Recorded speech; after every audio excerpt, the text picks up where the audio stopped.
Fox Sports. We are Fox. We are Sports Out. And it comes down to the final regular season game. 161 games down and 1 to go to decide the wild card. Remarkably, it's deja vu time at the 10. Atlanta needed a win to stay alive in last year's race, and their opponent that day, the Phillies. The Braves did win that game, and after some help from the San Francisco Giants, Atlanta made its first postseason appearance since 2005. Tonight, the script is the same. Beat the Phillies and hope the Astros can beat the Cardinals. We got one game to win. The guys that need to win that game were out there, and I believe in all those guys, and we'll get it done.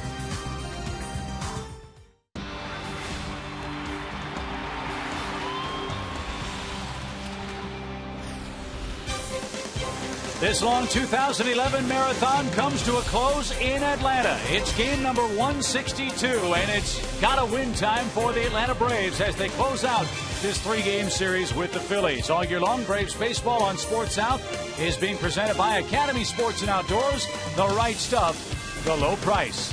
The Braves have their game faces on. They start play today tied with the St. Louis Cardinals for the National League's wild card lead as we come to you from the press box here at Turner Field. Joe Simpson, Chip Carey. Doesn't get much more exciting than this. Win or go home time for the Braves and the St. Louis Cardinals, who play later on tonight in Houston. The matchup tonight, the Braves have their ace on the mound, Tim Hudson, against Joe Blanton, who's only pitched 40 innings this year because of elbow problems. For the Cardinals, they've got their ace on the mound, and Chris Carpenter against Brett Myers, who's had a bang-up September. He is undefeated in September. You know he'll go out with some attitude tonight and try to help the Braves out. While everybody in Braves country was hoping these games were not going to be meaningful ones, they are meaningful, and who better to pitch than Tim Hudson tonight? Who else would you ask to be out there but Tim? Tim's been really big this year. And then today, our Geico quote of the game, he said something that should have loosened up the entire ball club, because Tim was talking about going out tonight, and he says, there's no place I'd rather be than on the mound.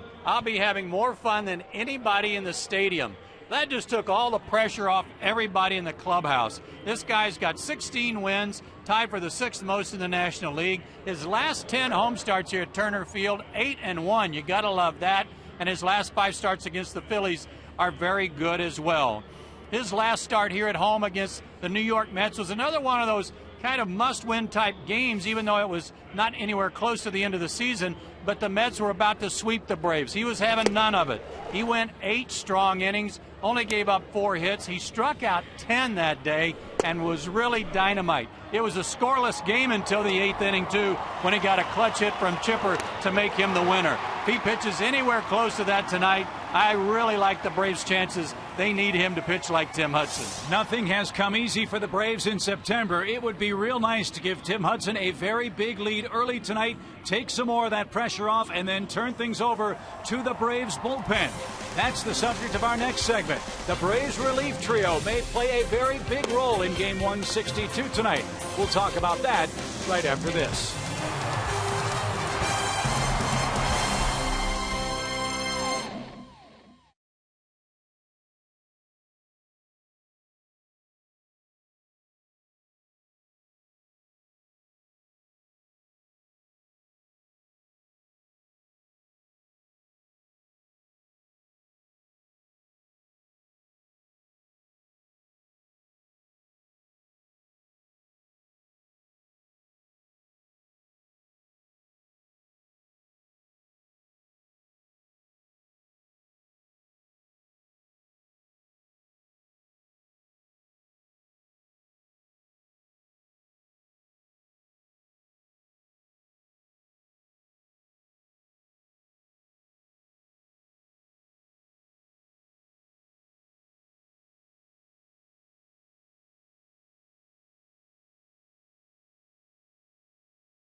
things up with the Phillies in regular season play here at Turner Field.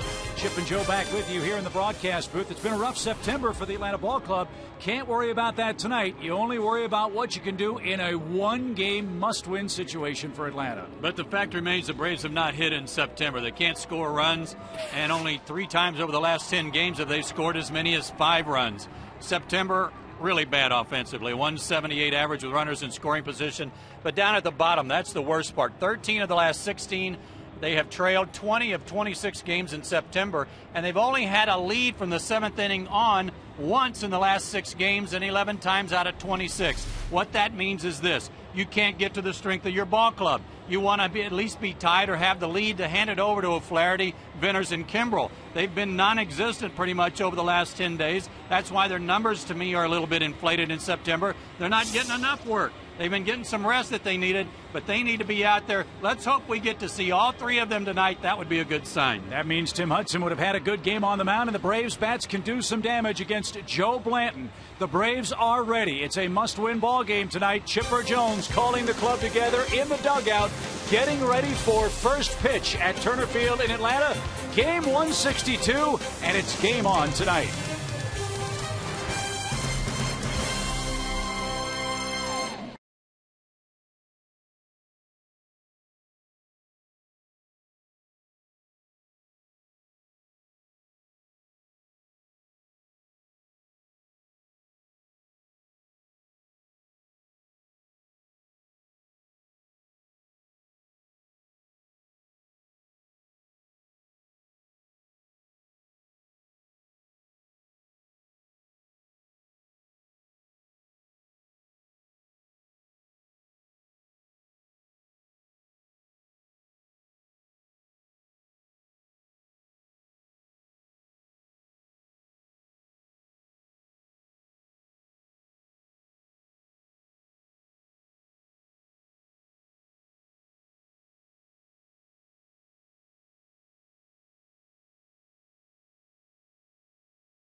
Final game of the regular season. Atlanta hoping to post its 90th win, and then we'll scoreboard watch along with everyone else around the major leagues as the Cardinals and Astros start in about an hour. In the meantime, here's the Phillies Suzuki starting lineup. Couple of changes. John Mayberry gives Shane Victorino the night off. Mayberry will be in center field. Standard alignment 1 through 4 for the Phillies. And beware the bottom part. Ibanez, Polanco, and Carlos Ruiz have had good series so far in Atlanta. And there he is, Tim Hudson, 36 years old, 6'1", 175, 8-1 over his last 10 starts here at Turner Field with a 1.77 ERA and a 1.98 average against him.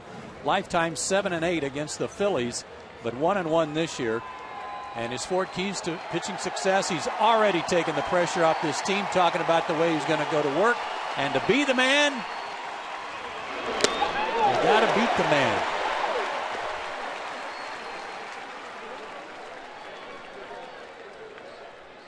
.77 degrees on a perfect night. And a quick swinging strike to Jimmy Rollins, who has 5 hits in the series, including a couple of home runs.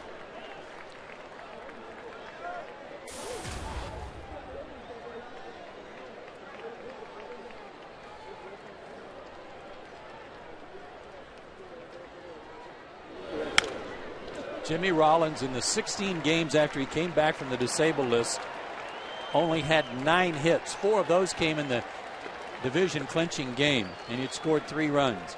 In his last 4 games, he has turned the switch on. He's gone 11 for his last 19.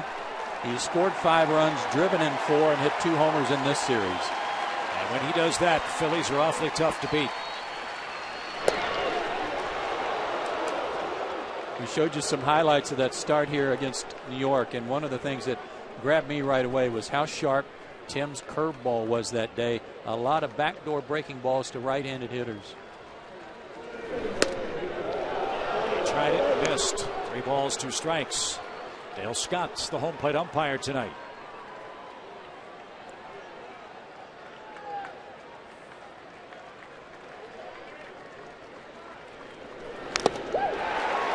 That's fouled off Brian McCann. Rollins stays alive. There's the rest of the umpiring crew for game number 3 of the series. Dale Scott, a veteran. Good ball and strike umpire.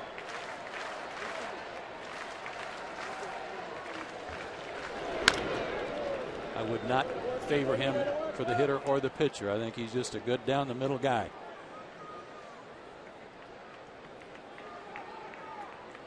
Rollins, then Utley, then Pence for the Phillies here in the top of the first. Just underway and a full count.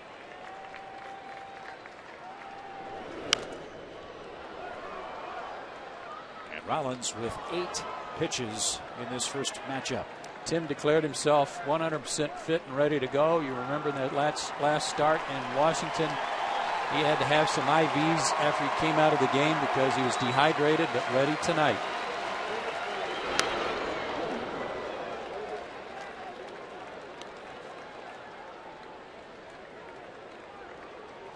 Tonight, Tim pitched in Washington. The humidity, 99%. That's not a problem tonight. It's a very comfortable evening.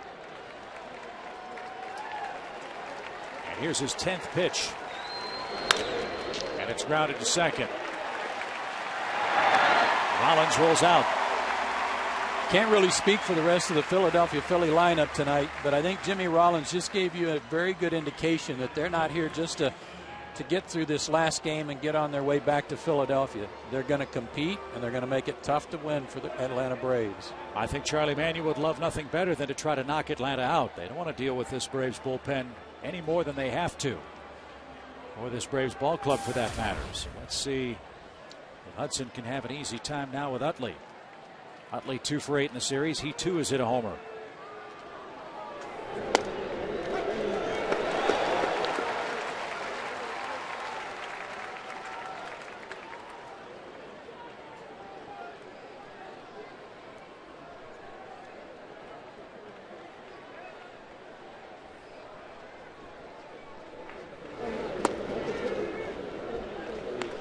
One ball, 1 strike.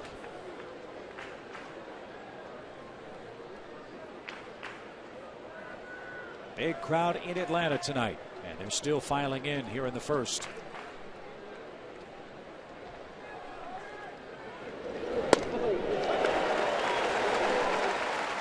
There's a curveball, and a good one. Phillies, as a group, a very good fastball hitting team up and down the lineup. You establish the fastball and then go down with breaking stuff, you can have some success.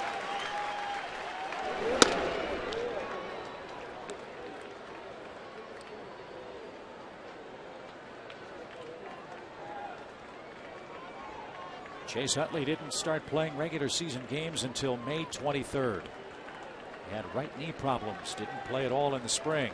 And when he's come back, the Phillies are averaging over a run per game more than without him. And he's going to fly to center, and Michael Bourne.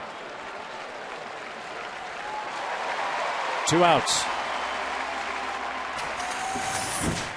Matt Diaz gets the start in right field. Joe Blanton, the Phillies starter, has trouble with right-handed hitters. Jack Wilson in at shortstop. Alex Gonzalez out with a calf problem. And Hudson and McCann, the Braves battery.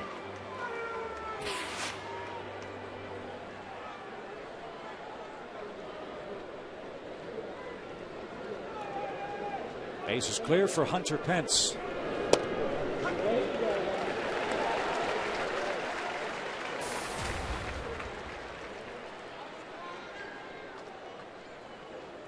Some of that good number against Atlanta has come at Tim Hudson's expense.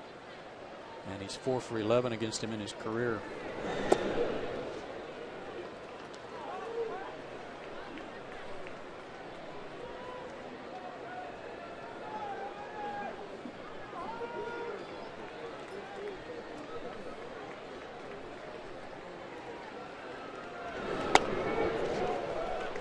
Ryan Howard's on deck. He's our Delta Airlines on deck batter. And if you're going to face him, you'd much prefer to see him lead off the second.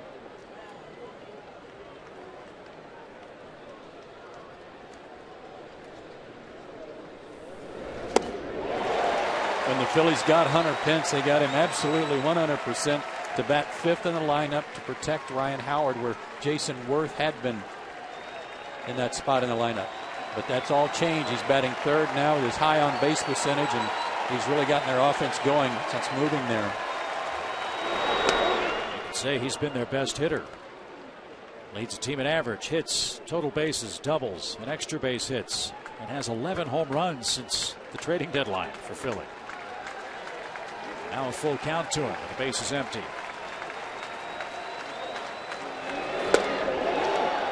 And he takes ball 4 inside, and Hudson will have to face Howard with a man aboard in the first inning.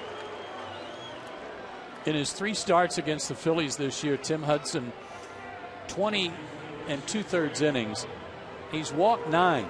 That's a lot for him. That's 1 every other inning, and 10 strikeouts. So tonight, obviously, you never want to walk anybody, but you can cut down on the walks to this particular ball club, the better you'll like it.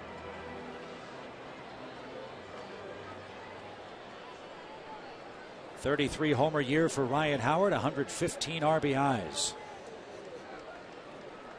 Braves have a shift on with 2 outs. And a quick strike 1.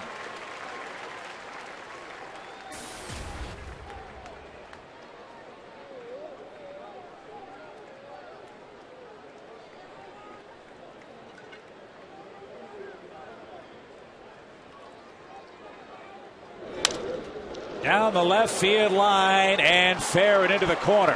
Pence around second, on his way to third. He's going to get a green light. Relay throw is cut off.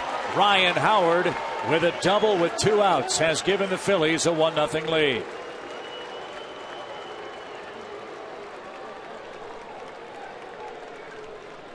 Ryan Howard presents so many problems because you put the shift on and play him to pull, but then you have to pitch him away to try to pitch away from his strengths. And look what he does. He crosses up the defense, crosses up the pitcher, and goes the other way for an RBI. And with Hunter Pence and those long strides, that's almost an automatic run. So the walk comes back to haunt.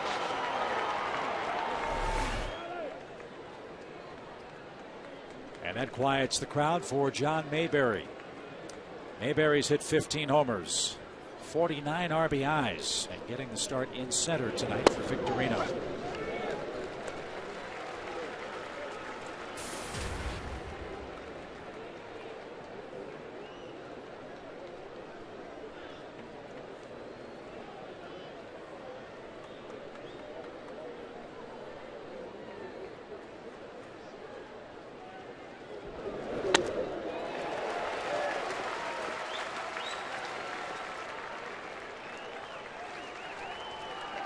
Two hits, 2 homers against Tim.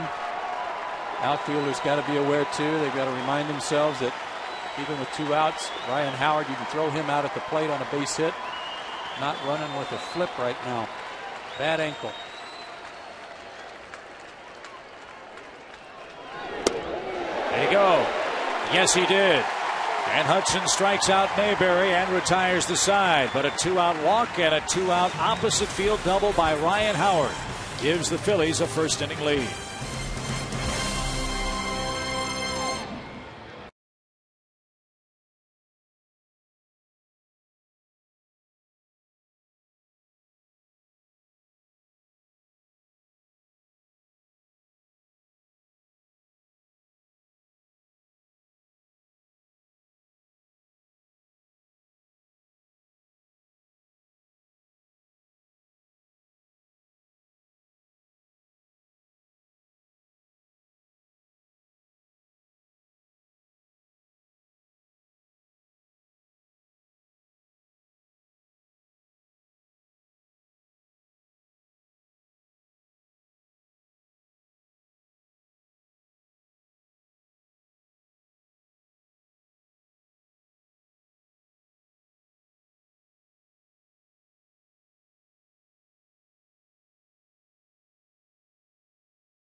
Joe Blanton, the Phillies' starting pitcher tonight.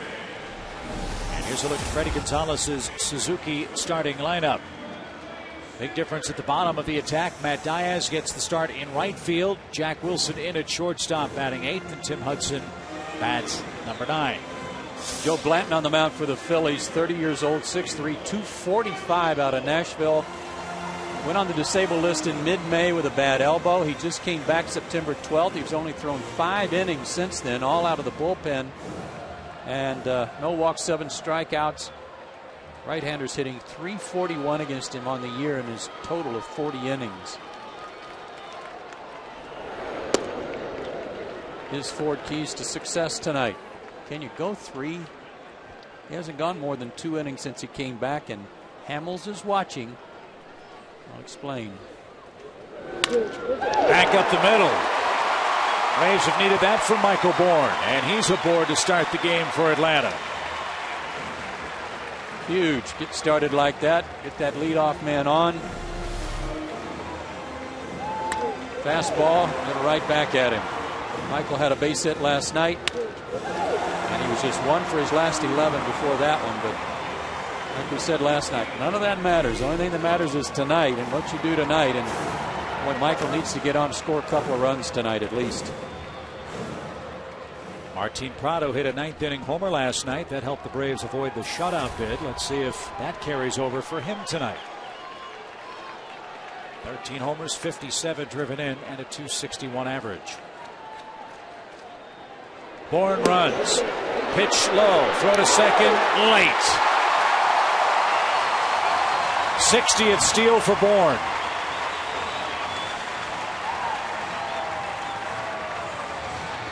He has not been real aggressive early in the count in recent games, but goes on the first pitch here and got a huge jump to just barely beat the throw. Good throw by Ruiz. Blanton is quick to the plate. Michael outran it. So here are the Braves with their first opportunity with a man in scoring position. They've scored 4 runs in their last 4 games and are 1 for their last 19 with a man at second base or third base.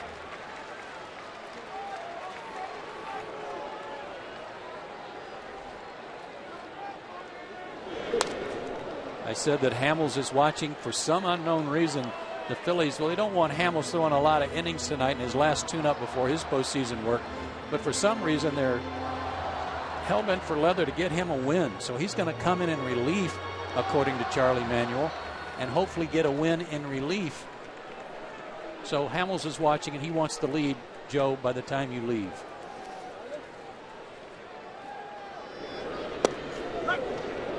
That's called a strike.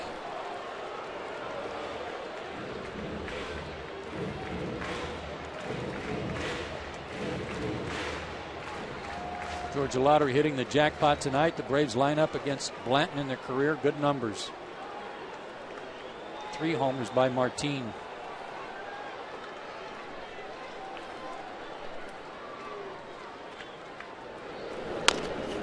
Slow roller to short.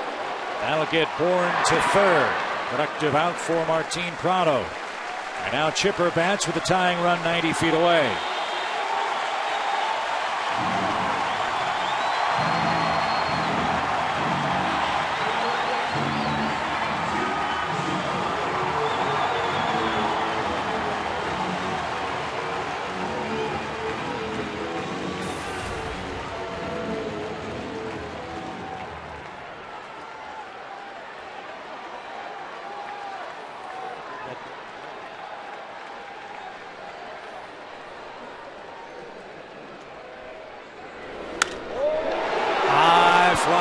Toward left. There's the catch. Bourne tags. The throw to the plate is going to be way late. A sac fly for Chipper ties the game at 1. Boy, is that a sight for sore eyes. Get him on, get him over, and get him in. 1-1. Braves were the worst in the league at getting a runner in from third base. They've scored fewer runs with a runner at third and less than 2 outs of anybody. They get this one in, and it's a good one to counter the run in the top of the inning. What was very interesting was this slide by Michael Bourne. I don't know if he was getting ready to barrel Ruiz over, but he kind of went in on his knees as Ruiz got out of the way right at the last second. And yeah, he had his forearm up to protect himself and almost missed home plate. Now Dan Uggla bats with 2 outs. And a big swing and a miss. Braves answer here in the first inning. That's a Michael Bourne inning.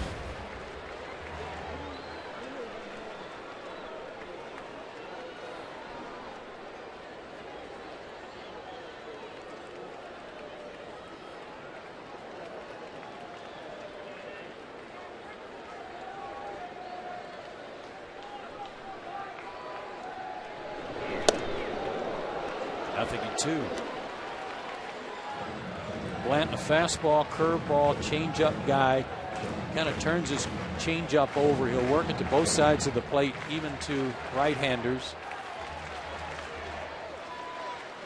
And since he's been working out of the stretch since he came back from the DL, he's staying in the stretch tonight. He gets Uggla on 3 pitches to retire the side. But you're right, Joe. It is the Michael Bourne first. A leadoff hit, a stolen base, and he scores the game-tying run as we move to the second inning.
Throughout tonight's game, follow the conversation on Twitter. Tom, Ron, Brian, and Jerome will be giving their analysis of the game. Plus, they'll be answering your questions, and they'd love to hear from you. Follow Sports South on Twitter tonight and get in on the conversation.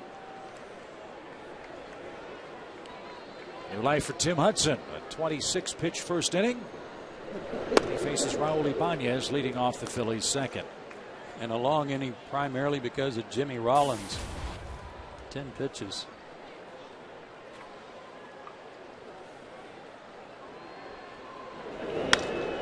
Ibanez skies one to left. 1 out.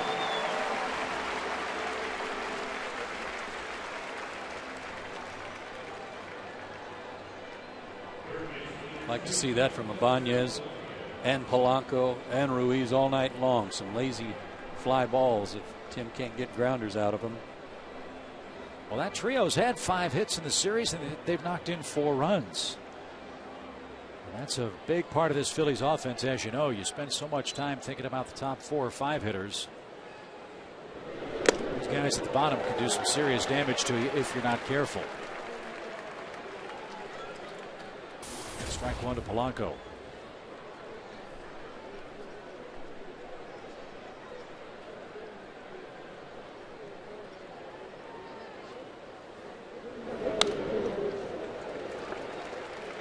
No balls, 2 strikes.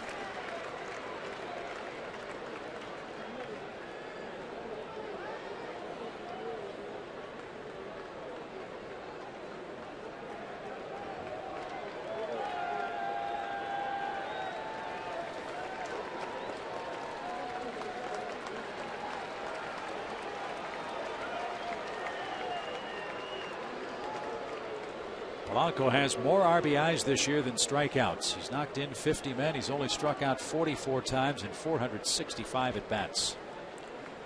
But Tim's got him behind 0-2. Just missed a corner. It's interesting too that as good a control as Tim has, and as much as he wants you to put the ball in play, and as much as Polanco wants to put it in play and doesn't strike out, he's only 1 for 15 off Tim.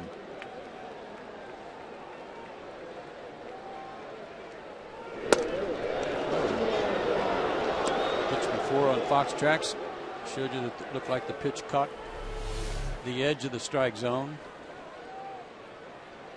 That one just a little low.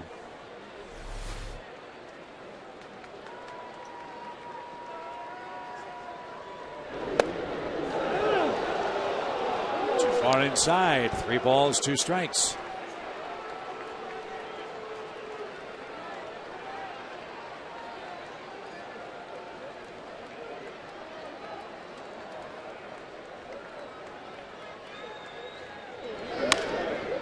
In the air to right. Diaz going back, and he's there. That ball carried out a couple of steps shy of the track, and Polanco is the second out. Here's our Academy Sports and Outdoor leaderboard tonight.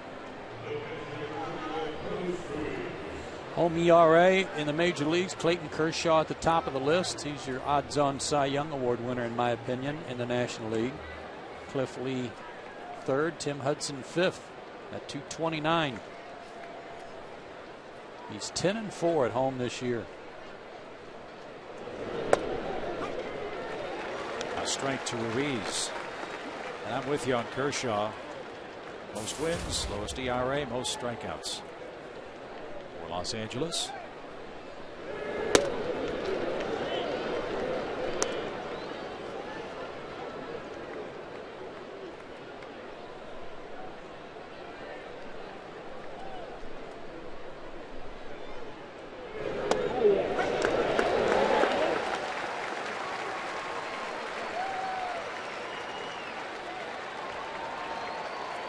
Getting that run back had to do a lot for Tim.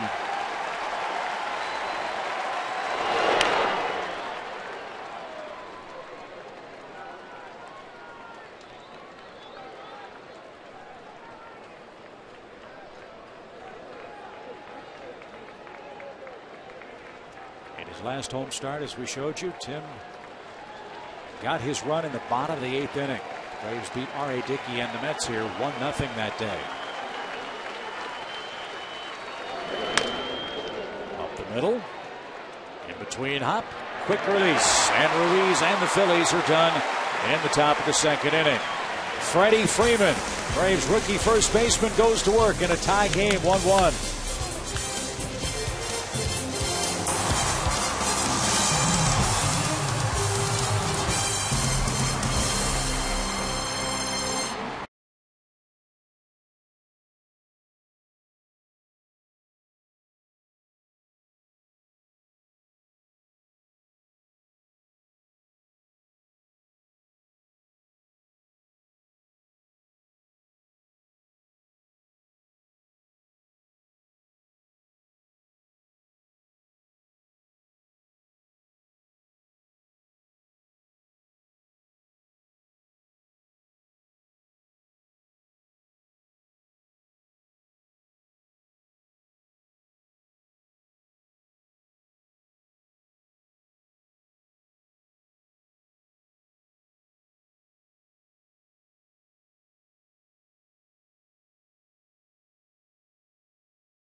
At least we hope that's the case for the Braves as they come up in the bottom of our second inning. A beautiful night for Braves baseball.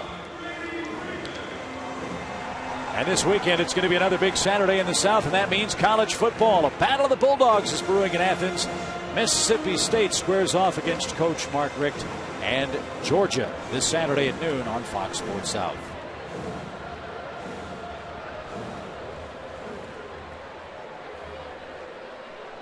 Braves will take all the divine intervention they can get tonight. Freeman jumps on the first pitch and lines it foul down the right field line. Strike one.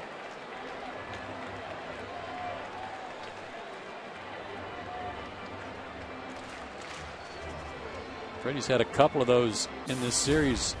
Hit one down the left field line that just sliced foul. Game one.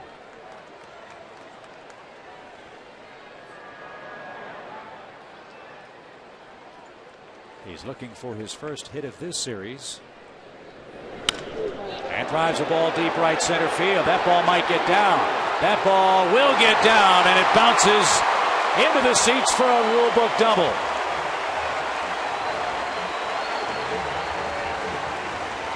.32 doubles for Freeman.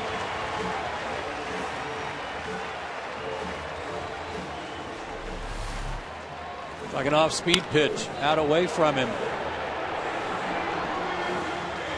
Stayed back though. Good extension, quick finish.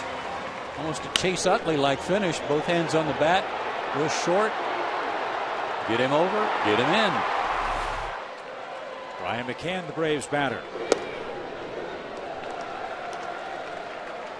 Phillies have really had Brian's number the last couple of years at the plate. Last night, though, Brian had 2 hits, a single and a double in 3 trips.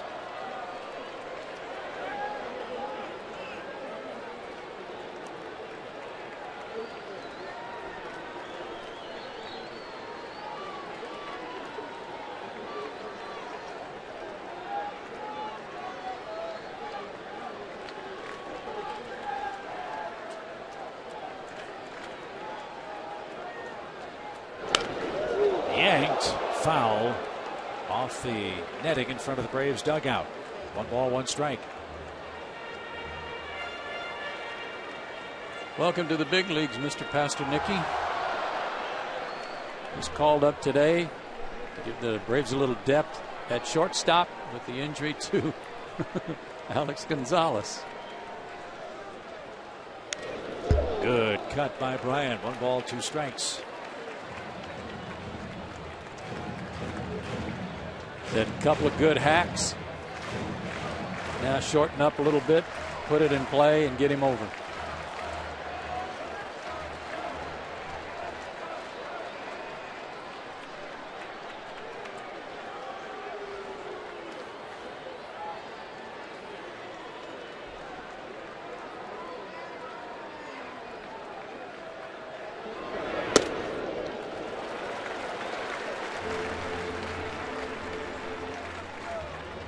Two balls, 2 strikes. Cole Hamels already getting ready.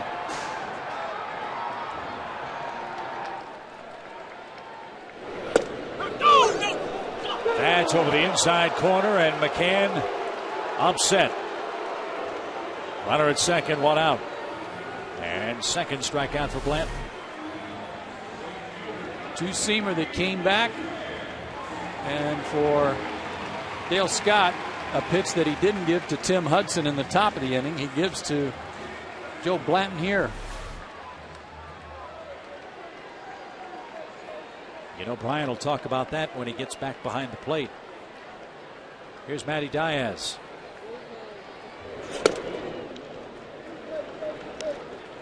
Mention the good work right-hand hitters have done against Joe Blanton this year. I assume that's one reason why Matt's in the lineup tonight. That's one, and the anticipation that Hamels was going to come into the game early, which it looks like he will. And Freddie Gonzalez not wanting to burn a player early in the game just to adjust for their pitching change.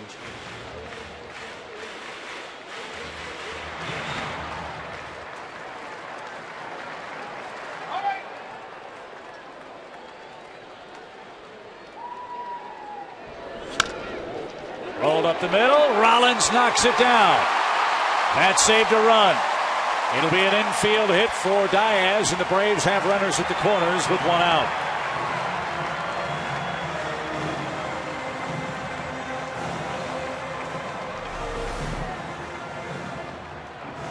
Fastball had too much of the plate. He wanted that to sink down and in, and it didn't. Rollins saves a run by getting a little leather on it, but he couldn't glove it to throw Diaz out. So Diaz, who it was surprising to see him in the lineup today, and Wilson now, who is forced to play because of the injury to Gonzalez, could play a key role in tonight's game right here.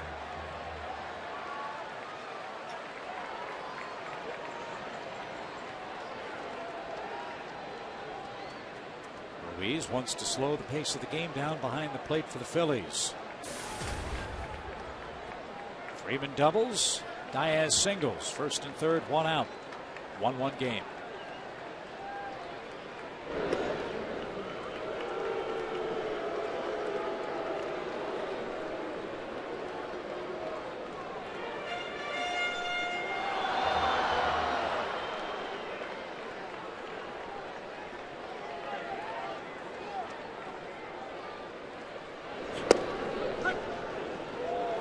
Wow. Almost had some pretty good bend to it. No, it didn't. Not enough. Plate got wider here in the bottom of the second. 0-1 to Wilson. Instead of first. In this stretch of games where the Braves have had just a horrible time hitting with runners in scoring position, a lot of times it's because they've made outs on the first or second pitch of an at-bat. They haven't given the pitcher a chance to get in trouble count-wise, and they've not been able to be successful. They're just the Braves in this 6-game skid against Philadelphia that they're in. 0-6. They're 3 for their last 36 with runners in scoring position against the Fighting Phils.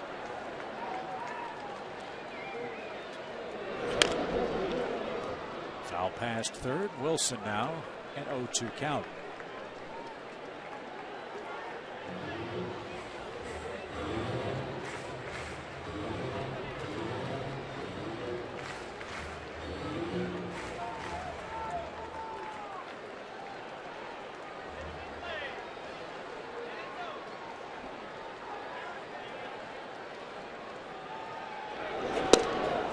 Wilson down swinging.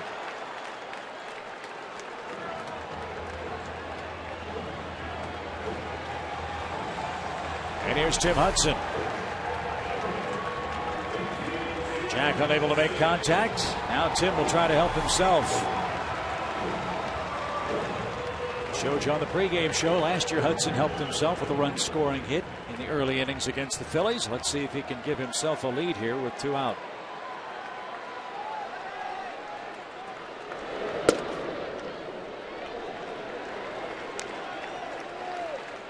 One ball, no strikes.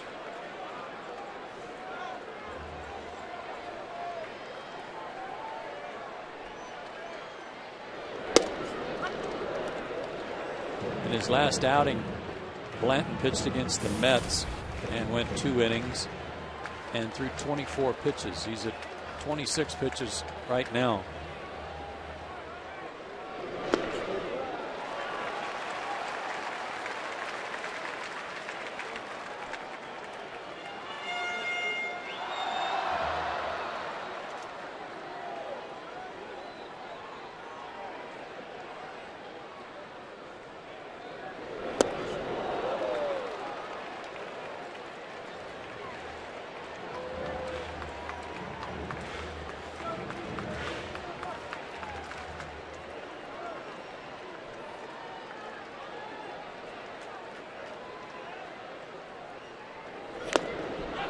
And the inning is over. Boy, the Braves had a golden opportunity in the second. They get a lead-off double, but cannot break through. Game remains tied 1-1.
Talking things over with Dale Scott behind the plate tonight.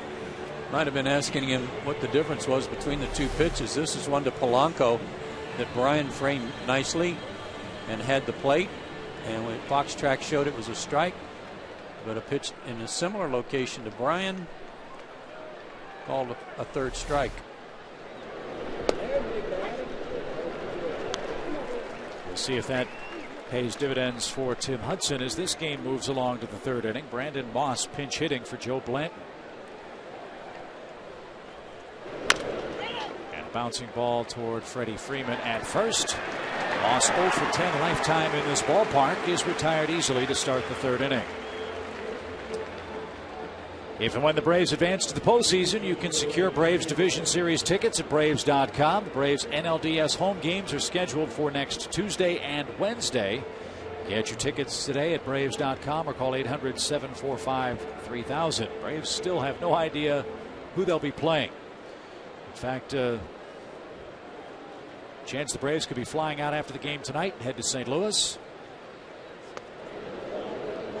Don't know if they're going to play Milwaukee or Arizona quite yet. All that will be answered by night's end.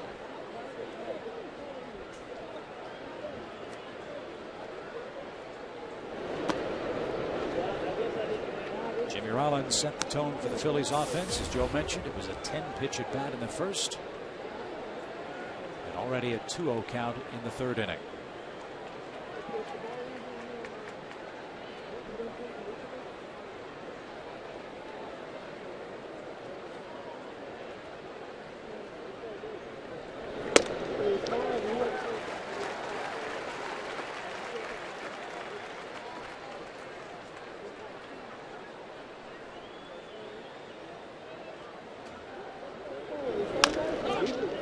Ground ball to second.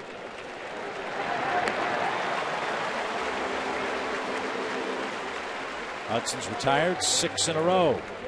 Time for a Georgia Power energy saving tip. Did you know Georgia Power offers its customers a free in-home energy audit? To sign up for an audit in your home, go to georgiapower.com.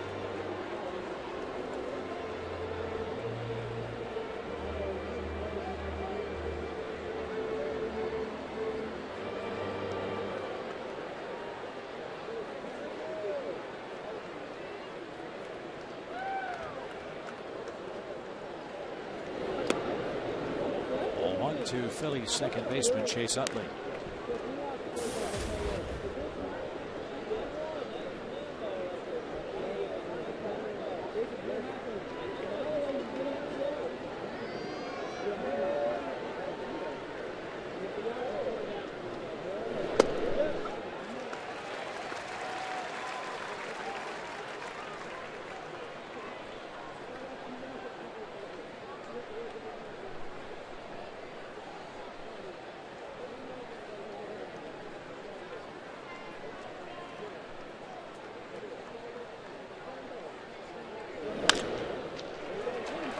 Three straight ground ball outs for Tim Hudson. He sent down 7 straight men. Michael Bourne will spark the Braves offense in the bottom of the third inning. Our game tied 1-1.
1-1, top of the Braves order coming up. Michael Bourne starts things off for the Braves. And as we expected, Cole Hamels is in relief of Joe Blanton tonight. First career relief appearance. And again, for some reason, they think that by coming in later in the game, he'll have a chance with limited innings to get a win. I don't know what's so important about the 15th win.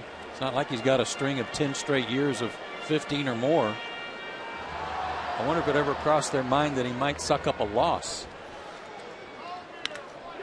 Hot shot by Bourne. He's 2 for 2.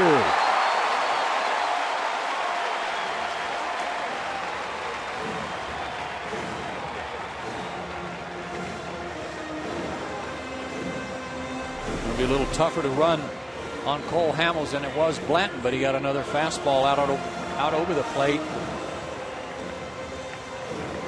And doing exactly what the Braves needed him to do tonight.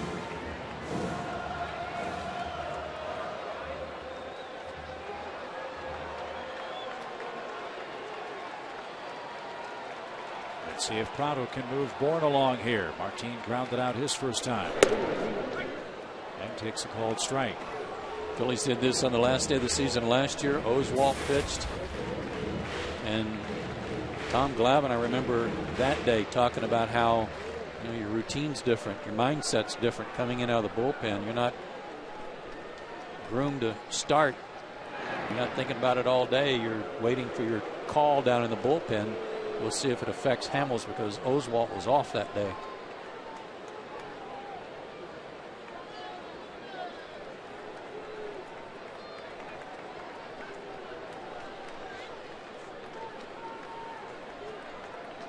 Bourne's running. The pitch, a strike. The throw to second. Not in time. I'm liking this. Bourne running with reckless abandon. He's 2 for 2 at the plate. 2 for 2 on the base paths. And he went on his first move and made it easier than the first one. As soon as that right foot came up, Michael took off. And I love the fact that he slides feet first. Little roller toward third. Polanco with a bare hand. Safe at first.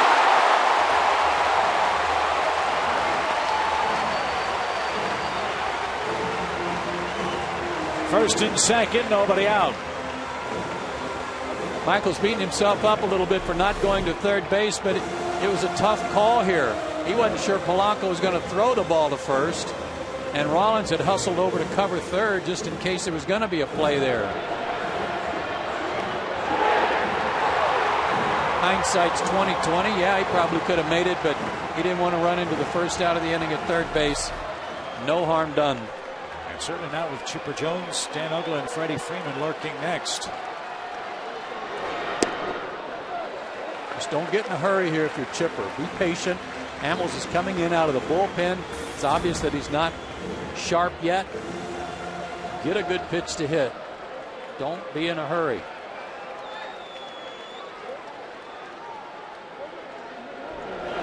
Bourne's going to try to steal third, and he's not going to make it. No. Freddie Gonzalez out to argue this call at third base. And Iasonia calls him out.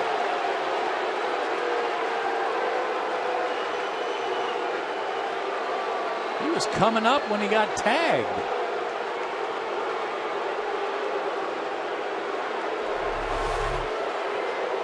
Good jump. Oh my goodness.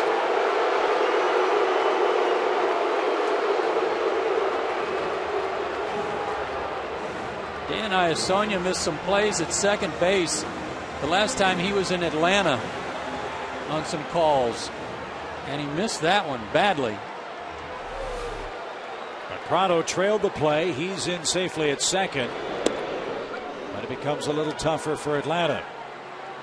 Runner at second, 1 out, and a 2-1 count for Chipper Jones, who has the Braves RBI on a sacrifice fly in the first.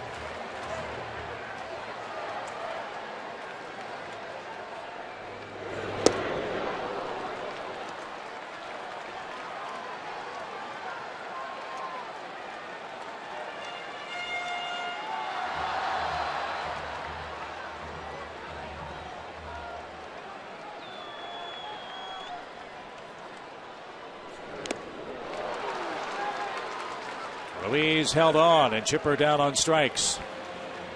First strikeout for Hamels. Well, the Braves are getting base runners aplenty in the early innings, but they've only scored once. Big breaking ball there from Hamels. Good pitch. Man, was that a killer on that horrible call at third, though.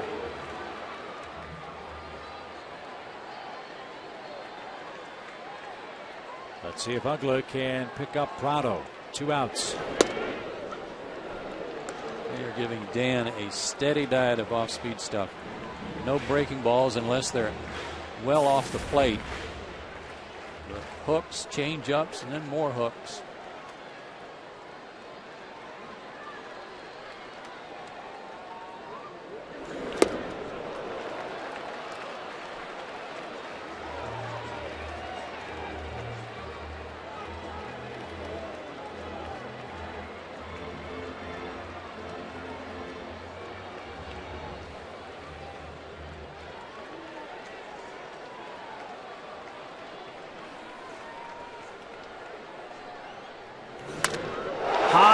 Fly ball belted left.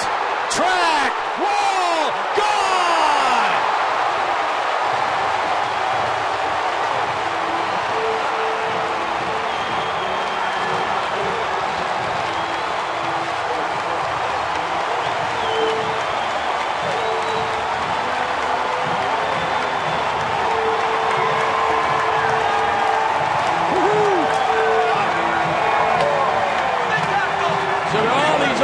Pitches, curveballs, changeups.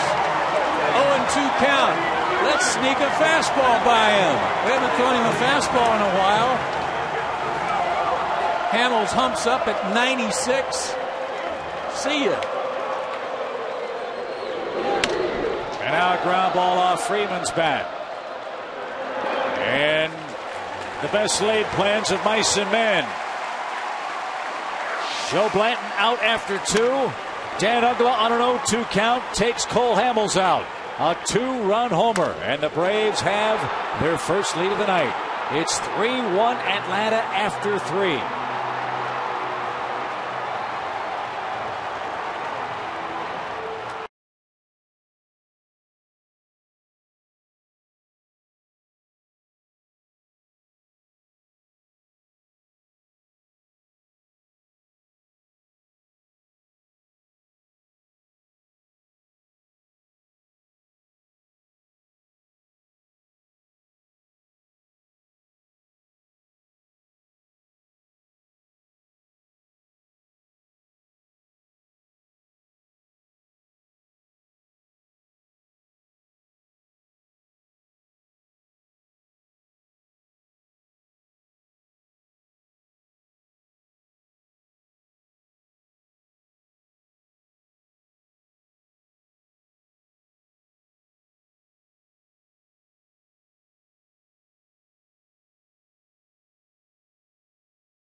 Braves.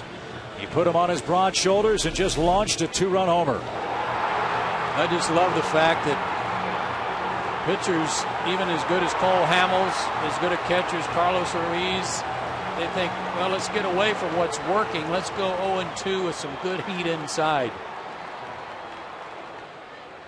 All right, Tim, there's your lead, 3-1. He's got Pence, Howard, and Mayberry coming up. Hudson's retired the last 7 men in a row. But that one a bullet past Chipper Jones. Hunter Pence aboard for the second time in the game.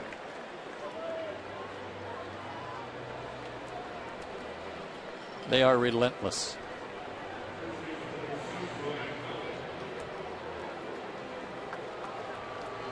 You mentioned the long strides of Pence. Ordinarily, you'd think, hey, he's a candidate to run, but he's had some knee problems here in the final weeks of the season. Let's see what, if anything, Charlie Manuel does with his leadoff man on in front of Ryan Howard. And they're not going to go shift on him. They're going to play him straight up.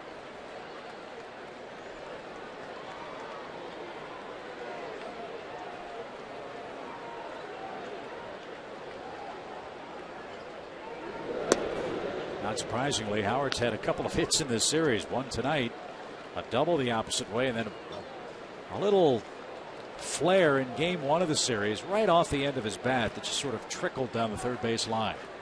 And if you're going to pitch him away like the Braves have been doing, makes sense to have some defense on that side of the infield. And that's a little high, ball two.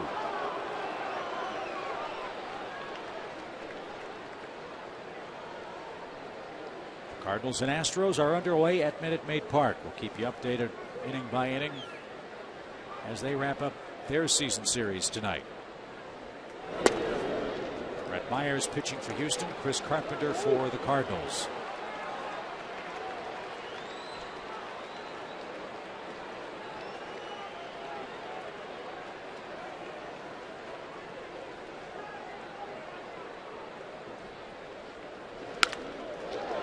Off the glove of Uggla, or maybe just out of reach. Howard with a rocket into right center field, and the Phillies, relentless offense, back in business. 2 on, nobody out.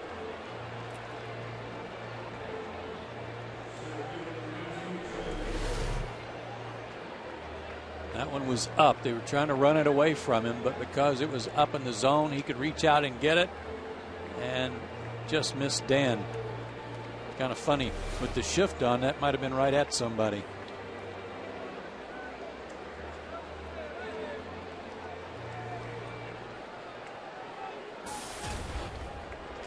Hudson struck out Mayberry to end the Phillies' first.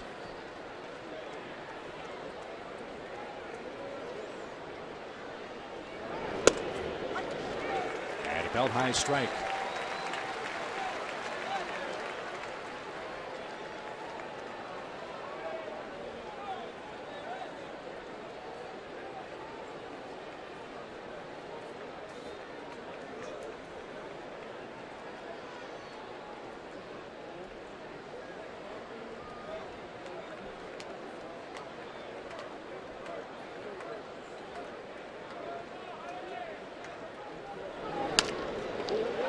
Ground ball to Chipper. There's one. And safe at first.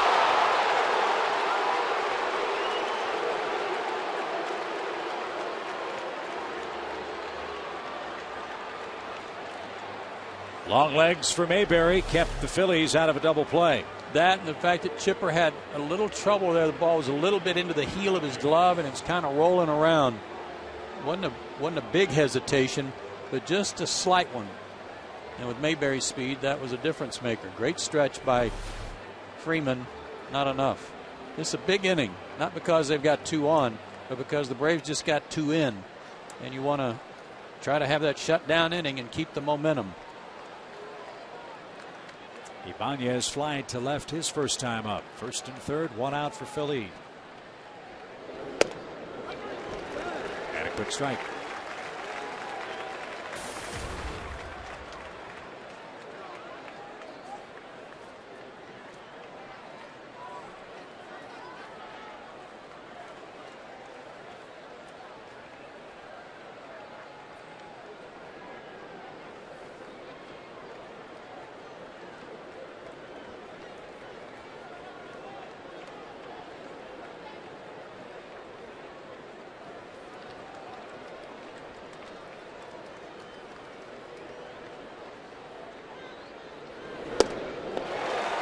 That was nasty.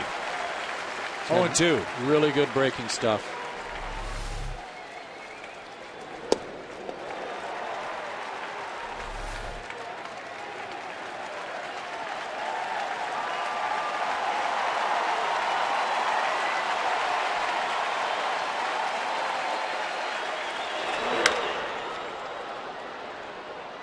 Ibanez does not run well. You get him to hit the ball on the ground at somebody, you got a real chance at a double play.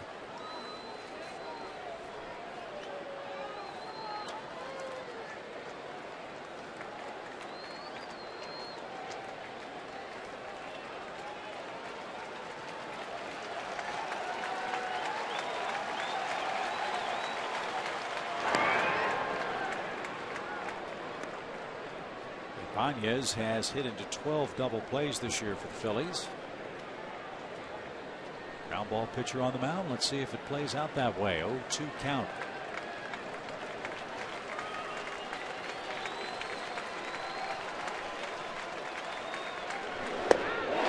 A strikeout will do.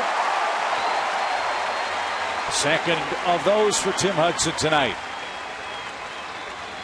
Turnabout's fair play. It seems like when the Braves getting these run scoring situations, Joe Blanton was able to conjure up some strikeouts and a good, like a cutter, biting in on him. And it ate him up.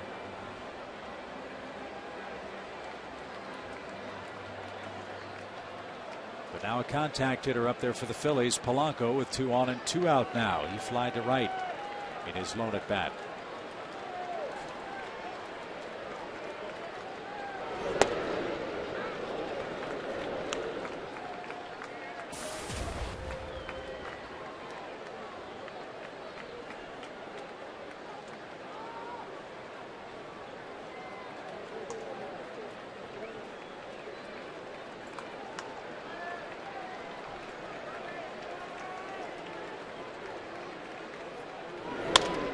Ground ball to second. And Hudson pitches out a 4th inning trouble. He does have a shutdown inning. He keeps momentum in the Braves dugout. And Atlanta looking for more in the 4th, leading this game 3-1.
The final game of regular season play. And here is our McDonald's fan of the game. Look at her.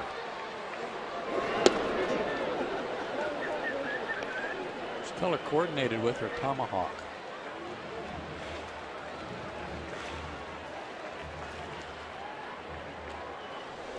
No balls in the strike. Now 0-2 to Brian McCann, the Braves catcher.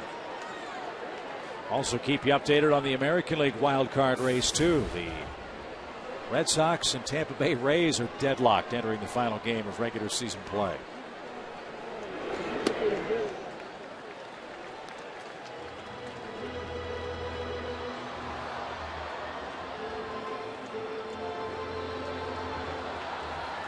There's also news in Houston. More on that after the pitch. Which is line past Utley into right field. Braves are hitting some two-strike pitches from Cole Hamels in his inning plus. And a leadoff runner aboard in the fourth inning.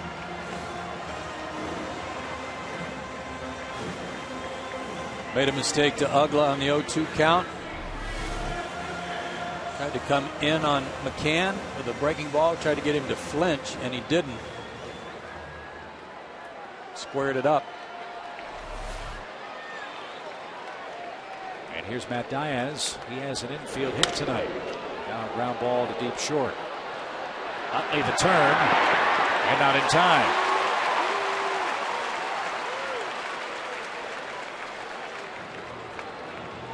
Brian McCann forced at second. Diaz trades places with him at first base with one out. Here's what's going on in Houston. Brett Myers a little amped up. And Chris Carpenter, who has not won in Houston in 6 years, has a 3-0 lead before he's thrown a pitch. And there's still nobody out. And 2 more on for the Cardinals. Wow.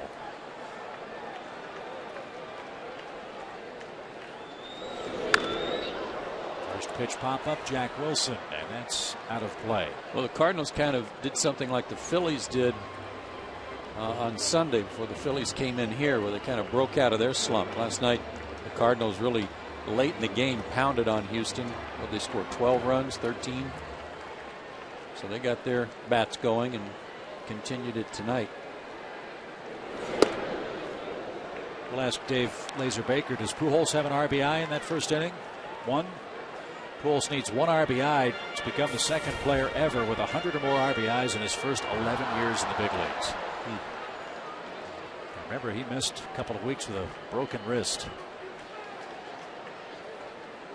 And if there is a play-in game, in other words, a game 163, it would be between the Braves and Cardinals in St. Louis at 8:05 Eastern Time tomorrow night at Busch Stadium.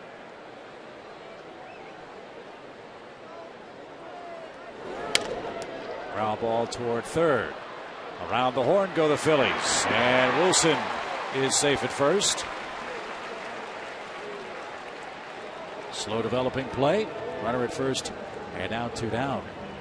Braves alumni jersey auction ends tonight. Bid now at braves.com/alumni auction for game worn jerseys signed by former legends Tom Glavine, John Smoltz, David Justice, and more. Bid today at braves.com/alumni auction.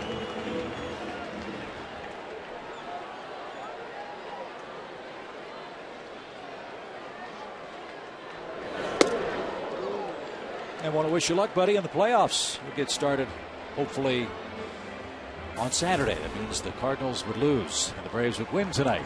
But if not, I guess you'll be in St. Louis if things stay the way they are on the AL scoreboard tonight.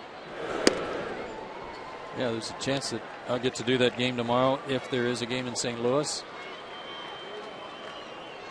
A lot has to happen between now and midnight tonight. But everybody in Braves country happy with the way this one started. And we'll scoreboard watch along with you at home. 1 ball, 2 strikes to Tim Hudson.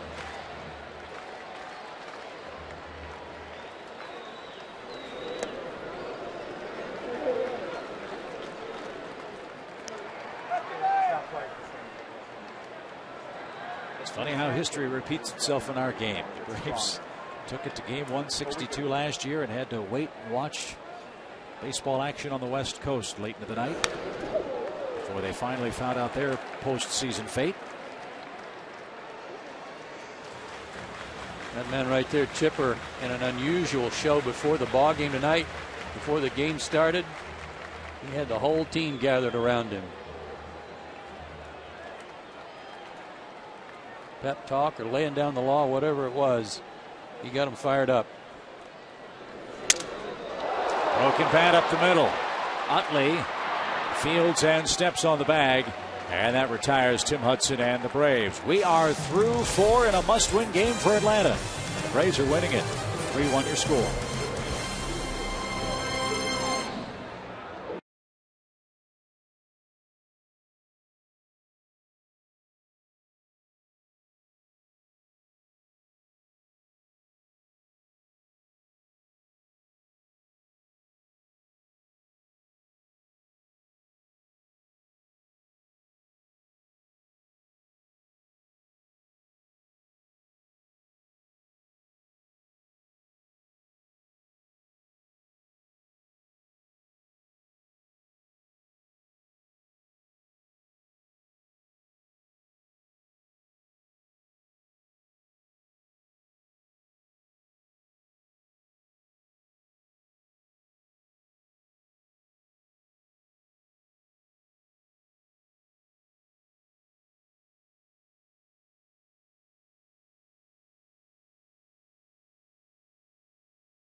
Sports South are brought to you in part by Academy Sports and Outdoors, by AT&T Uverse TV, by Delta Airlines, and by Honda. 3-1 Atlanta as we've completed 4 innings tonight. It's all college football and it's all new. Need we say more? Join Sammy Linebaugh, James Bates, and Tommy Bowden in the new college football show every Thursday night at 7 and 10 on Fox Sports South. They're breaking down all the biggest matchups in the South every week, so don't miss it. Tomorrow at 7 and 10 on Fox Sports South. Slinging Sammy Linebaugh.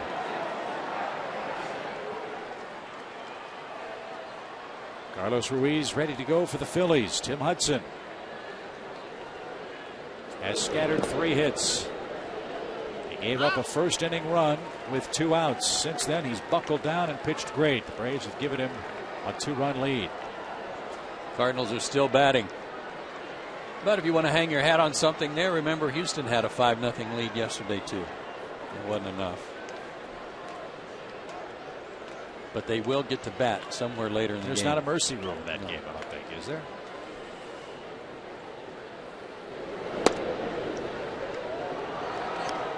Ball and a strike to Ruiz. Cole Hamels on deck. Then Jimmy Rollins.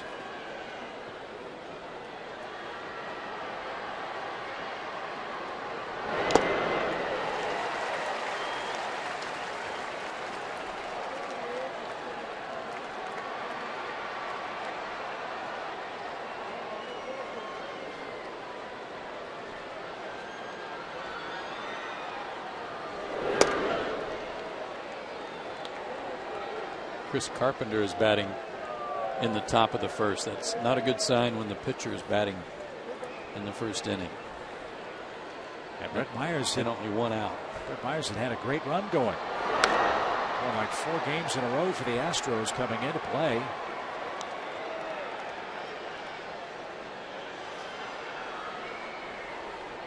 But it's all St. Louis setting the tone at Minute Maid Park. Here it's 3-1 Braves. 2 balls, 2 strikes to Ruiz. And a cue shot up the middle. Wilson behind the bag. Got him.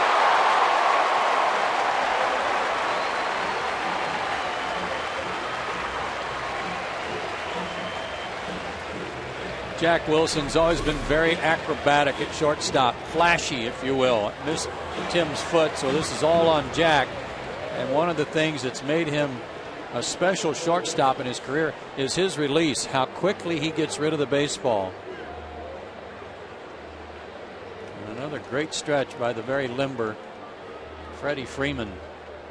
Jack be nimble, Jack be quick. He gets Ruiz for the first out. Here's Hamels. He pops it up foul. And out of play, strike 1.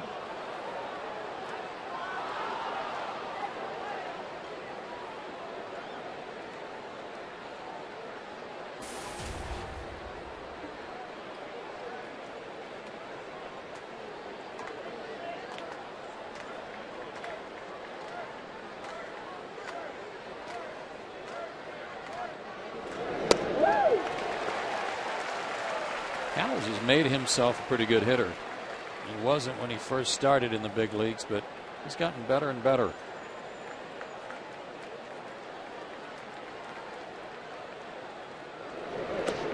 Yes, he did. 62 average. You're right. Sonia rings him up. 3rd strikeout to Tim. And the bases are clear all throughout tonight's game. Follow the conversation on Twitter. Tom, Ron, Brian, and Jerome are analyzing the game, and they'll be answering your questions, and they'd love to hear from you. Follow Sports South on Twitter tonight and get in on the conversation.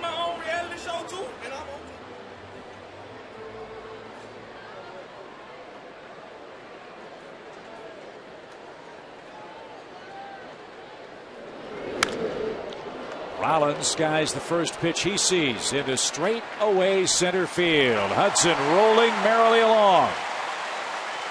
Bottom of the 5th, top of the order. Atlanta 3, Phillies 1.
Home Depot, by the Georgia Lottery, and by AT&T.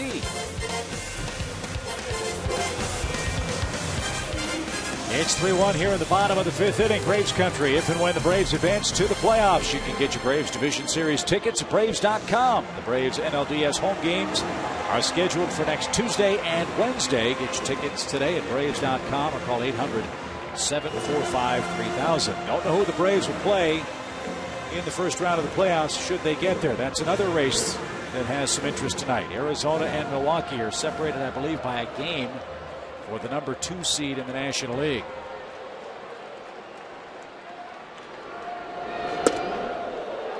Ryan Braun of the Brewers trying to catch Jose Reyes for the batting title for Milwaukee tonight. Reyes had a bunt single and took himself out of the game after his first and only at bat of the day. That was pretty weak. Really weak. Trying to win a batting title by getting one hit and quitting.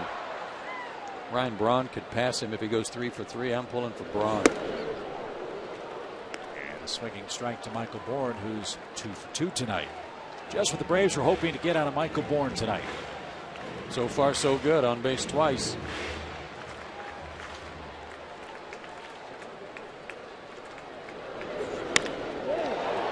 A hanging breaking ball was launched right at Chase Utley. Another 2-strike pitch that was hit hard, but right at Utley for the first out.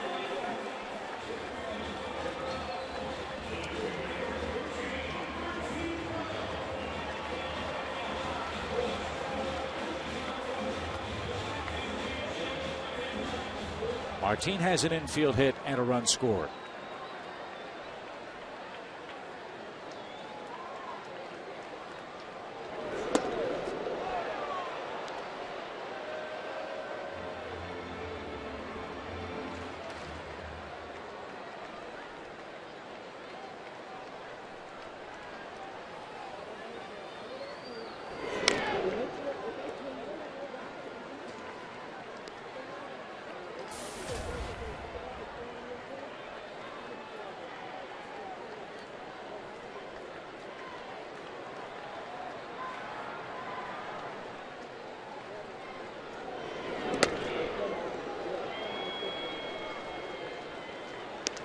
Braves Baseball on Sports South is brought to you by Miller High Life. This summer, find out how giving back bottle caps can give returning vets a piece of the High Life. Go to MillerHighLife.com for details. That race, or that fight for the second seed in the National League between Milwaukee and Phoenix is huge for this reason. First, Polanco at third. Nice backhanded play. And 2 out. And the reason it's big is that if the Braves win the wild card, they can't play Philadelphia. That means one of the other 2 teams has to, and whoever wins the second seed doesn't have to play Philadelphia. And for Milwaukee, that's big because they don't want to open on the road. They've been an outstanding home team. And if they finish tied, Arizona was 4-3 against Milwaukee in head-to-head play. They would have the tiebreaker edge. Keep an eye on that score as things move along. The Pirates and Brewers scoreless in the second. The Dodgers are in Arizona. Ted Lilly and Joe Saunders pitching at Chase Field. And to show you how important it is to Milwaukee, Zach Greinke is pitching that game tonight for Milwaukee. Pirates have a horrible time with the Brewers and always have had. Ground ball deep short. Rollins unloads quickly and right on the money. Hamels has a perfect 1-2-3, bottom of the fifth inning. We move to the sixth. Still Atlanta 3-1.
how we've gotten to the top of the 6th inning. Gotta like all those A's tonight. Big blow of the night, though, right there. Mr. Ugla, 2-run shot. That's the difference right now. This might be the biggest inning of the game for the Braves. Up 3-1. The 2, 3, 4 hitters coming up for the Phillies. And as we mentioned in our pregame comments, the 7th, 8th, and 9th inning men for the Braves of late have not gotten a lot of work. You get out of this inning with a lead, sets things up very, very nicely. Yeah, I wouldn't be in any big hurry. Not the way Tim's pitching. He continues, if he gets through this inning without too many pitches, which is the heart of their order, then find out if he's all right to go another one. And have everybody standing by ready. His breaking stuff has been as good tonight as we've seen it all year. Just like the game Saturday, that Saturday against the Mets. It's just terrific. And continuing to pitch like he has pitched here at Turner Field.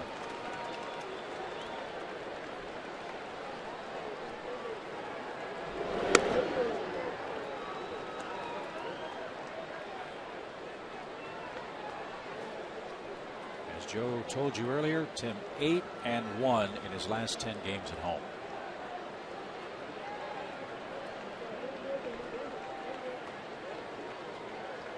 Two and two to Utley. Line just out of reach of Dan Ugla. So Utley gets a 2-strike pitch to hit, and he didn't miss it. And he's aboard for the first time tonight. Well, he'd worked the count to 2-2, so he got something a little better to hit.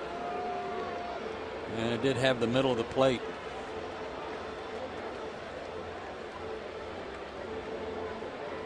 Short, quick stroke.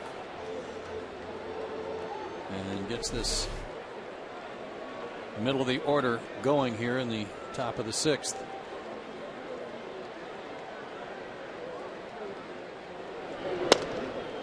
Ball 1 to Hunter Pence.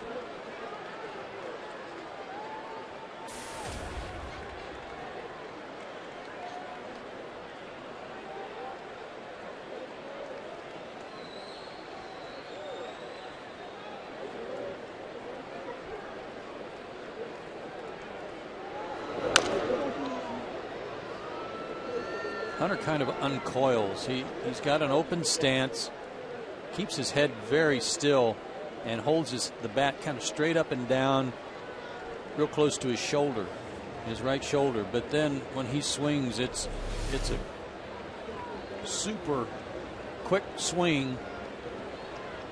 It really uncoils from that closed. It's open. His foot's open, so it looks like an open stance. But look at his front shoulder; it's closed. That's where he generates so much torque.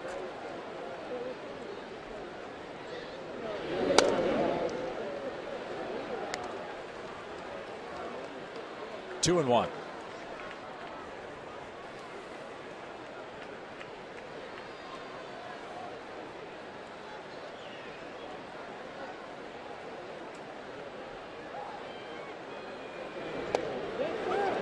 There's that breaking ball. Wow, 2 balls, 2 strikes. They're giving up on it. I mean, that made Hunter Pence kind of flinch a little bit, like it was so high that he wanted to get his upper body out of the way of it. Knocking back on his heels.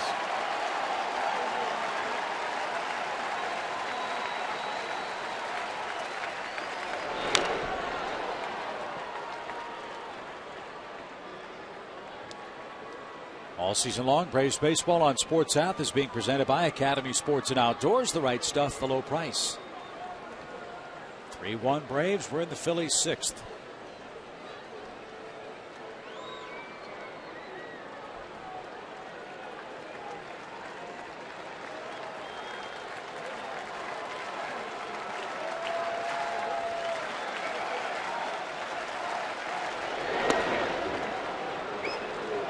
Little low, full count. Got Howard on deck. Utley, I would guess, would be running here. Let's see what they decide to throw him just to try to get an out. Utley starts, then stops. The ground ball right at Ugla. Wilson across the bag. Double play.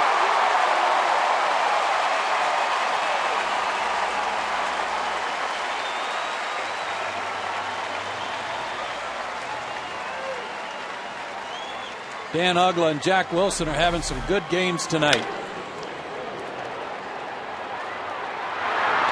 Jack forced into action because of the injury to Alex Gonzalez.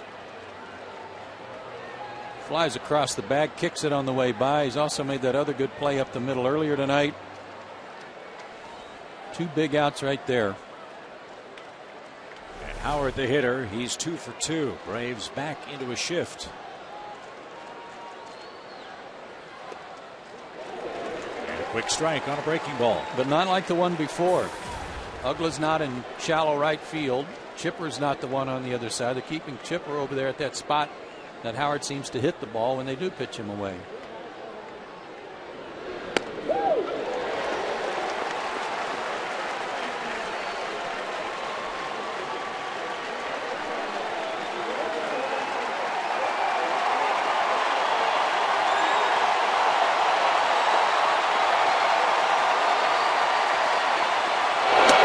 Yes, he did. You bet he did. Hudson's through 6 with the lead.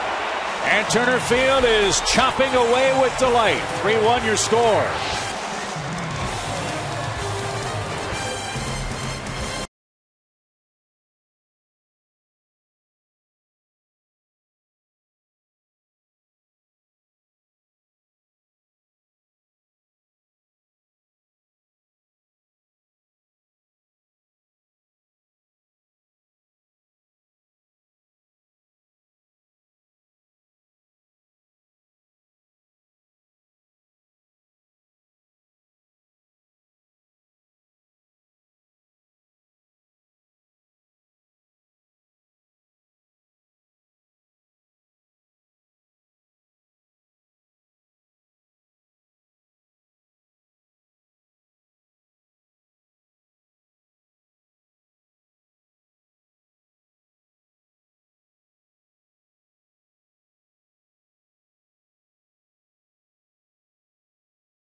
Three to 1 Atlanta. Welcome back to the Coors Light 6th inning. Time for the Coors Light freeze cam and the cool train. How about this play? 3rd inning. It's stolen second. Bourne went to 3rd. Like he had it stolen. He did. Called out. Bad call. That was the Coors Light freeze cam, brought to you by Frost Brewed Coors Light. Dan Ugla followed shortly with a 2-run homer instead of a 3-run. Which again, the Phillies plans tonight were to pitch Cole Hamels and let him pick up a win. What did you say at the time? What if he sucks up a loss? Well, he's the man on the hook. He's given up the 2-run homer to Ugla, and that's the difference in the game. And now the Phillies' 3rd pitcher of the night is a young man who's had a terrific rookie season. Vance Worley, an 11-game winner and a 3.0 ERA. He's their candidate for Rookie of the Year. 24 games, 21 starts. So that see that 236 average against and only 10 home runs allowed in 130 innings. And here's the hitting hero tonight, Dan Ugla. He hit an 0-2 pitch out of the park. This guy is a bulldog, Worley. Real aggressive. Attacks the strike zone right over the top.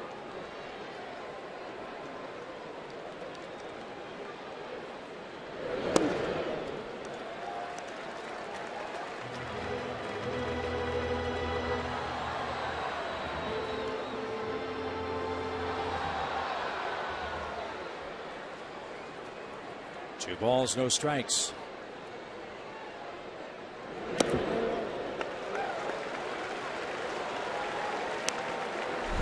here's the home run by Uggla. If you missed it, on an 0-2 count. They've thrown him nothing but off-speed pitches virtually this whole series, and then try to run a 96-mile-an-hour fastball by him.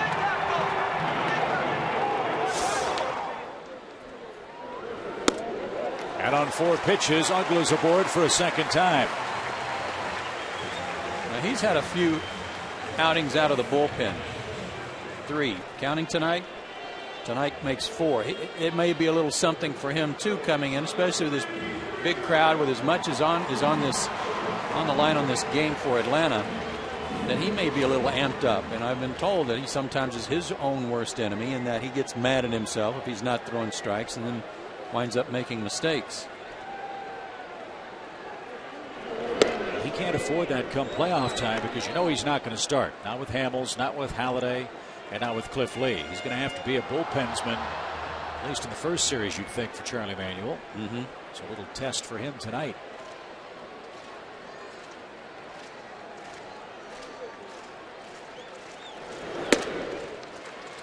Up and away to Freeman. 1 ball, 1 strike. Freddie doubled in the second. Braves left him there. And he also grounded out in the 3rd inning.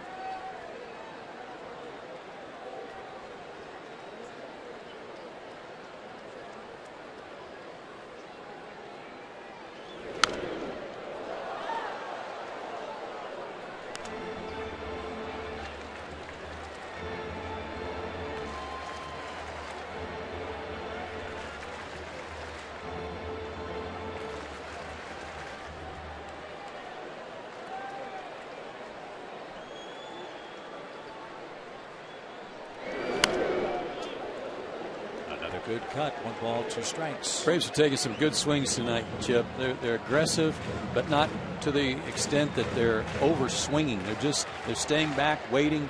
They've had some real good hacks at Cole Hamels.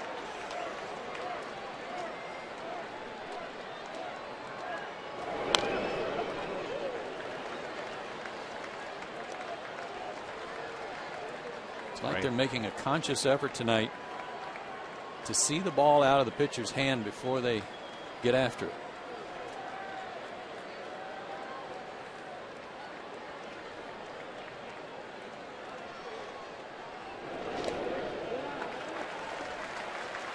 Braves hoping to win tonight to give themselves a chance to either sit and wait and hope for Houston to come back, or to play another day, and that would be tomorrow in St. Louis if the Cardinals win. They're up 5-0 in the 3rd inning in Houston.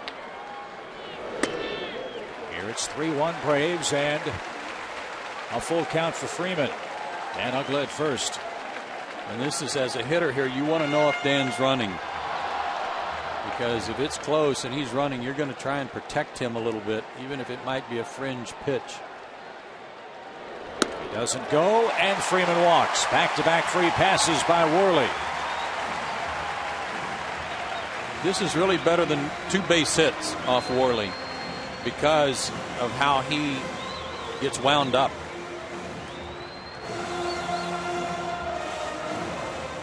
Like a first trip of the series by Rich Doobie, isn't it? I think so. And hey, this is to be expected. I mean, this is a playoff tested Philadelphia ball club. Not the case for Worley. He's a rookie. And now Atlanta a chance to really break this game open. 2 on, nobody out, and Brian McCann coming up.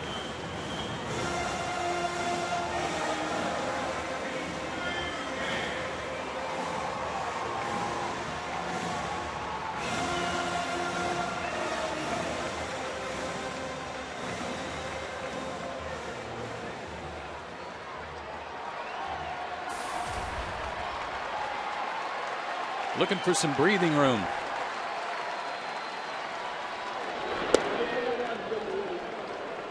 That got a corner. Strike 1.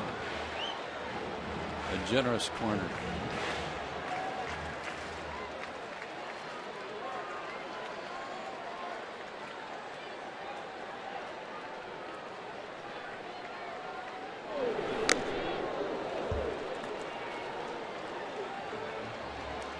Brian got in a quick 0-2 hole against Hamels his last time up, but handled the pitch when Hamels made a mistake and ripped it. Brian ripped it past Utley.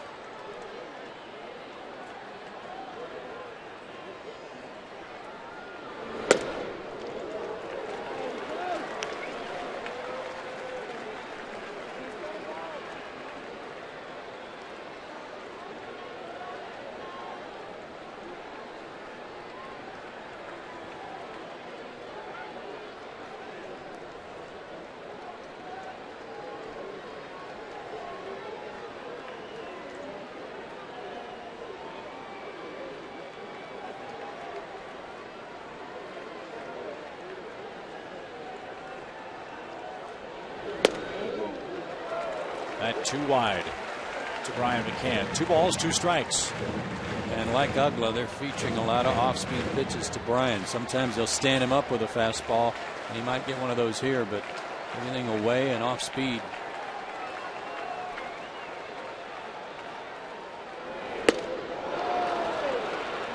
One out.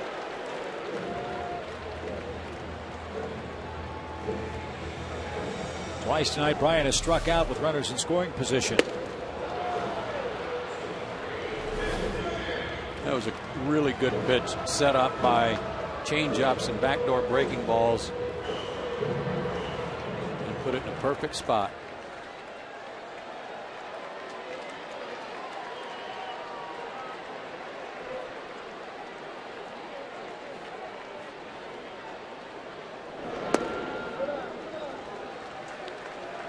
You'd love to have an inning here to blow this thing open, but again, Worley's had a good year. He's pitched well. He's struggled to get going here this inning.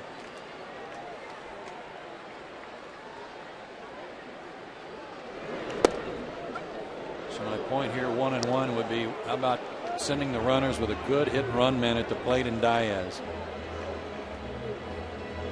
Doesn't have to be just a runner at first to hit and run, but maybe open up a spot for Matty to roll one through.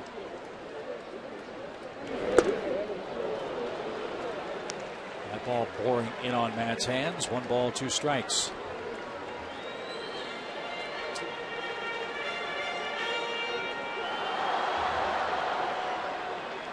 I understand we're having some video issues. We apologize for that. We're working on it.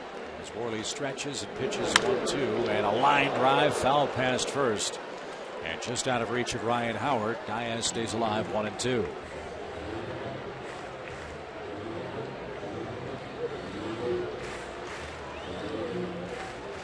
Dan Uggla at second, Freddie Freeman at first. Back-to-back walks to start this 6th inning. Brian McCann struck out swinging, and now Diaz digs in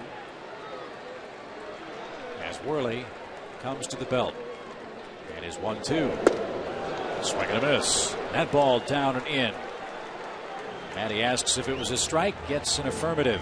2 on, 2 out.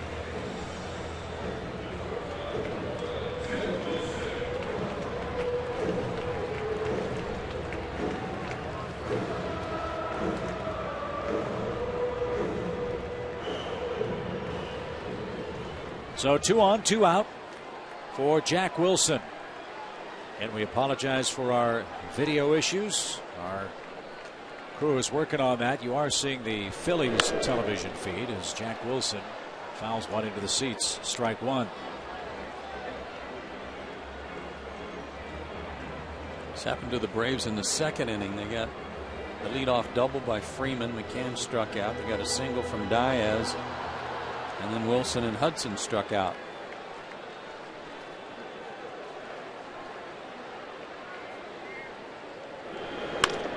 Little looping line drive into right field, a hit. Uggla around third, they'll wave him. Pence with a throw, on target, and Ruiz blocks the plate beautifully to retire the side.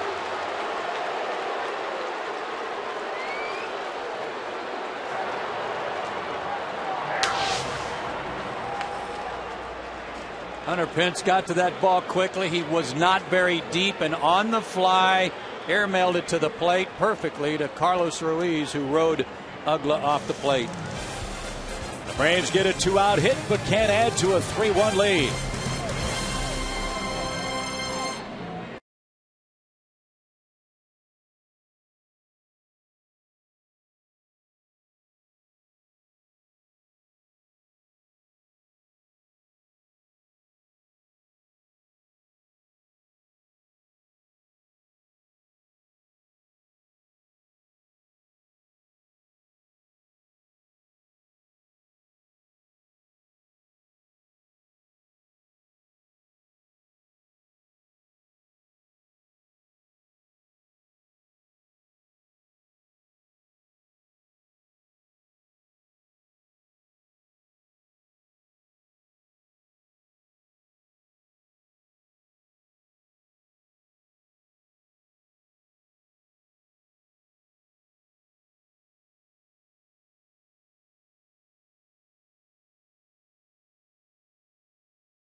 And Ugla at the plate. That ends Atlanta's 6th. Braves lead 3-1.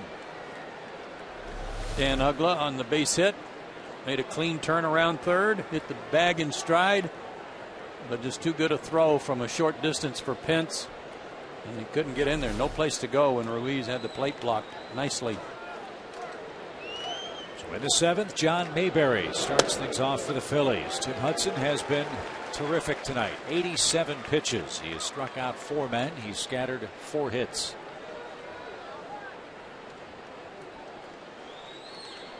He's held Mayberry down. He struck him out and got a ground ball. And he's quickly ahead 0-2. Jason Hayward's checked in for Matt Diaz. Jason in right field. That curveball has been outstanding tonight. We keep talking about it, and he just keeps throwing one better than the one before.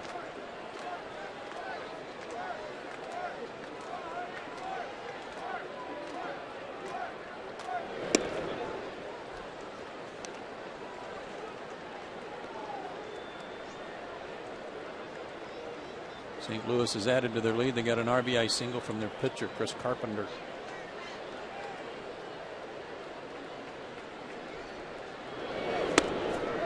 Cardinals are without Furcal and I believe Matt Holliday. Right. Both of them are banged up. Don't know if they'll be available should we play in St. Louis tomorrow night. Holliday has a hand problem. Furcal's had hamstring issues. I like that guy's outfit tonight. Up the middle. Ugla had Mayberry played perfectly from the second base bag. Throws him out. Perfect outfit for that gentleman this evening. And time for our AT&T Uverse TV trivia question this evening. And the question is, who has the most career postseason wins among active pitchers? Oh. Smoltz no longer active. Andy Pettit no longer active.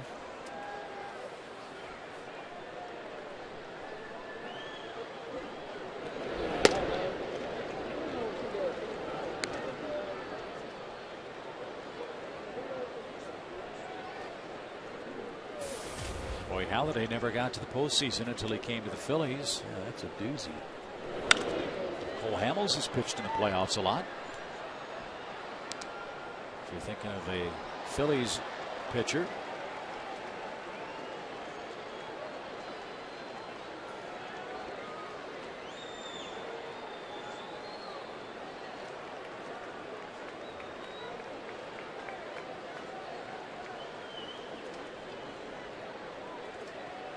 1-1 to Ibanez. Derek Lowe's got a lot of postseason experience. Roy Oswalt has 5 postseason wins. I know we talked about that yesterday. Line drive right field. Hayward couldn't get to it. Lost it. Ibanez on his way to second, and he'll stop there. Jason has had a lot of trouble on those line drives to right this year. I don't know if it's the signs or the lights, but he held his hands up helplessly. And Ibanez aboard with 1 out. First hanging curve of the night, too, from Tim Hudson, but Jason knew the general direction, but he couldn't find it in the lights here.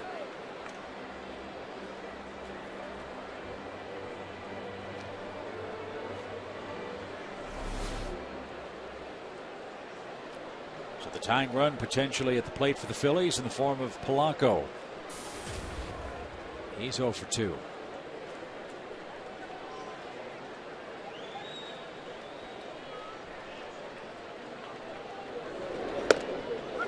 Great thing in baseball, all these high definition LED electronic scoreboards, signage and information and highlights.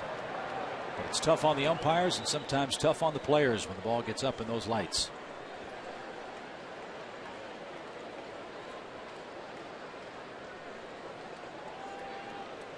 Nothing in 1 to the Phillies' third baseman. And up the middle. Ugla knocks it down, and that saves a run. Infield hit for Polanco. First and third for the Phillies.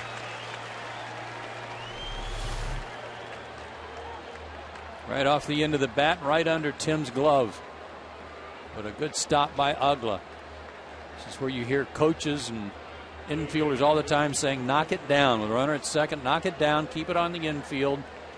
Just to prevent this runner here, Ibanez, from being able to score. You still have the double play in order, and you got a catcher at the plate. And the Braves have Chris Medlin and Eric O'Flaherty warming up in the pen. Ruiz has hit the ball to Wilson twice. Tim would love him to do it a third time.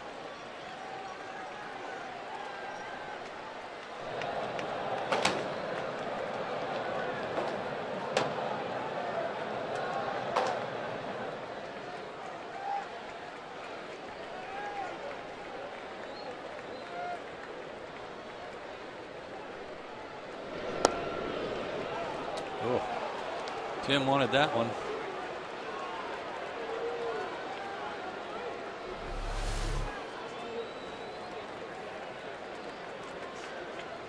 Didn't have the plate, didn't have the zone.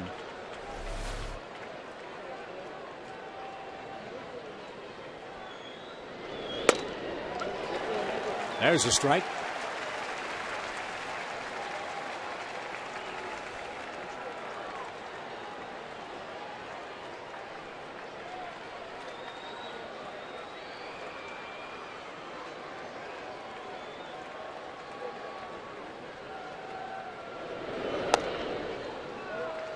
Biggest pitch of the night right here. Made a good pitch to get the double play in the 6th inning after Utley had reached. Pitched out of that jam in the 4th after he got 2 on. Got out of it. But he's 3-1. He hasn't pitched behind in the count much tonight. He's got to make a good pitch here. Double play ball, but it's off the chest of Wilson. A run is in. And it's 3-2 Atlanta. The Braves got the ground ball to short, but Jack couldn't corral it. Ibanez scores. First and second, 1 out on an E6. Only the second error by a position player in the last 21 games. And I don't know what happened on this ball. If it came up on Jack, looked like it did the way he reacted to it. He was already in a position ready to flip it over to Ugla. But it looked like it came up on him. Yep. So that's going to end the night for Tim Hudson. Listen to the crowd at Turner Field. What a job by the Braves starter, Tim Hudson.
Sports and Outdoors, by McDonald's, and by Ford.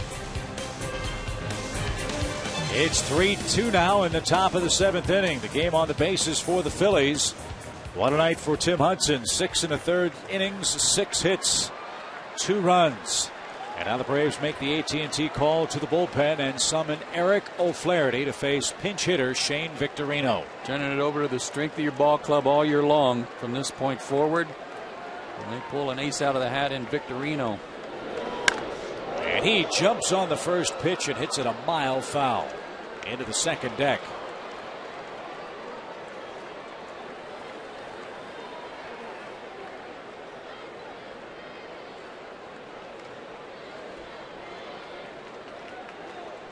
Victorino's had only one pinch hit at bat this year until this one. And he had a hit in that one appearance. And he bounces the ball to second. Wilson doubled him up. And look at O'Flaherty.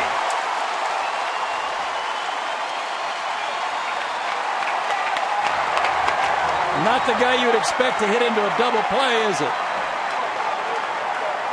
The flying Hawaiian couldn't fly fast enough to beat the baseball. The Phillies get one in the 7th. We stretch in Atlanta. 3-2 now, Braves lead.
By Geico, by Georgia Power, and by Toyota.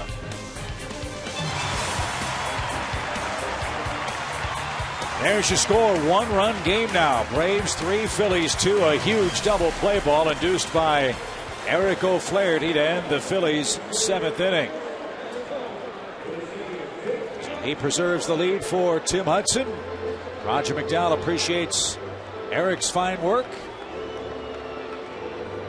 And here's the wild card race over in the American League. Mark Teixeira's hit 2 home runs for the Yankees, including a grand slam off David Price. Boston is beating Baltimore. If those scores hold, Boston would win the wild card on the final day of regular season play.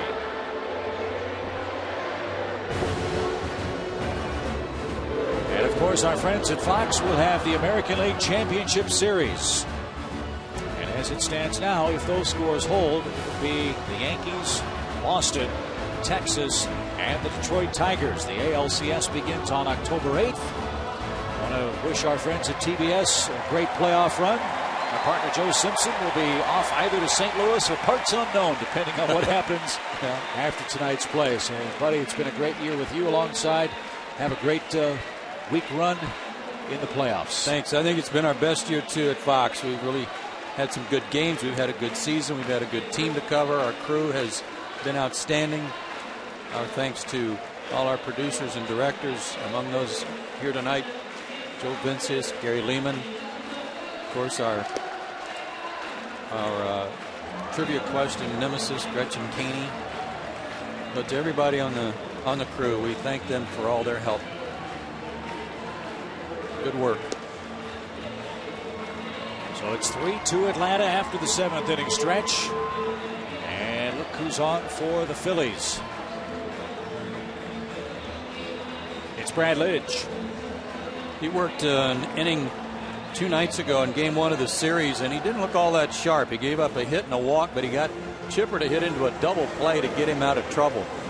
Hopefully someone has given Jose Constanza, who's going to lead off pinch hitting here, a tip about that get over slider that Lidge likes to throw on the first pitch. It's a very hittable pitch.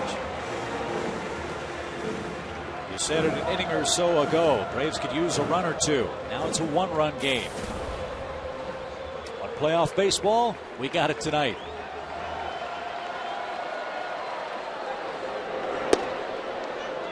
And a bunt try. Strike one.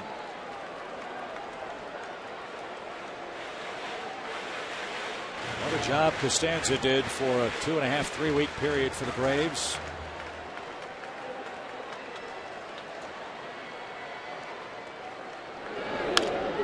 He slaps that ball out towards second and is retired for out number 1. Costanza getting his first big league action, playing tonight in his 42nd game.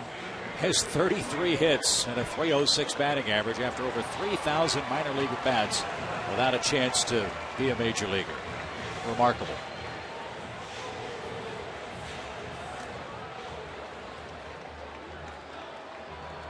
Michael Bourne's had a good night against his former club, the Phillies. Facing the man for whom he was traded, Brad Lidge.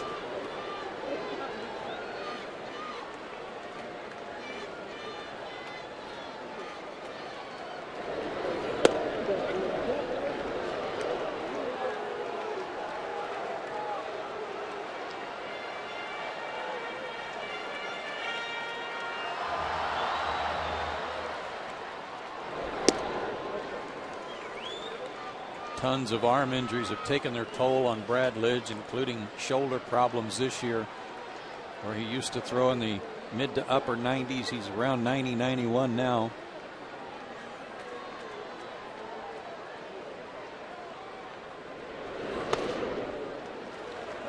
But this time of year, you can't beat experience. And Lidge certainly has that. Well, he was, what was he that year that they won the world championship? He was 41 in the 41 out of 41 in the regular season, and perfect all the way through the playoffs. Yeah, did not have a blown save all year. Fly ball to shallow right. Pence gathers it in. 2 outs. Vansdale Murphy and Tom Glavine will be guest coaches this year at the 2012 Braves Fantasy Camp. Learn from the pros and live the life of a big league ball player. Sign up today at Braves.com/fantasy camp or call 404-614-1526.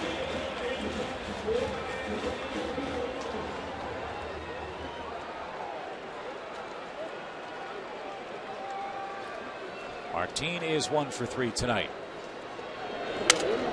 Breaks his bat, pops it into shallow center. And Utley is there to retire the side. Brad Lidge looks sharp tonight. 3 easy outs. And the top of the Phillies order is coming up in the 8th inning. Atlanta leads 3-2.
seen a very, very good baseball game tonight. Braves 3, Phillies 2 as we head to the 8th inning. This weekend, it's going to be another big Saturday in the South. That means college football. A battle of the Bulldogs is brewing in Athens. Mississippi State squares off against Georgia. Saturday at noon on Fox Sports South. And a hugely important appearance for the man answering the AT&T call to the bullpen. That's left-hander Johnny Venters. He pitched here Monday night, too, and gave up a run, but did not face Rollins. Jimmy 1 for 3 in his career against him with a walk. You don't really want to look at Venters' numbers for the month of September. They've been not Johnny Venters-like. It's bumped his ERA up to 186. But hopefully tonight, he's had a couple of days off. Hasn't pitched that much in the last week or so. He'll be back to normal. That was a good fastball there. He's got Rollins behind 1-2.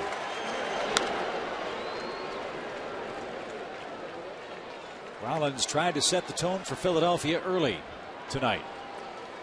He forced Tim Hudson into 10 pitches in the first at bat of the game. Tim threw 26 pitches that frame, gave up the first run, but then really buckled down. And an inside out swing, bouncing ball to first. Rollins is out number 1.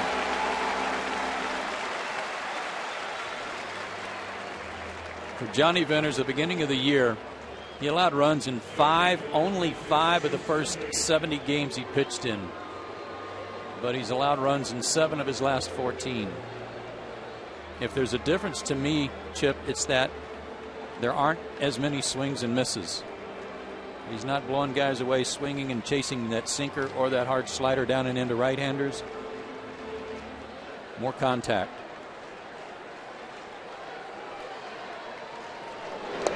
Ball low to Chase Utley. Lefty, righty, doesn't matter with Utley. That short, compact stroke you've talked about, he's a threat. And you've got Pence and Howard to follow.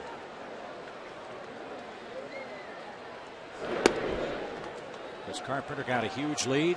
5-0 after the first for the Cardinals. He's given up 1 hit. Braves can't worry about that. They lead by a run here at home in the 8th.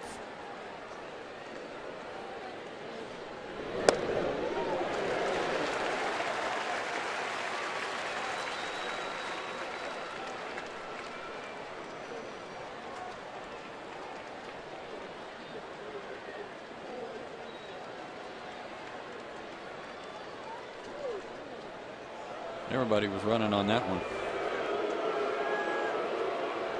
Brian McCann was the first to stand up.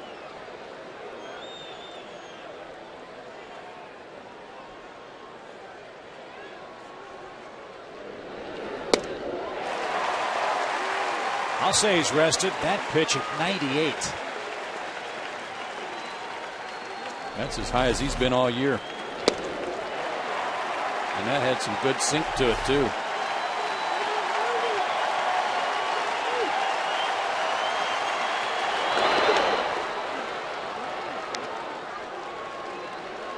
Talk to left-hand hitters who face Venters. That sinking ability and the live fastball, a real rare combination. And now the 3-2. Fouled away at the plate.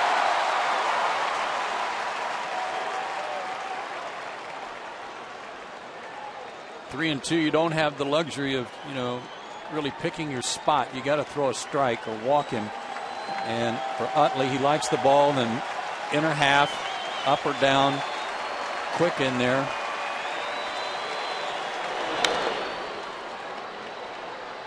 And that was a very defensive swing at a pitch and just an awesome location down and away.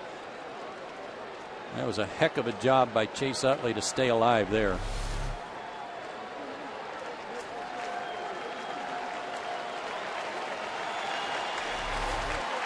Again, a 3-2. And Venters walks Utley ahead of Hunter Pence. 1 on, 1 out, 1-run game. Back to the AT&T Uverse TV trivia question. Playoffs are right around the corner. Who has the most career postseason wins among active pitchers? I'm going to go with Roy Oswalt. I thought of somebody during the break. How about Tim Wakefield? Good call. Gosh, you know, I thought High chop off the plate. Fetters calmly throws out Pence. Runner at second, 2 out. I wondered about Rivera and how many wins he might have picked up coming in for saves. But that was a good out there on one pitch. From a guy that's awfully tough. Ryan Howard due up. He's driven in another run tonight with a double in the first. He's got 116 RBIs, but he's 2 for 13 in his career against Venters with 6 strikeouts.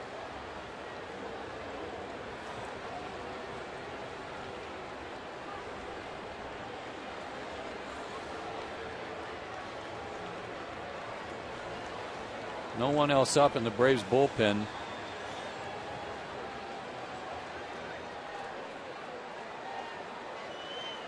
Tying run at second. You don't want to put the winning run on by pitching around this guy.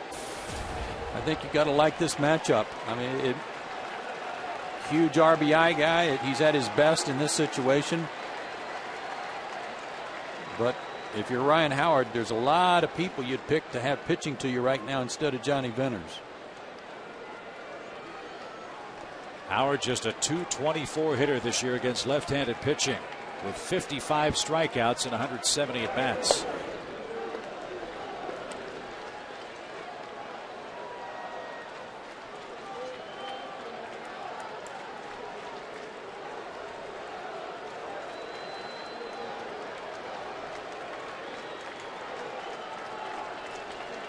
Three defenders on the right side of the infield.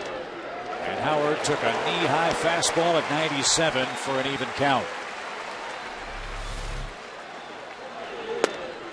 Wow, what a spot.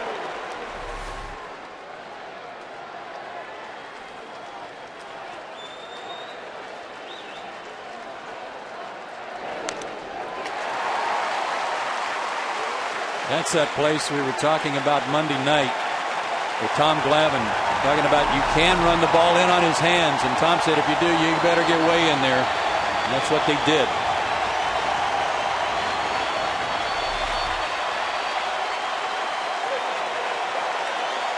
Not time for a slider here.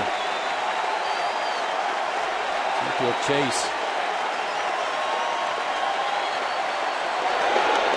He hit him with a 1-2 pitch. Wow.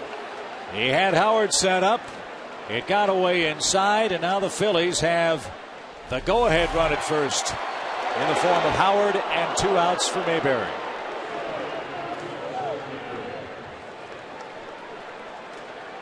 I hope it got some of that elbow guard for Ryan Howard.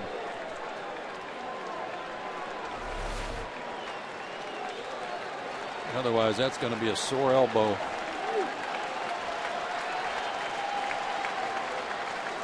Two on, 2 out.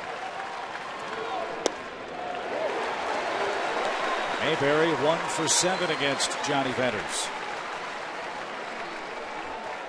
And 0 for 3 tonight.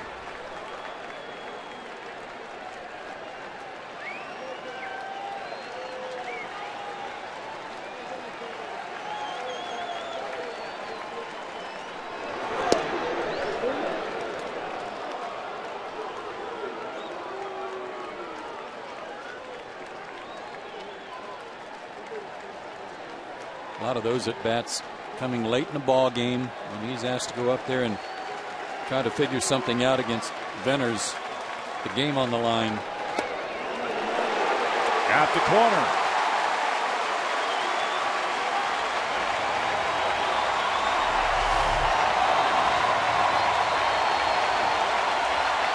May have gotten the call too.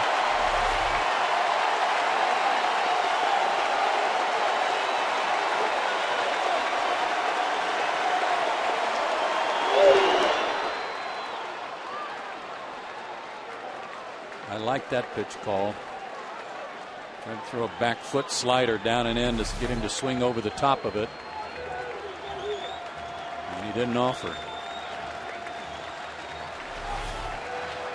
Utley's at second. Sore ankled Ryan Howard at first. Braves with a 1-run lead.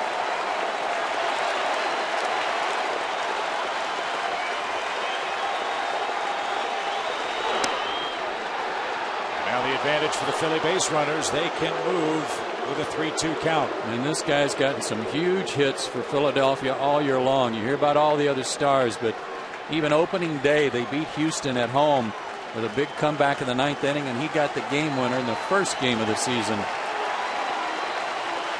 Runners go. And it's ball 4 to load the bases. And now Vetters has to face Raul Ibanez. And Ibanez, a left-hand hitter who has had good luck. He's 4 for 9 against Vetters.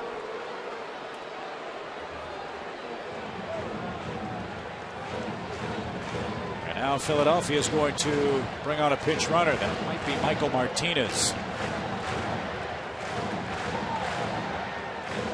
And he can fly.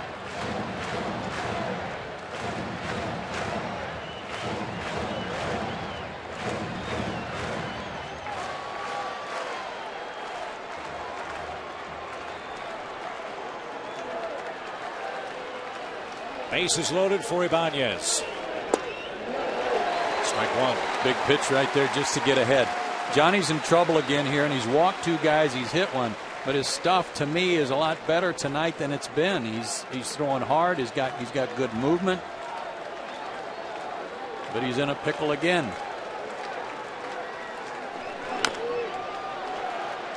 That's fouled at the plate, and now he's quickly 0-2. And Ibanez may not get a better pitch to hit than that one. That was thrown hard, but it was right down Peachtree, and he was late on it.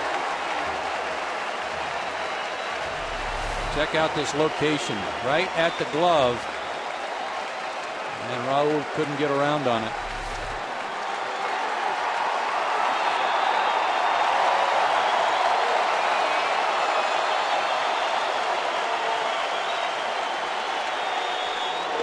Struck him out.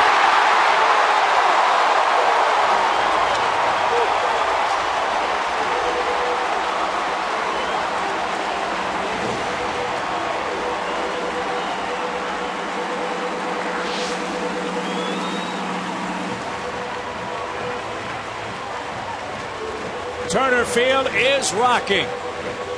The Braves bench celebrates. 3-2 in the 8th.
Atlanta 3-2 leads as we hit the bottom of the 8th.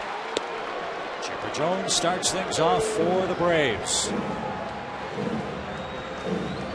Changes aplenty for the Phillies. Michael Martinez stays in center. John Mayberry moves over to first.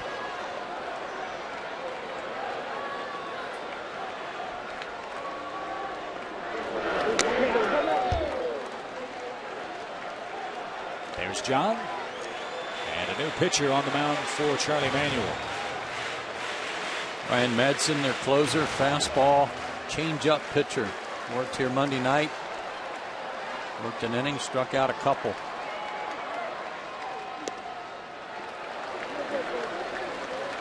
Another run would be nice. Braves by 1. 95 fastball, 85 change-up. Good numbers, but Chipper behind in the count. Oh, baby. Oh.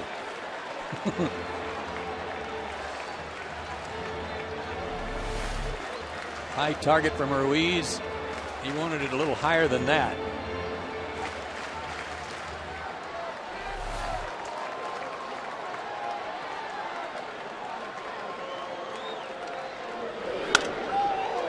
And almost in the glove of Ruiz. Chipper fouled it way off to the left side.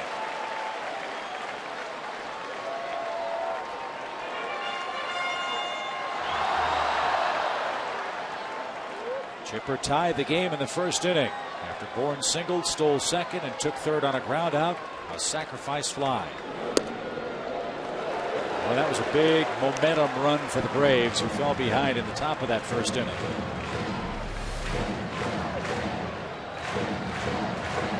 Got a break there.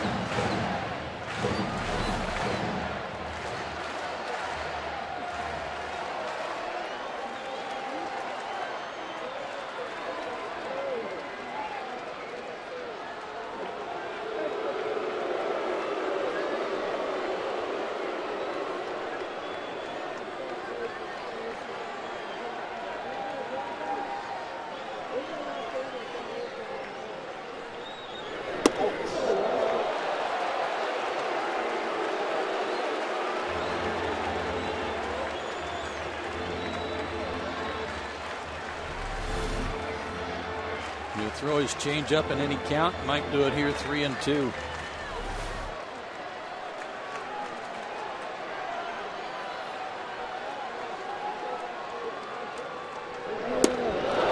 He did. And he got Chipper to swing and miss. 1 out in the 8th. Time for our Coors Light Cold Hard Blast with Dan Uggla coming to the plate. He's the difference in the ball game right now. An 0-2 fastball from Cole Hamels. And Dan Uggla with his career-high 36th home run. A 2-run shot in the 3rd inning. Braves have only had 2 hits since then. They still have the lead.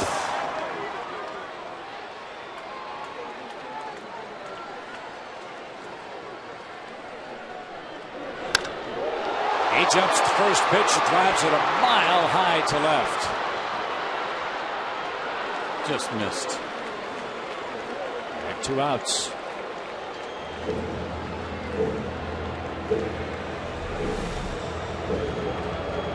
High fastball. Oh boy, did he have a good swing in it too. Just a little under it. Might have been a homer in Philly, but not here. All throughout tonight's game, we hope you followed the conversation on Twitter. Still time to join Tom, Ron, Brian, and Jerome. They're analyzing the game and answering your questions, and they'd love to hear from you. It's late, though. We're in the bottom of the 8th. Follow Sports South on Twitter tonight and get in on the conversation.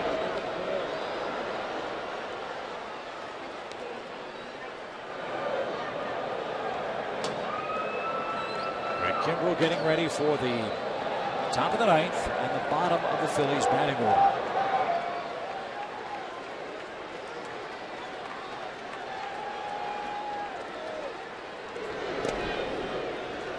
Madsen struck Freeman out here Monday night, and he did it on some change-ups. Freddie just had a good hack at a fastball and fouled it off, but he might be sitting on that change-up now if he can get one he can hit.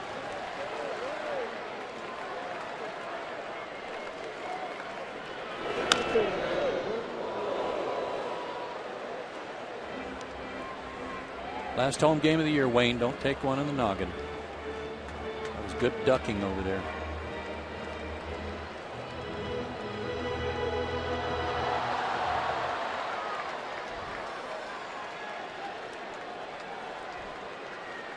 One ball, two strikes.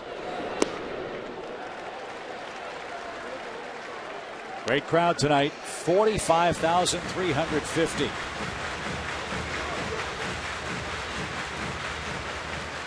Braves drew 2.37 million fans this year at home.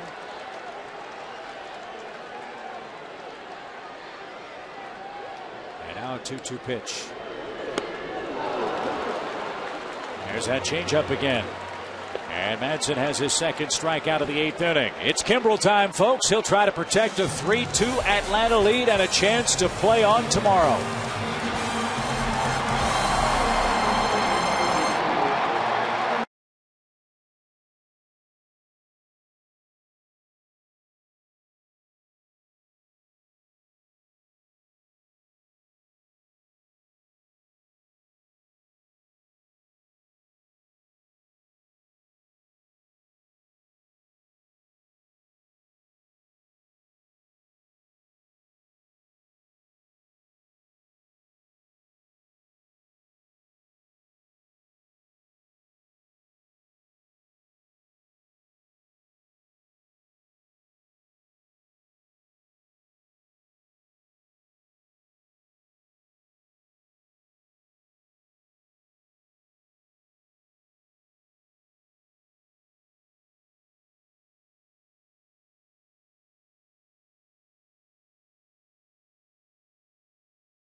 Braves up 3-2. They go to the pen. Craig Kimbrel, a huge ovation as he came trotting in.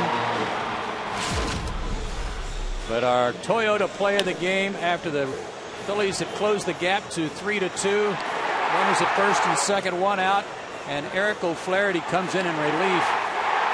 Tim Hudson and gets a ground ball double play from Shane Victorino to get out of the inning. Our Toyota play of the game.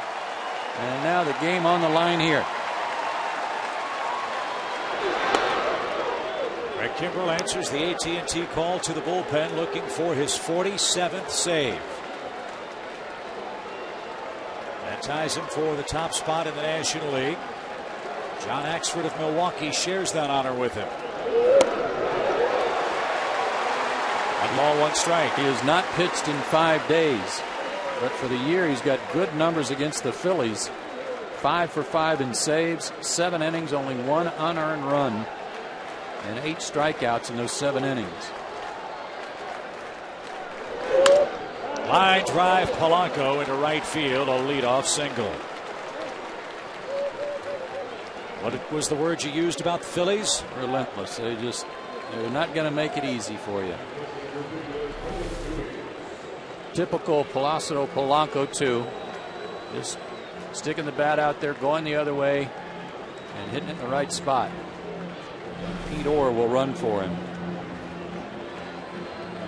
Now an interesting matchup here in the 9th inning. You have a young man with arguably the best fastball on the Braves club facing arguably the best fastball hitter on the Phillies team. Let's see what Kimbrel can do with catcher Carlos Ruiz.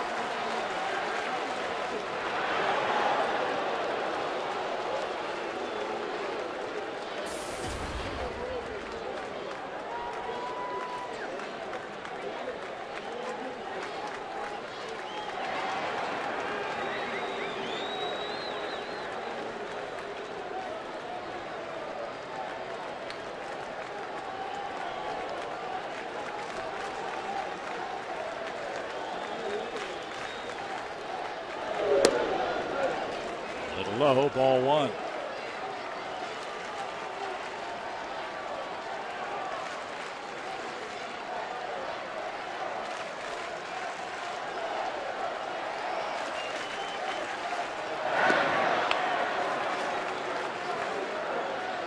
Remember Pete Orr as an Atlanta Brave. You know he's got good wheels.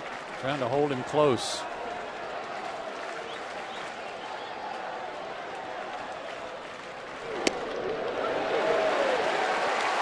One ball, one strike.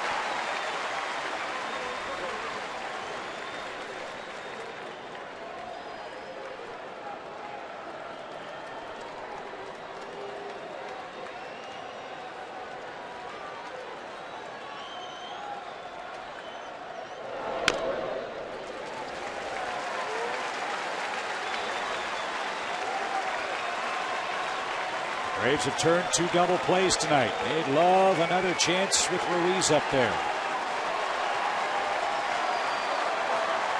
Hit the ball on the ground 3 times tonight.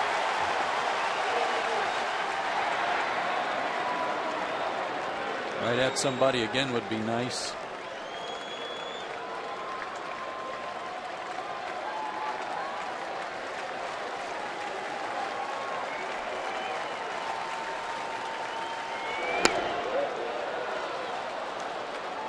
Balls, 2 strikes. Ben Francisco is the Phillies' on-deck batter. Chased a slider a minute ago, might chase another. But couldn't get it where he wanted it.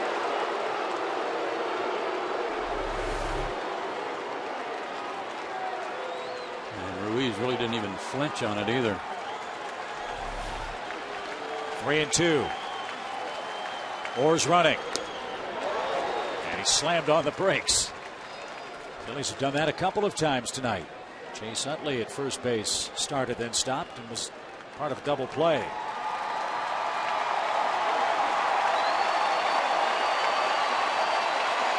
Ruiz had a good cut at that big fastball too. A little late. 1 out. Went upstairs above his hands. No chance. That's that one that Eric Hinske calls the upshoot. Probably ball 4, but Ruiz couldn't lay off. Now Francisco bats. A double play ends the game. 7 pinch hits on the year for Francisco. After that all-important first out, let's see if Kimbrel gets in a groove here. Strike 1. This guy likes to extend his arms, likes the ball out away from him. And he'll go to right center. The Braves are shading him a little bit that way. A lot of room in left center. Wide open. Chipper almost standing on the third base line at third base. Freeman holds Orr at first with 1 out.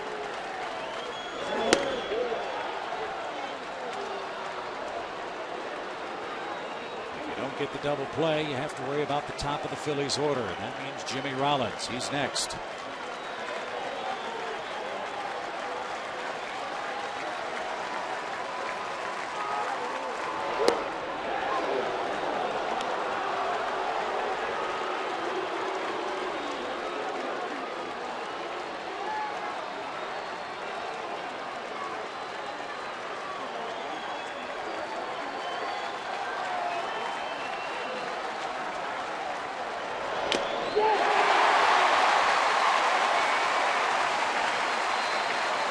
Only had one thing in mind there, Francisco, and that was he was going for the pump.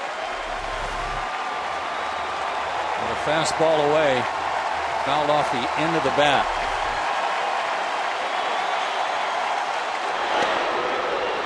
A base on balls. First and second, 1 out.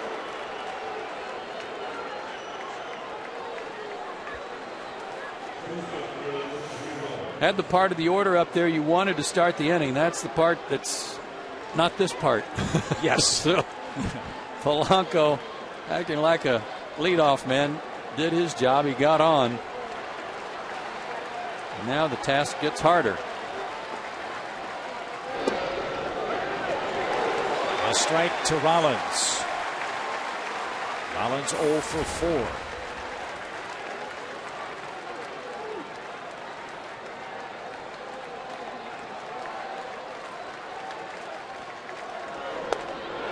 Oh, come on. Man.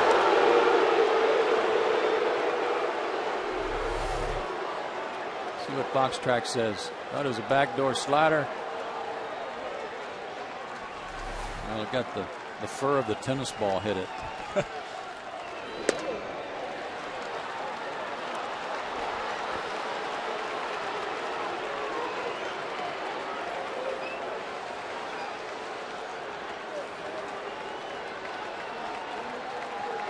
Stay aggressive.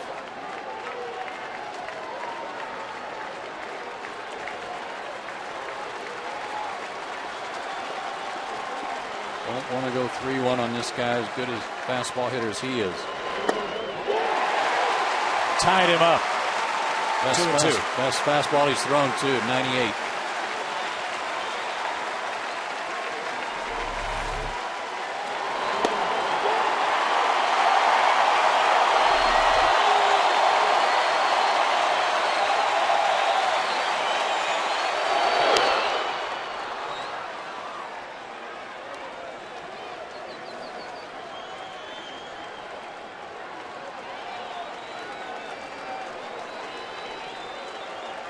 High-stress pitches in this inning. And another coming to Rollins. 2 on, 1 out. 1-run Braves game in the ninth. Big stop by Bryan.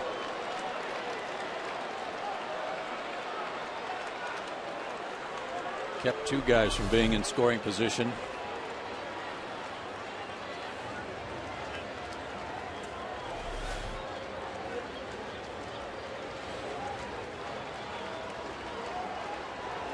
So what did they talk about here? Full count. With Utley on deck, I don't look for the Phillies to be running here, especially since Kimbrel's such a strikeout pitcher. But what kind of pitch are they going to throw? Best pitch is the fastball. He's throwing at 98. Got to figure that's it and match your best to his best. And he lost Jimmy Rollins to load the bases. Fetters walked 2 and hit a man in the 8th and got out of it. Kimbrel's given up a single and 2 walks with 1 out in the 9th. And now you've got to face Utley with the bases loaded, 1 out.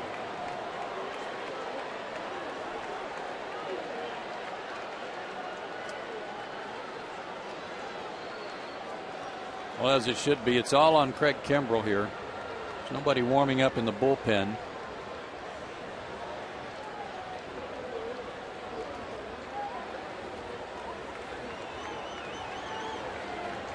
This is as quiet as this ballpark has been all night.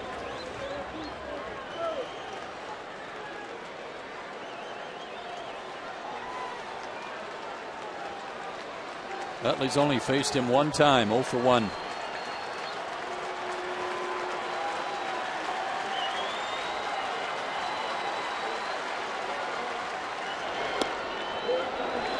At the knees, strike 1.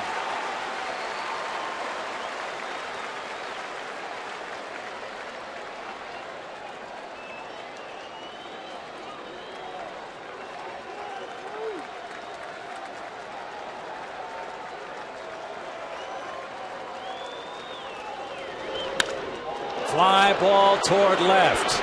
That's going to be deep enough. Or tags. He's going to come home and score to tie this game 3-3.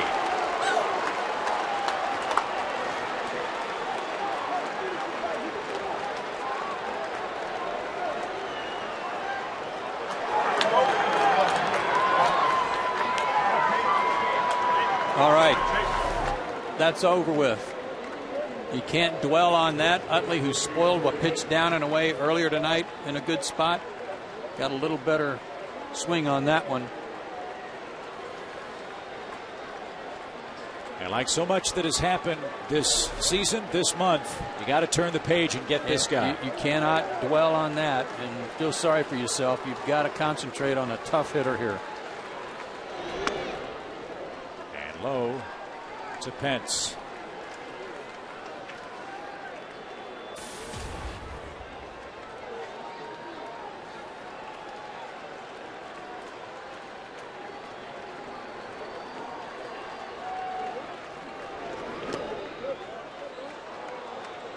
No advance by Ben Francisco at second. Now the Braves bullpen begins to work.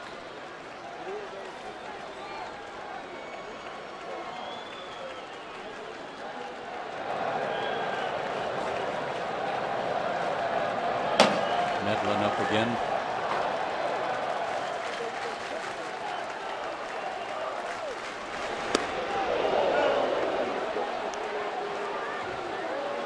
Three balls, no strikes.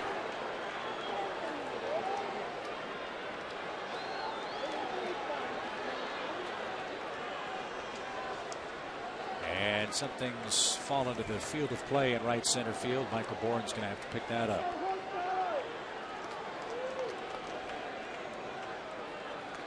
Somebody lost their Rock'em Sock'em robot. Now we're ready to go.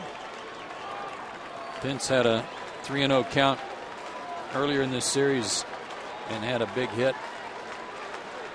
Don't assume he's taking here. Wasn't close enough to swing at. And it's the third walk of the inning for Kimbrel. It loads the bases. Michael Martinez is coming to the plate. And Freddie Gonzalez is going to have to go get Craig Kimbrel.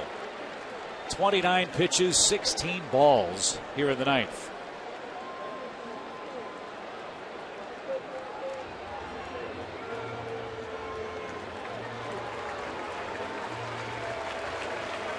The game on the bases for the Phillies. They've tied it in the ninth.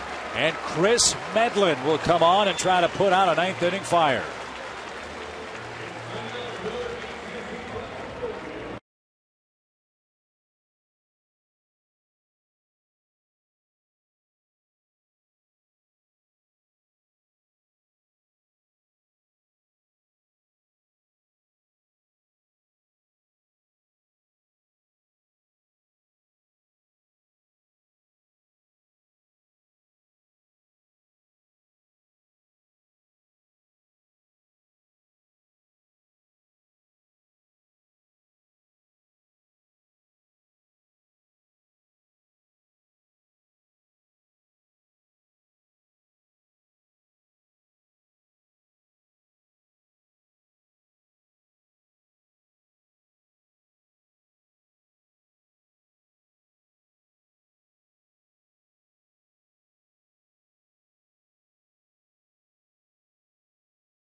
Has tied things at 3. There's what's happening in Houston. The Cardinals blew open that game against Brett Myers in the very first inning. Chris Carpenter and company firing a 2-hit shutout at the Astros. Let's hope Chris Medlin, who answers the AT&T call to the bullpen, can send this game to the bottom of the ninth inning, tied 3-3. Only one appearance since coming back from his arm surgery. That was at Washington. He had a 3-up and 3-down inning on the 25th. And what a spot to be in here, and only his second appearance of the year. Bases loaded, 2 out, and a fast runner at the plate in Martinez, a switch hitter who has not had a good year. And a small strike zone, too.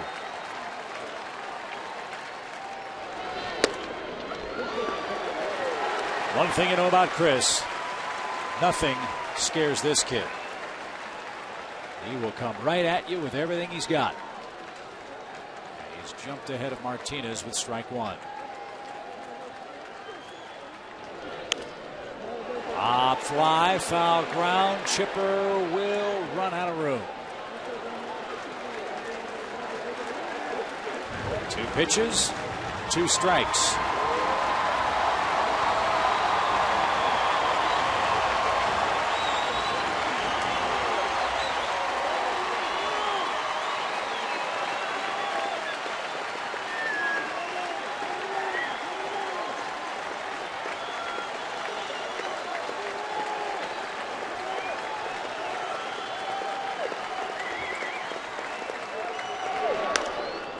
Popped up. This one's going to be playable. In foul ground, Chipper's got it.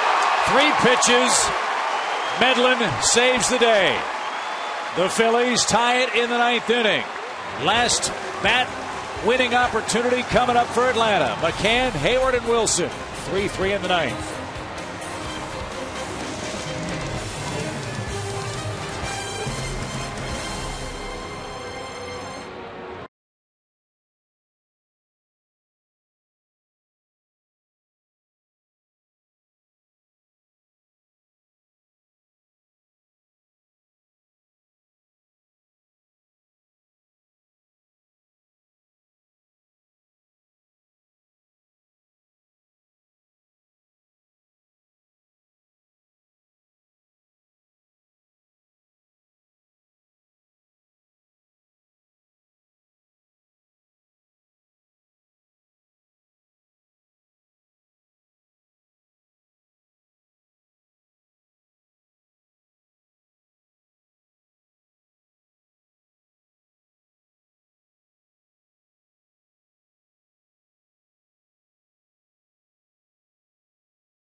Medlin, he bails the Braves out of a bases loaded 2-out situation, getting a pop-up by Michael Martinez. And now the Braves find themselves in familiar territory.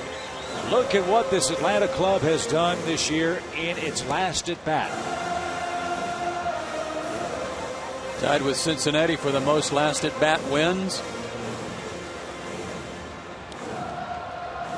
The Braves have had some good luck against Michael Stutz, who will come on and work the 9th too. Good record overall after he was called up from Lehigh Valley, but against the Braves he's been in 7 games, 5 1/3 innings, 6 earned runs allowed. It only takes 1 to win it for Atlanta in the 9th. Another change for the Phillies. Wilson Valdez has checked in. He's at third base. Brian McCann, Jason Hayward, Jack Wilson scheduled against Stutz.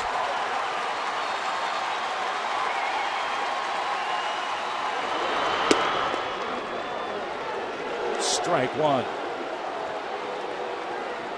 Brian didn't like that.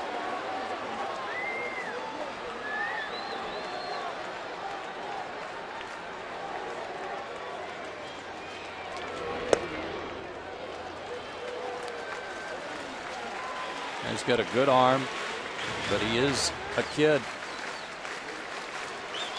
Fastball, slider.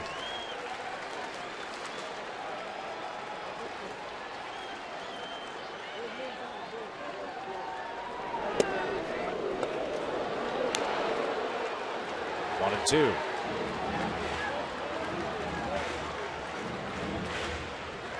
Might have been a reason for them to score in the top of the 9th, just to jazz this place up with a walk-off win. Calls that ball foul. 1 ball, 2 strikes.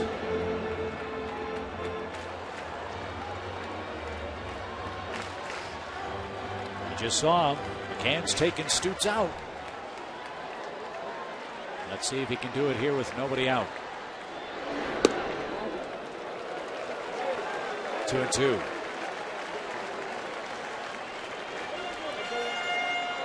They've busted Brian in tonight a couple of times. Once on a called third strike, once on a swinging strike.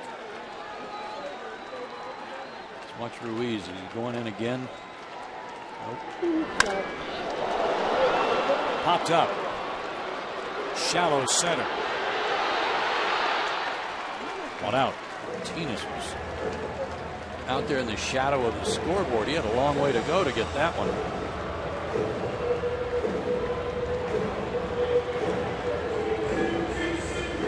Here's Jason Hayward. Jason's first at bat of the game.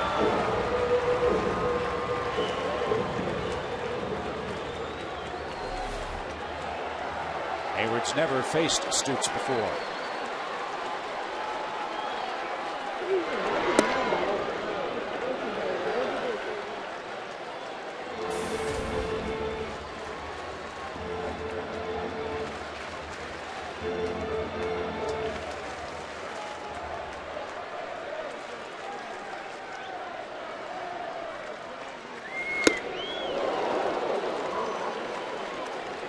Two.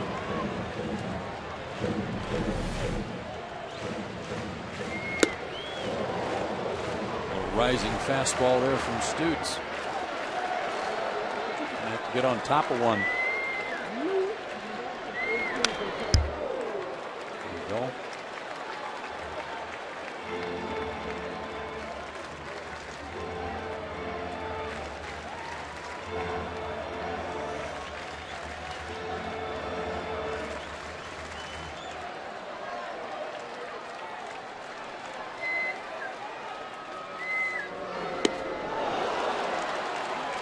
Hayward down on strikes.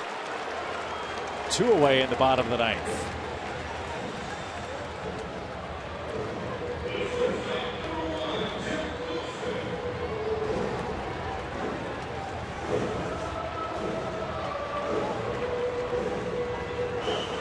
Jack Wilson bats with the bases empty. 3-3 game.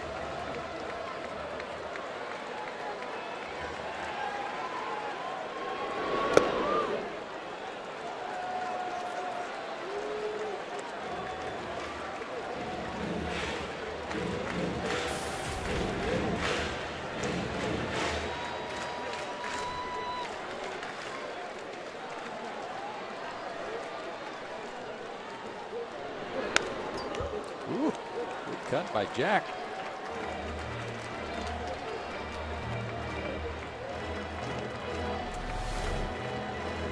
Trying to etch his name in the memory banks of some of these Braves fans as one of the new guys. Good cut.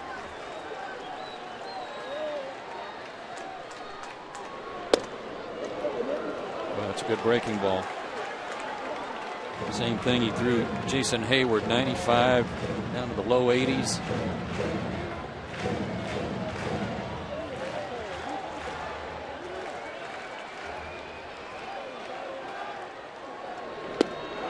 And Stutes works a perfect bottom of the 9th inning. Free baseball in Atlanta. Wouldn't have it any other way, would you?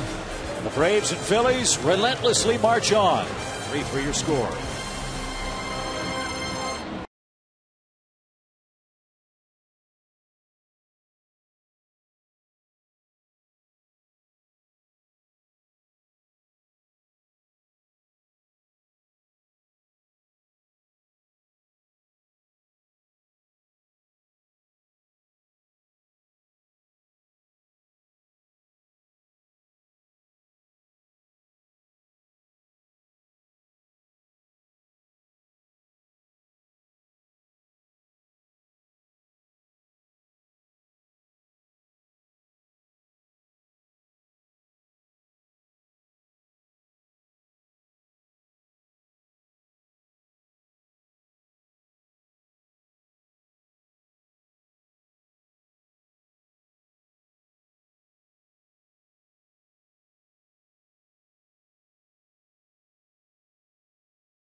It's been a good one.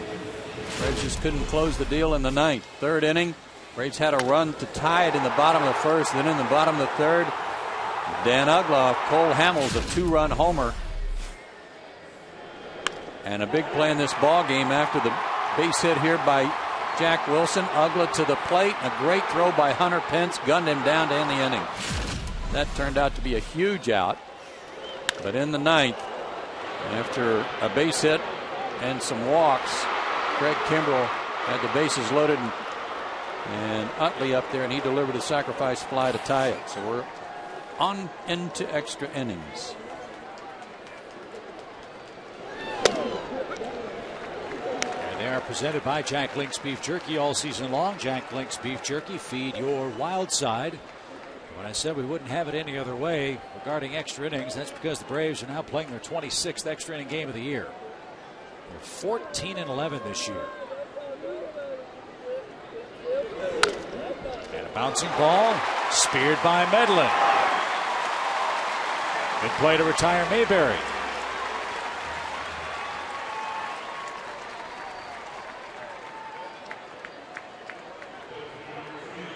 Medlin did a great job of working over Michael Martinez to end the ninth inning with what he does best. And the reason the Braves were hoping he would be available at the end of the year or into postseason was to work on left-handers. He got such a good changeup. He got a changeup, a couple of good ones to Martinez, and got him to pop up. Now let's see if he does the same thing to Ibanez.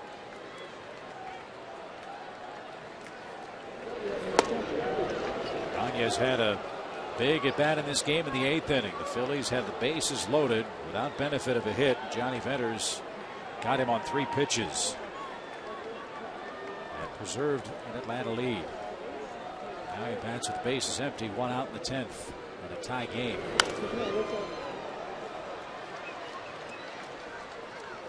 One ball, 1 strike. He also hit that double off of Hudson that Hayward lost in the lights. I don't know if Jason would have flagged it down if he had seen it or not, but out toward the Braves bullpen, and he eventually came around to score.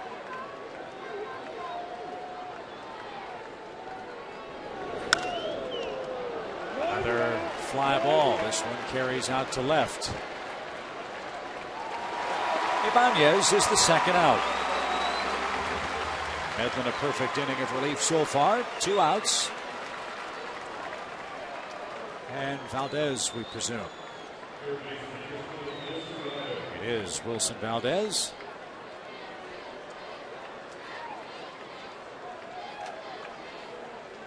A .247 hitter.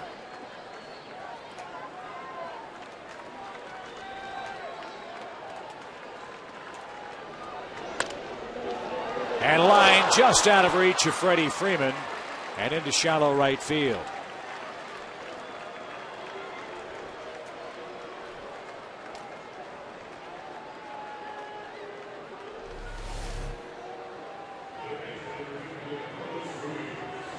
A bit of an inside out swing, and boy, he may have even gotten some leather on that. Just enough to get it over Freddie. Now Ruiz bats. He's 0 for 4, but does have an RBI.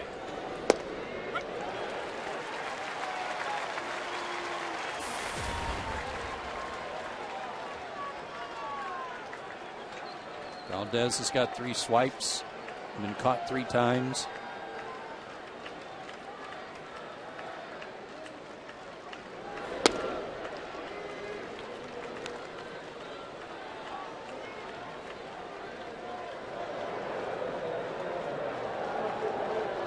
Michael Schwimmer getting ready in the Phillies pen.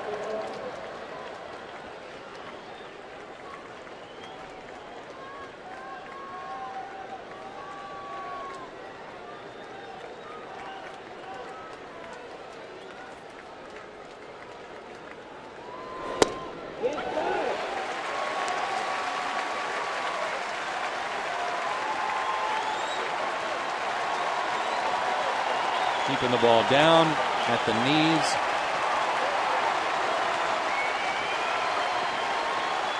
Good stuff so far from Medlin.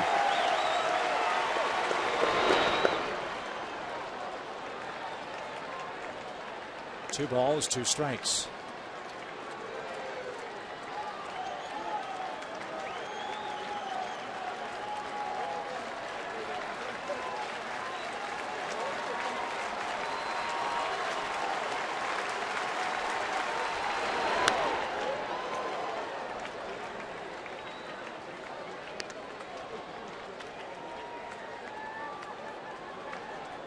Chris last year, before he got hurt, had an amazing number.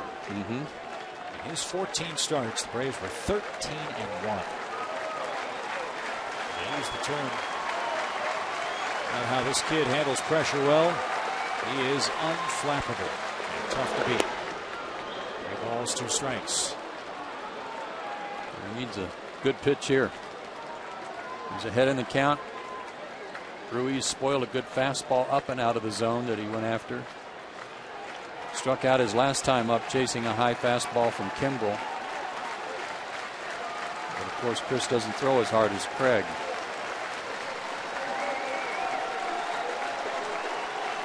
Runner goes with a payoff pitch. Swing and a miss.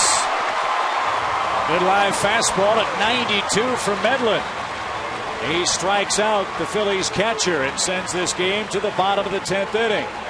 3-3 in game 162 at Turner Field.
And 1/3 of 1 hit relief. He turns things over to his offense now.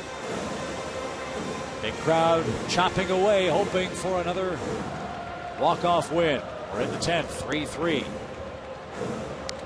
And Michael Schwimmer, a young right-hander, on for Philadelphia. He's called up from Lehigh Valley on September 2nd. Actually, had been up before that. Had been down for just a week. He's only been in 11 games. 7 walks in 12 innings. I'd say might be a good idea to make him throw you a strike.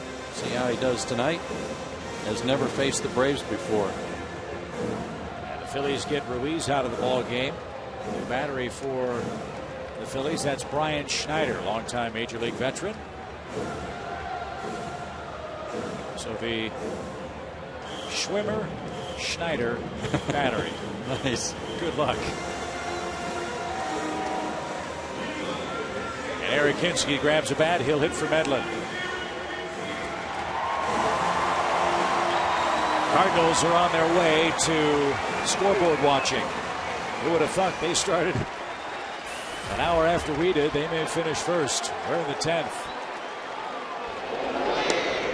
And ball 1 to Eric Hinsky.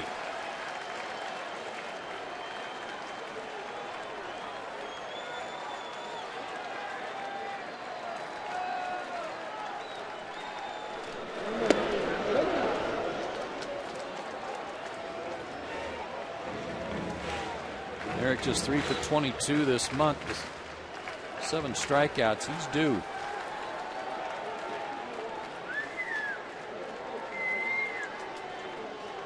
Schwimmer, a great big guy, 6'8", 240. He looks it. 1 ball, 2 strikes.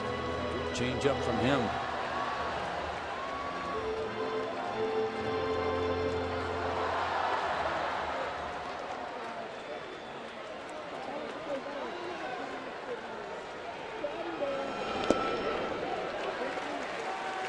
Across the shoe tops for an even count. You really don't have to explain the situation to Schwimmer. Graduate of the University of Virginia with a degree in sociology and statistics. Odds are if he gives up a run here, it'll be a Braves win. He knows that. 2 balls, 2 strikes. High pop. And behind the second base bag, Jimmy Rollins gathers it in. Eric Hinsky pops out. Told you we keep you up to date on all the wild card action in both leagues. You know about the Cardinals. Rain delay in Baltimore where the Red Sox lead. The Yankees in Tampa Bay. Yankees led that game 7-0. 2 homers by Teixeira. The Rays have scored 3 times. And now it's 7-6. Yankees leading. Wow. Again, if Tampa Bay can rally, and if Boston holds off Baltimore, it'll be a 1-game matchup between the Red Sox and Rays. Michael Bourne's had a good night. Said we needed a couple of runs scored out of him tonight. He's got 1.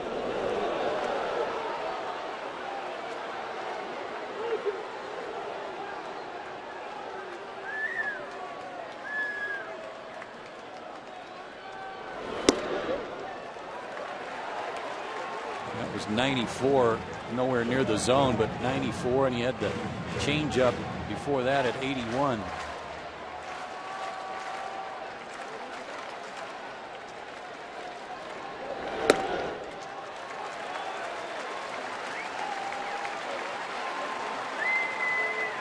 We'll take a walk, we'll take a hit, anything in this 10th inning. And again, with this guy's inability to have much command on his fastball, especially, it appears, might see Michael take one here.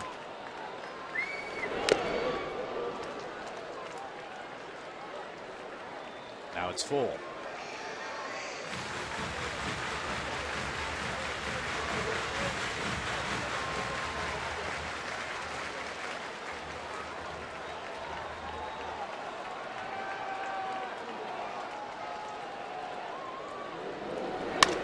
Line drive. Bourne with a 1-out single to left. Our 3-hit game. Only their second hit since the 4th inning. The offense has been quiet because he hadn't been on.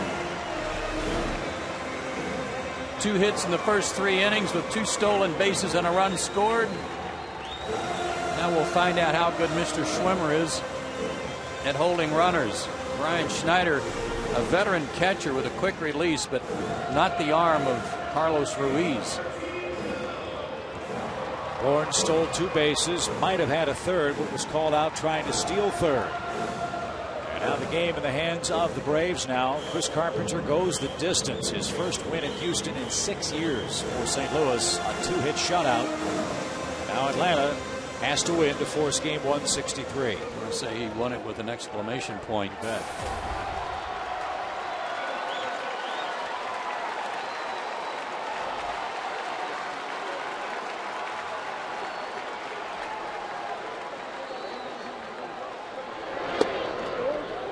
Downstairs to Martin Prado.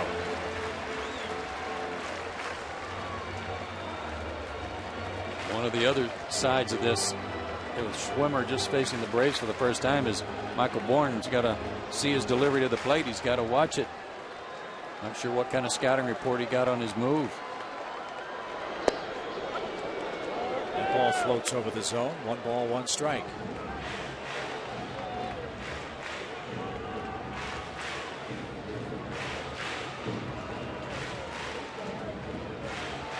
Does not have a big lead.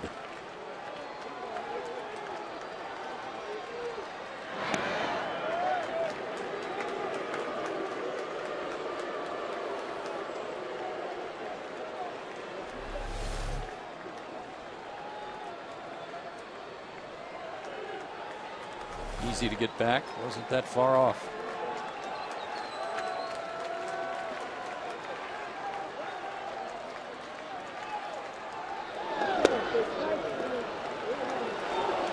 No strike call there. 1-2.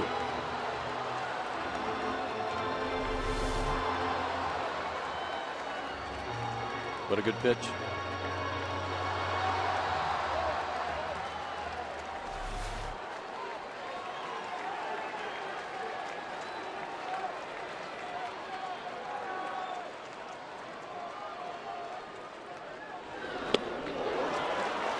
Martin down swinging.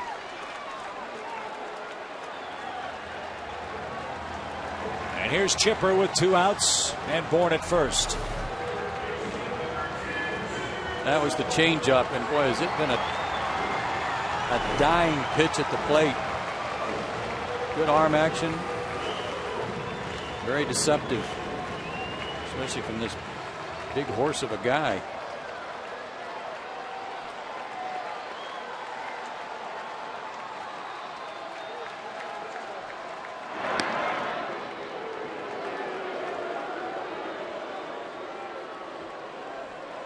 Chipper, when he sees a guy for the first time, he's not one of those guys just sit around and wait to see what he's got. If he gets a good pitch to hit on the first one, he'll jump on it. And you know he was formulating his game plan in the on-deck circle.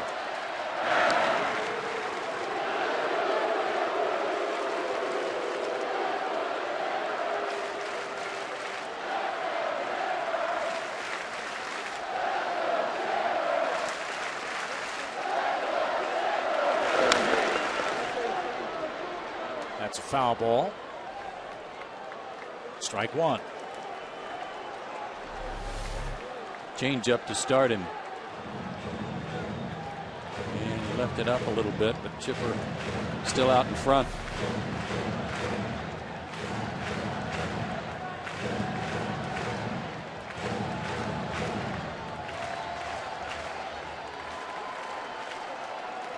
Gap in right center if Chipper can fill it. Bourne with the lead at first. I know the idea here is with Bourne's speed, he could score on a double. Their outfielders are so deep that might be kind of hard. Nice to have Bourne at second base, though.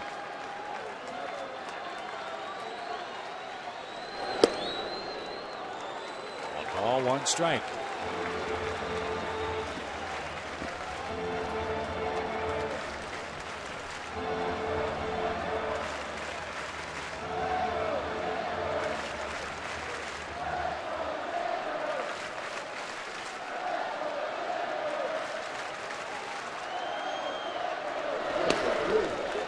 Nice play. That saved the base. 2 balls and a strike.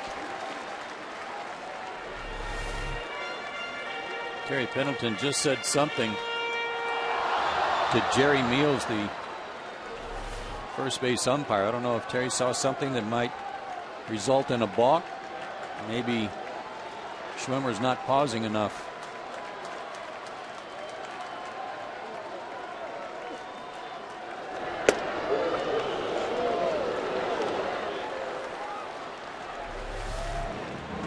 Terry going over to at least say something to Jerry Meals. Alert him.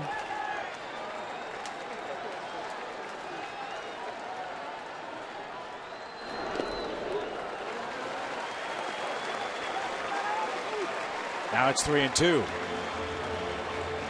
Big advantage here. He hasn't appeared, Schwimmer, he hasn't appeared to give in on anything. And his changeup's been very effective.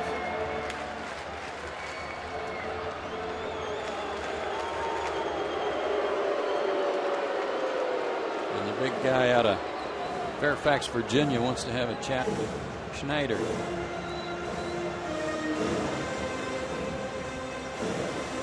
When Schwimmer and Schneider get together, they talk about his slider. Very nice. Sure that he's got one. Mayberry will hold Bourne at first. Now the 3-2 pitch. Runner goes. Chipper fly ball. Long run. Left field line. That ball slicing and just foul. That would have gotten the job done. Ooh. Bourne was flying around the bases. Was at the third base bag when that ball hit the dirt.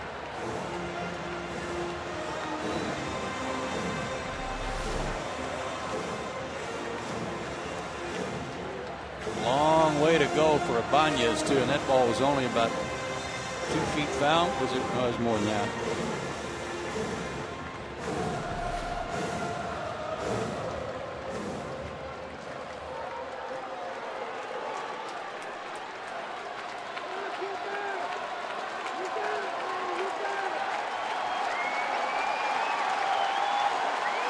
Another 3-2.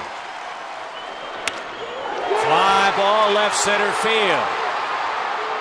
And a great running catch by Martinez.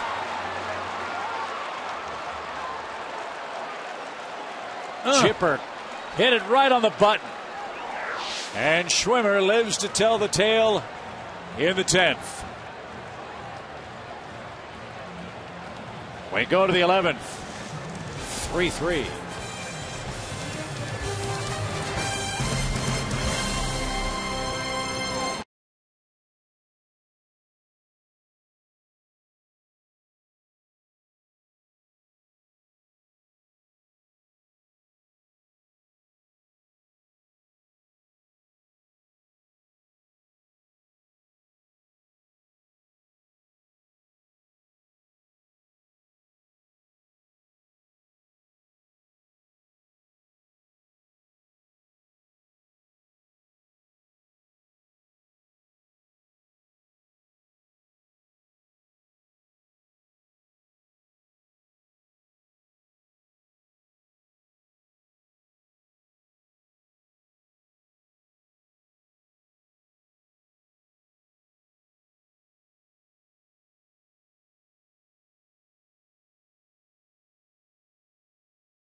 In Atlanta, 3-3 as we move to the 11th inning. Extra innings presented by Jack Link's Beef Jerky all season long. Jack Link's Beef Jerky, feed your wild side. And the Braves will again make an AT&T call to the bullpen. It's Anthony Varvaro. And he'll start with Phillies catcher Brian Schneider.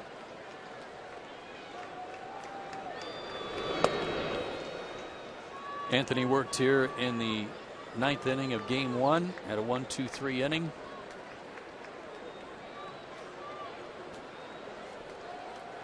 Throws hard, mid-90s. Who doesn't anymore?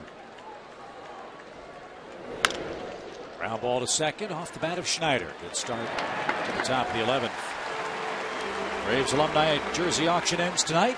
Bid now at Braves.com/alumni auction for game-worn jerseys signed by former legends Tom Glavine, John Smoltz, Steve Avery, David Justice, and more. Bid today at Braves.com/alumni auction. Great work by Chris Medlin, coming in and getting out of that jam in the 9th inning, getting the pop-up. Allowing just one hit over his inning and a third. Looked sharp.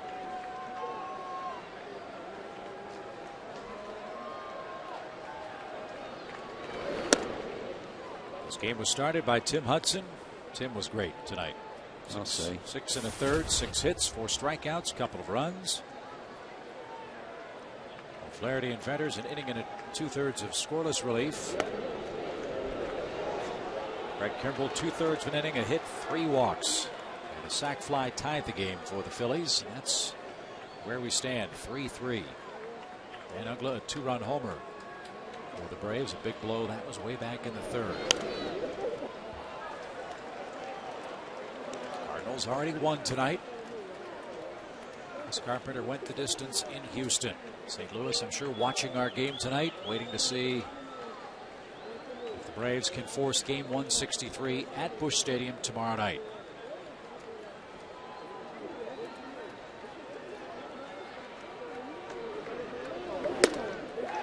Home run cut. Rollins missed it. 2-2. 6 runs for Tampa Bay. All they were able to muster. 8th inning, so they're in the top of the 9th. 7-6 Yankees. Wonder if Mariano Rivera will try to close it.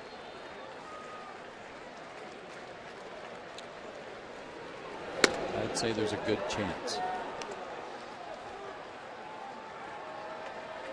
Boston leads Baltimore in a rain delay. They're in the bottom of the 7th at Camden Yards.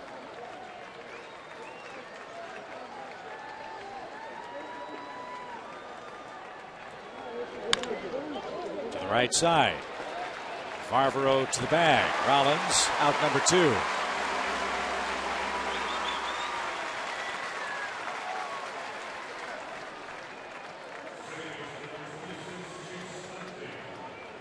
Utley's 1 for 3 tonight. Had the game tying RBI in the 9th.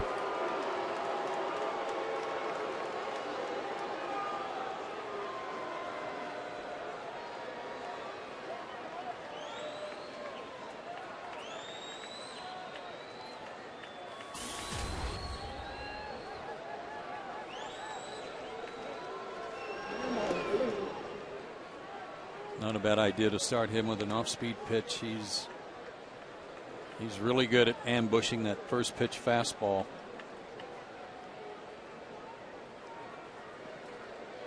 Again, likes the ball middle in, up or down.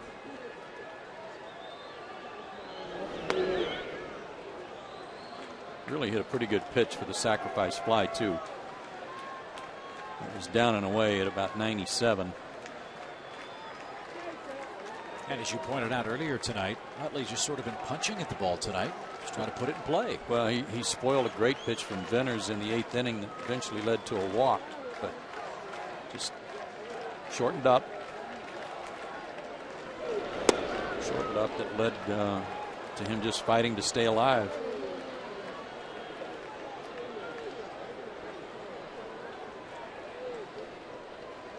Now Utley, 3 balls, no strikes.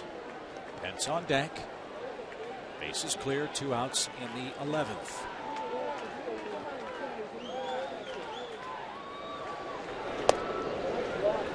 And Utley's aboard with 2 down. And here's Pence. Pence has a single. He's walked twice. He scored once. He's tapped back to the mound, and he's hit into a double play.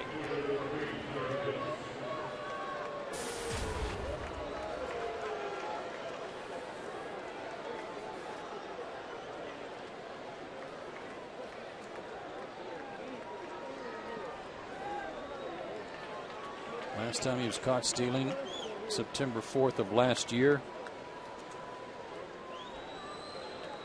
Doesn't run as much as he used to, but certainly capable.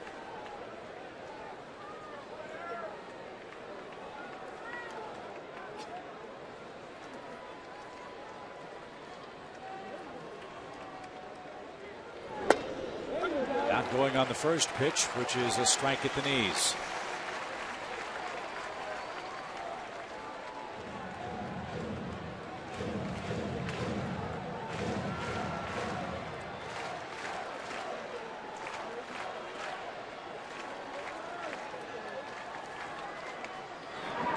Also had a big play in the outfield tonight. Remember, threw out a runner at the plate. He gunned down Dan Uggla in the Braves' 6th. He came in, tied for the major league lead in outfield assists this year, Hunter Pence. So he added to that tonight. It's a big run. No balls and a strike.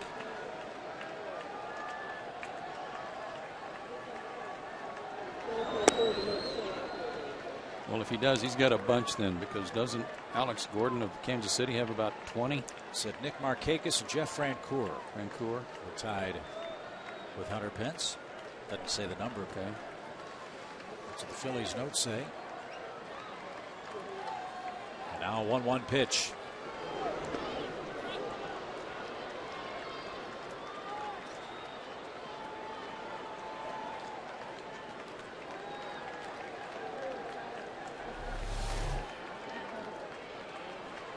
Nice stop by Brian again. He's had a couple of those the last couple of innings.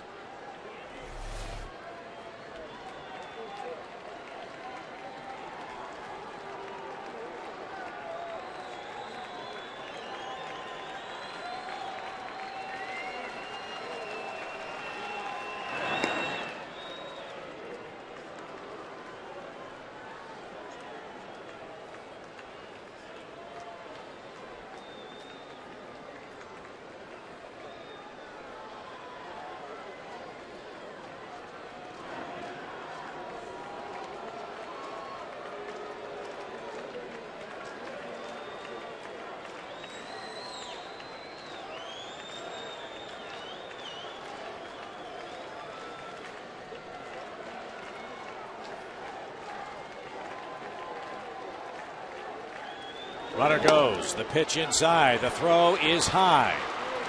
No chance for McCann. Barbaro, when he came out of his stretch here, he was very slow on that leg kick, very deliberate. And Utley read it beautifully.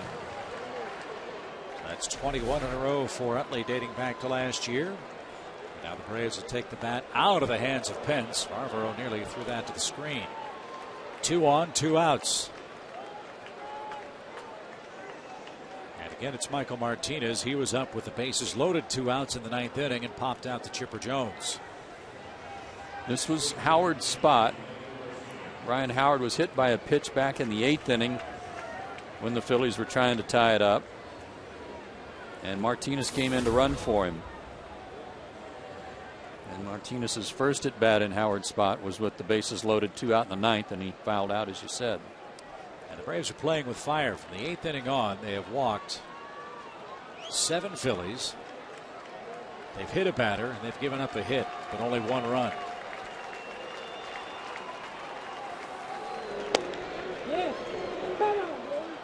One ball, no strikes.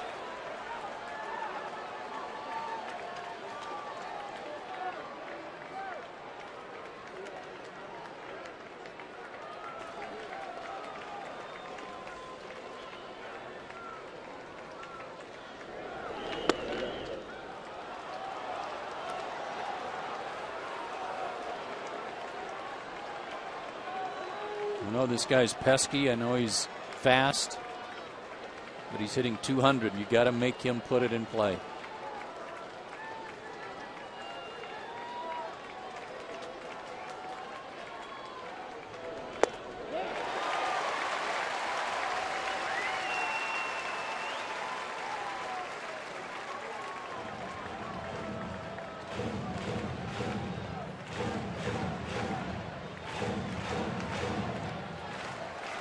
Utley and Pence aboard with 2 out.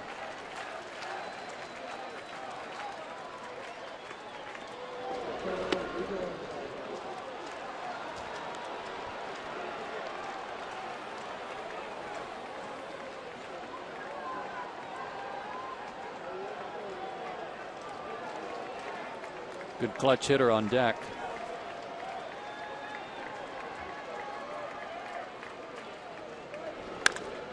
High fly ball right center field, but Jason Hayward is there.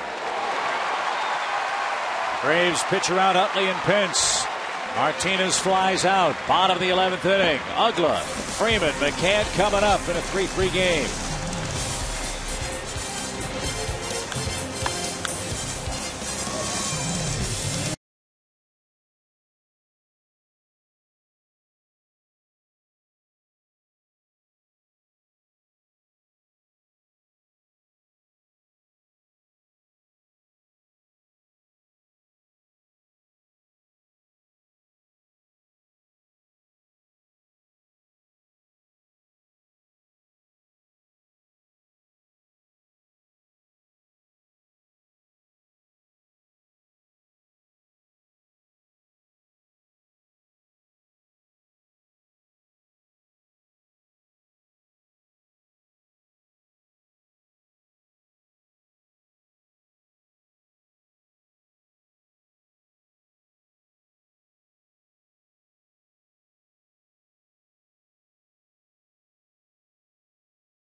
What a night in Atlanta.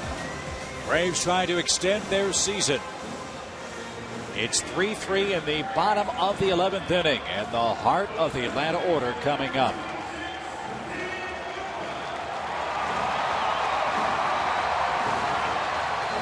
These guys are going to get a little scouting report. Should have gotten a little scouting report from the batters that faced Schwimmer in the 10th. Have something to work from.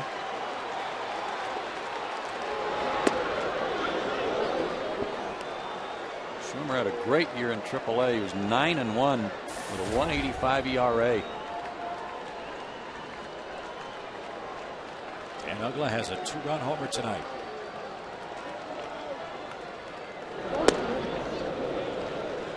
And now a 1-1 count.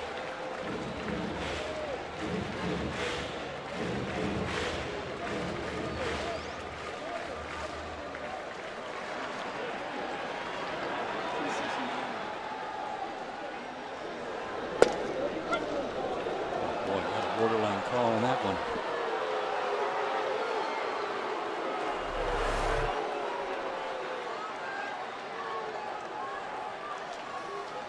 Tennis ball fur got it. That's twice that's happened tonight.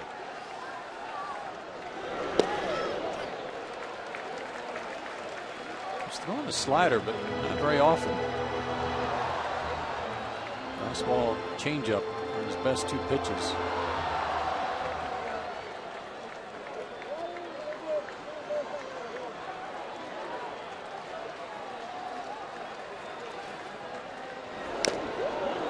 Schneider couldn't hang on. Braves have not scored since this 2-run homer by Uggla in the 3rd inning. In fact, they only have 3 hits since then.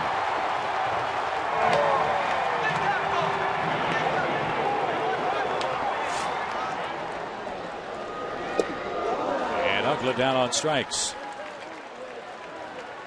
Second strikeout for the Phillies right-hander. 1 away in inning number 11. And again, it's the changeup.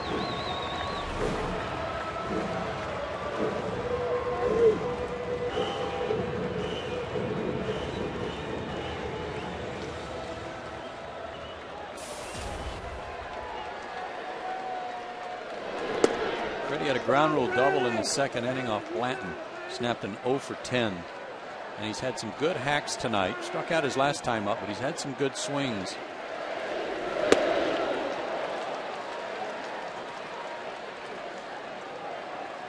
Now he's down 0-2.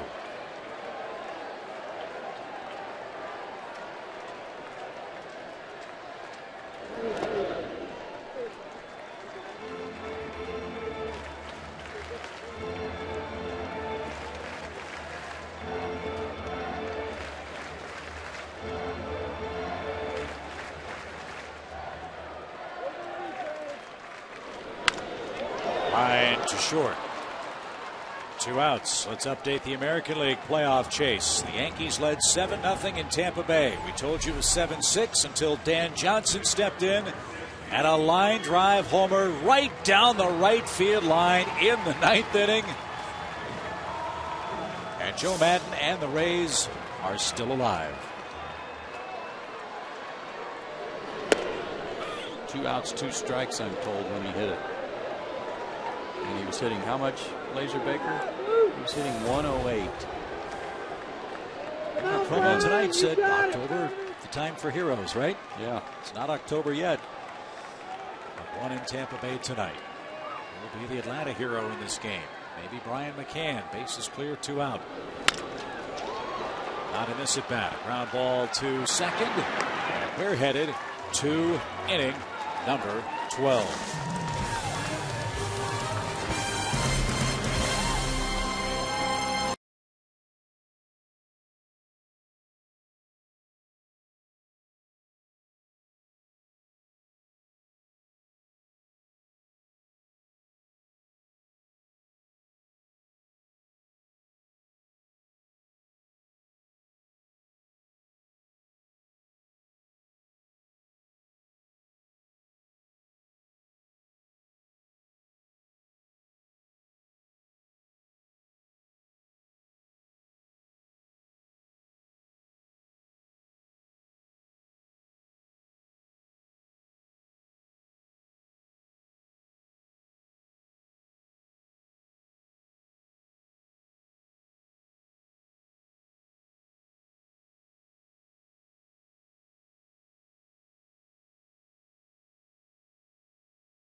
Welcome back to our broadcast booth here at Turner Field. Joe Simpson, Chip Carey.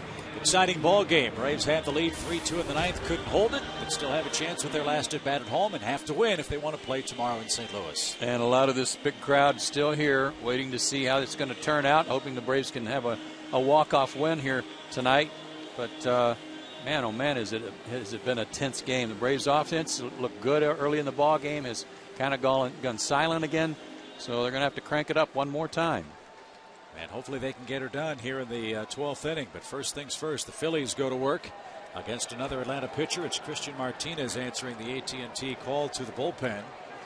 And it'll be John Mayberry starting things off.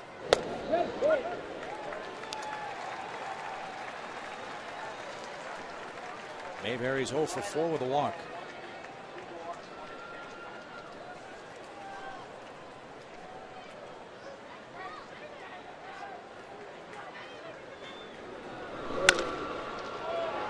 Chipper guarding the line.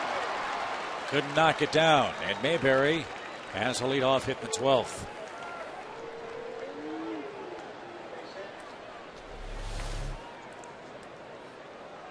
Chipper got a little leather on it.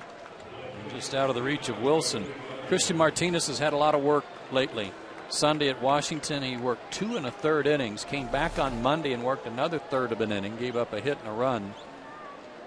But did have yesterday off. Leadoff man aboard. That's always dangerous against the Phillies. And Ibanez the batter. He has doubled and scored tonight.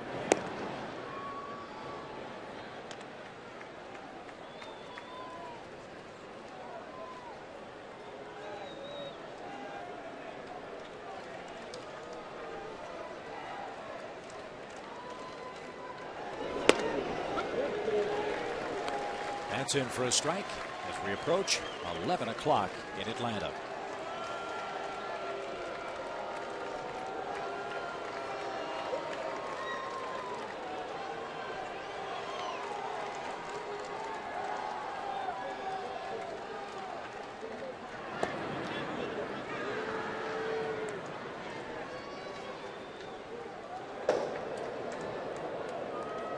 Two right-handers getting ready for the Phillies, Freitas and Herndon.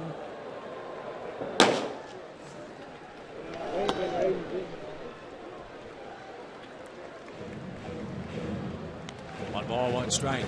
Pitcher spot a couple of batters away.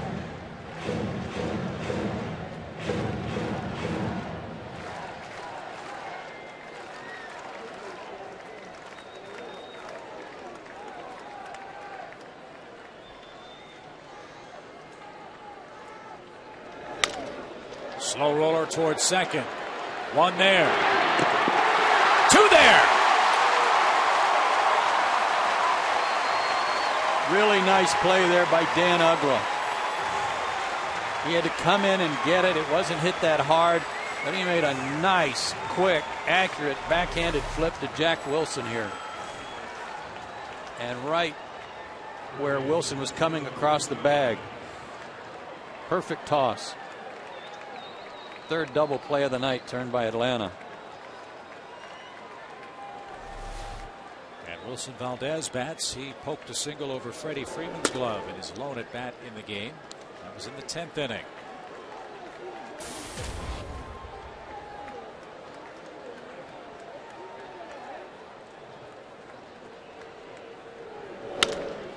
Ground ball to Wilson. Jack's got it. Christian Martinez, a good inning. Bottom of the 12th inning. 3-3.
Braves got 3 runs on the board thanks to a home run by Dan Uggla in the 3rd inning, a 2-run shot, but it might have been more.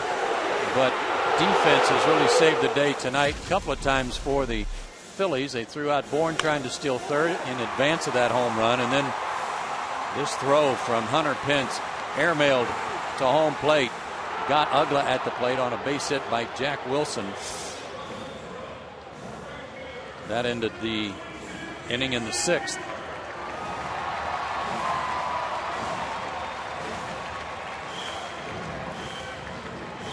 So Justin DeFreitas comes out of the Phillies bullpen. 6'4", 220-pound right-handed pitcher out of Oxnard, California. Started the year in Double-A, finished up in Triple-A, had a good year combined between those 2 stops, but only 4 games for the big league club, as you see.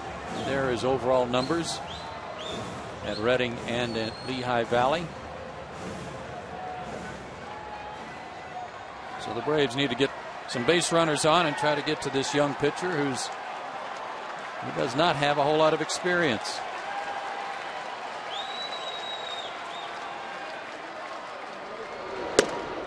Nearly hit Jason Hayward with his first pitch. That was at 93.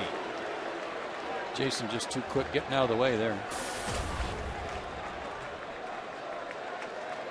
Jason struck out his first and only time up there tonight. Matt Diaz started the game in right field. Now 1-1.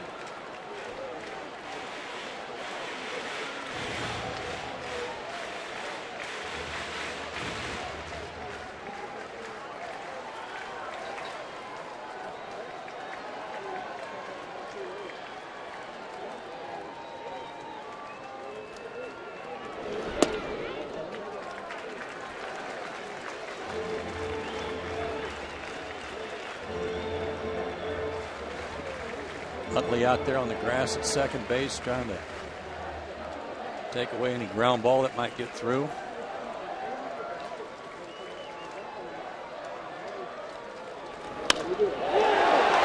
in play too low. Hayward with a leadoff single. Potential winning run aboard with nobody out in the 12th.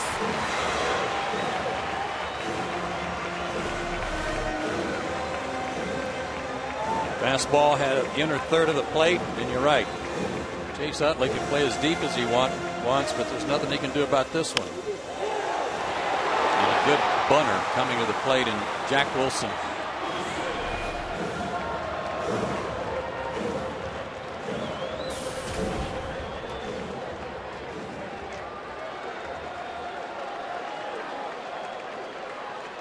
Five sacrifices on the year for Jack. Lays down a Butte. And DeFreitas threw it into the dirt. What a scoop by Chase Utley at the first base bag. Wow. DeFreitas wasn't sure if he was supposed to field it. He kind of was on his heels when he picked it up. Wasn't sure where Mayberry was. And then boy, oh boy, did Chase Utley bail him out. Great job by Wilson, first of all. Perfect bunt. Now watch DeFreitas here. On his heels and oh my goodness, what a play by Utley. Now Brooks Conrad grabs the bat. He'll hit with a runner at second, 1 out.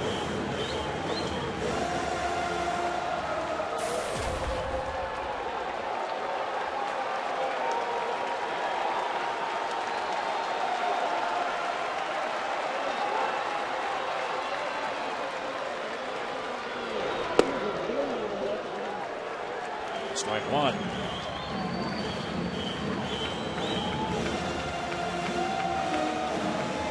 For all the heat that Brooks Conrad took for the postseason last year, and as bad as he felt, what a redeemer this would be, huh?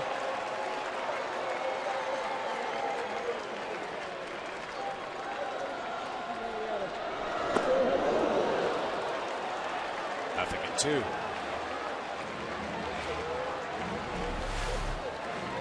Straight breaking balls, one for a call and one for a swing.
2 outs.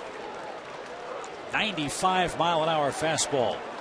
That was really well done by Freitas there to set him up with that off-speed stuff, and probably wasn't trying to throw a strike here, but the ball came back over the plate in the hitting zone.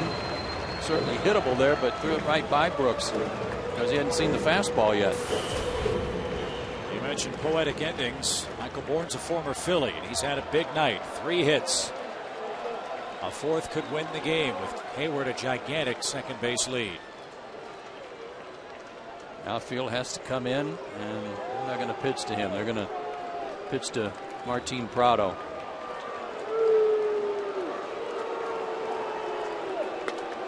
Jason Hayward needs to be heads up, because after DeFreitas almost threw that bunt into right field, you never know what he might do here on a pitch out.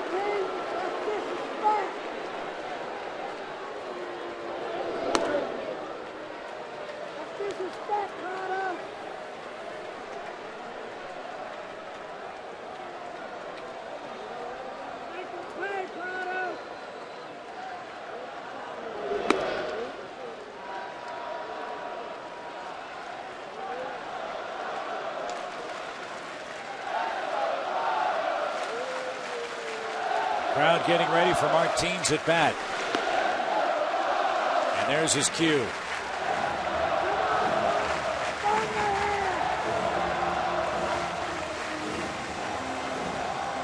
September 4th, big game. The game started by Clayton Kershaw. Braves fought back, knocked Kershaw out of the game, and Martin came through with the game winner. Not time for another one. Ironically enough, that was a 4-3 final. That could be the ending script tonight. 2 on, 2 outs.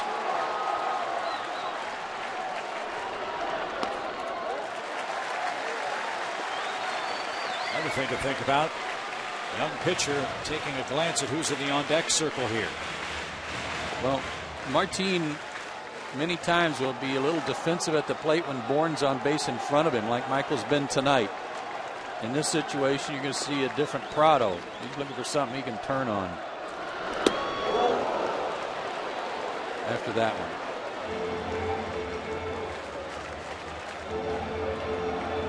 Setting him up.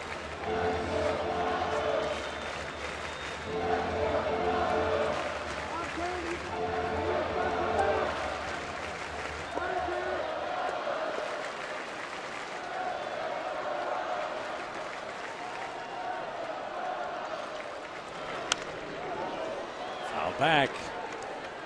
It's 1-2. It's a little bit like the Conrad at bat. Breaking balls, 3 of them in a row. And then he came back and blew that 95-mile-an-hour fastball right by Brooks.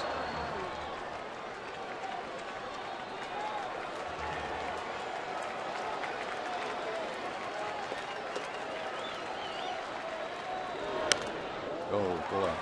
And had a good cut at it.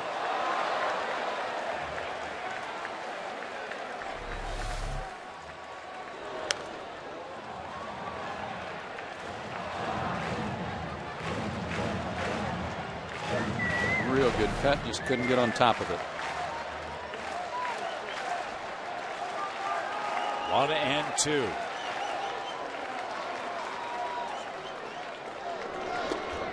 It bounces away from Schneider. Hayward will move to third.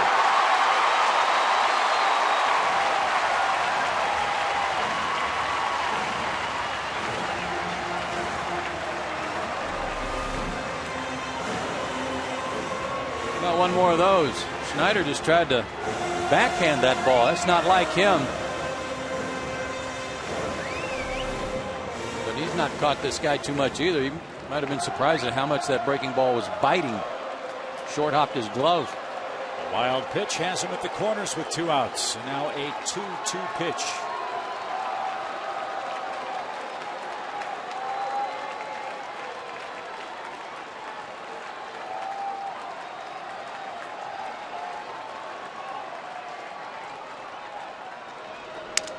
Broken bat roller. Valdez at third. Inning over. DeFreitas breaks Martin Prado's bat and sends this game to the 13th inning. 3-3 at Turner Field.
To the bullpen. And this call features veteran right-hander Scott Linebrink, who's on to face the bottom part of the Phillies batting order. Worked here last night, looked pretty good. Walked a batter, but he struck out one too. His numbers for the year, his 64th appearance.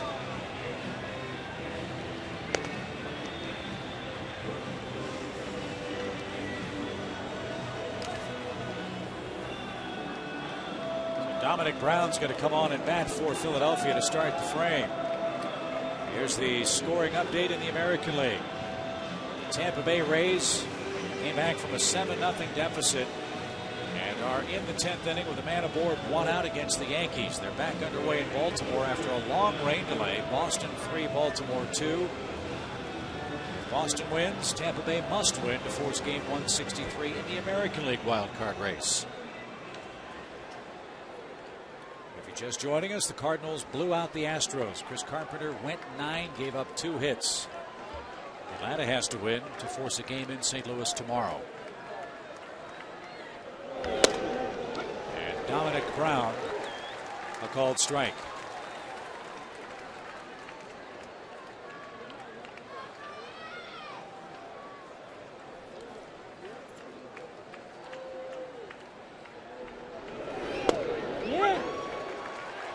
Dominic's playing before friends and family. He's a graduate of Redan High School. Big rangy kid, 6'5", 205 pounds, just 24 years old. And did he go? He went. Brown's down on 3 pitches.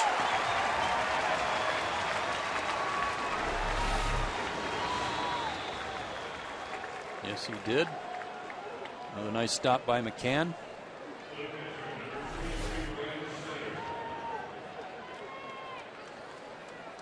Second at bat for Brian Schneider. Bounced out to second, leading off the Phillies' 11th inning.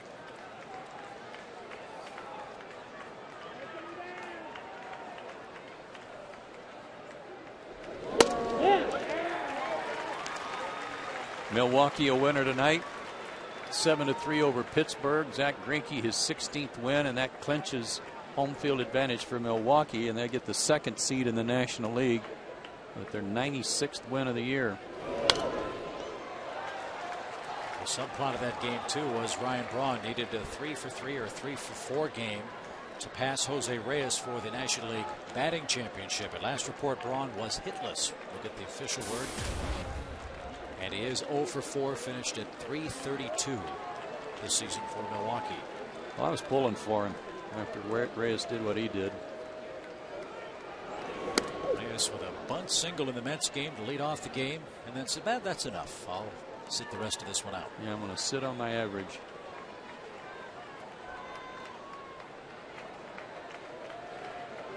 One ball, 2 strikes to Schneider.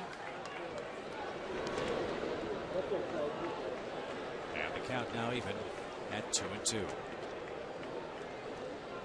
Took a little bite out of Brian this time. He'll walk that ball out. Other news and notes around baseball. Did you see Giants' right forearm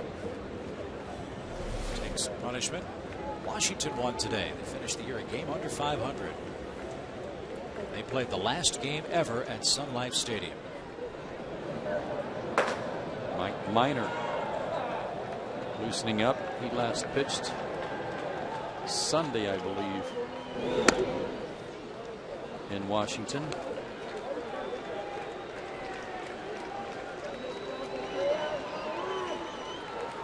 Yep, Sunday.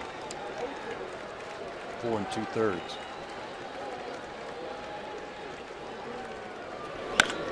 Line drive, right field line. Schneider, a foul ball.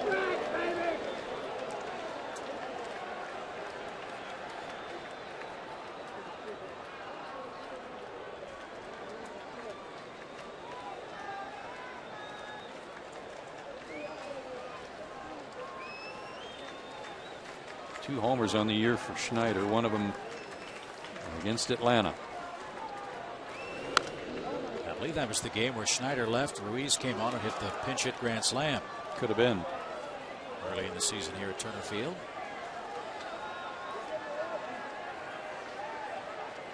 But he bats here with bases empty, 1 out. We're in the 13th inning.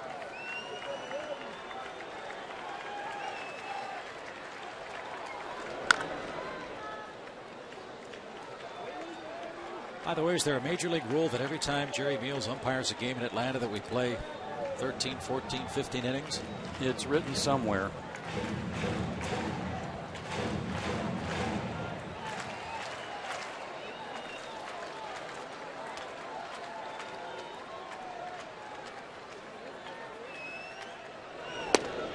And Schneider walks with 1 out.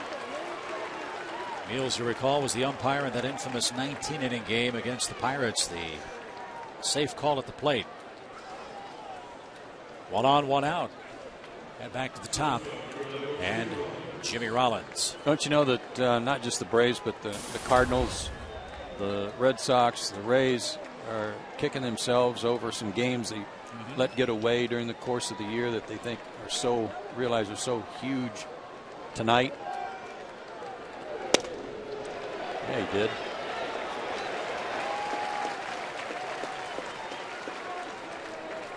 That old adage about you can't win it in April, but you can lose it. Those tough games that get away from you early in the season.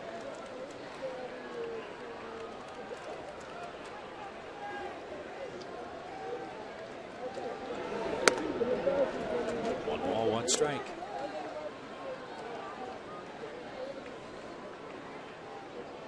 Jimmy likes the ball down and in left-handed. Quick bat down there.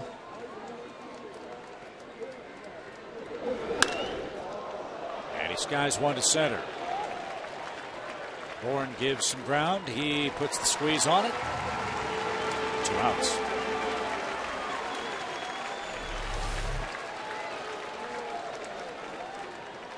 Now you have to deal with Utley. Jimmy frustrated on that one. Good pitch to hit. Yeah, it seems like you have to deal with Utley every inning. I don't know why that is. That's another major league rule that he gets to bat every inning. Yeah, he's like Tony Gwynn used to be with San Diego. When you play the Phillies, you know you're going to have to face him in a critical game situation. Here we are again. Runner at first, 2 outs in a tie game.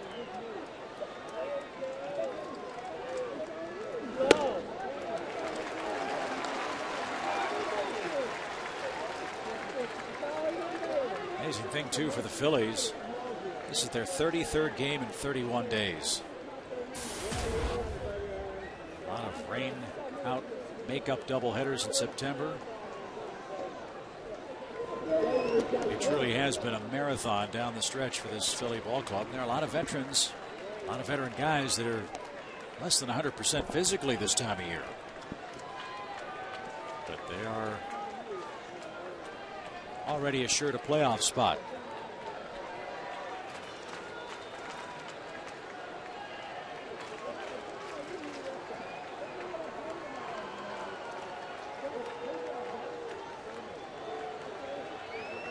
One ball, one strike. Nice, easy, short, compact swing at 94. You'd never know that the fastball was that good when he takes that kind of cut. Great balance. It's short and sweet.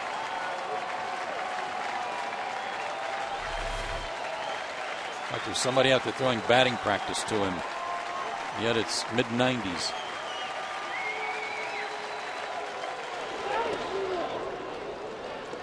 Stop. 2 balls, 2 strikes. Ryan McCann is going to sleep well tonight, whether it's on the plane to St. Louis or in his own bed. He's hoping it's on the plane.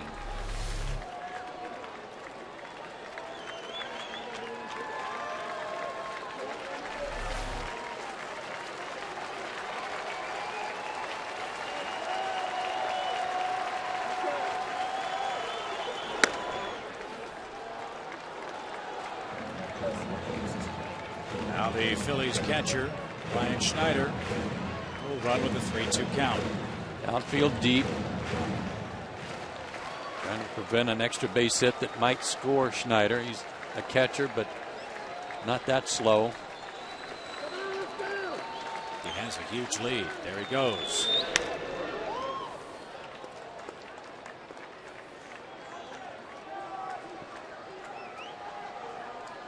Kind of betwixt and between here in terms of holding Schneider on because of Utley up there. You'd like to hold him on so he doesn't get a big lead, but you also want a little range for your first baseman and to be able to guard the line in case Chase pulls one down the line.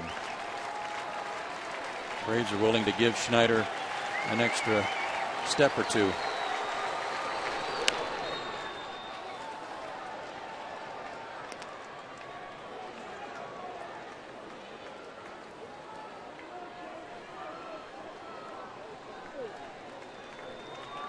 Break will throw a 23rd pitch.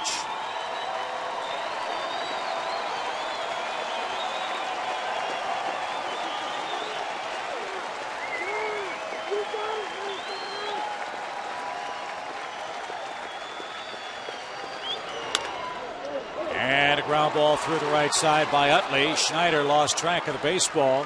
Actually stopped between second and third, but scrambles in safely. And he's 90 feet away. Utley, with his second hit of the game, puts runners first and third for the Phillies with 2 out.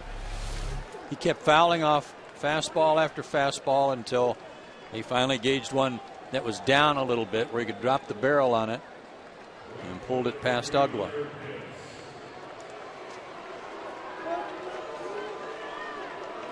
Don't you think Hunter Pence would be tired by now?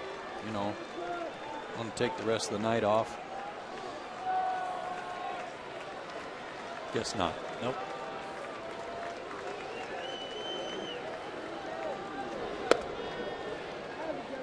One ball, no strikes. Anything in the dirt, Brian's got to continue his good work and not get down with Schneider 90 feet away. Got Martinez on deck. Not Ryan Howard.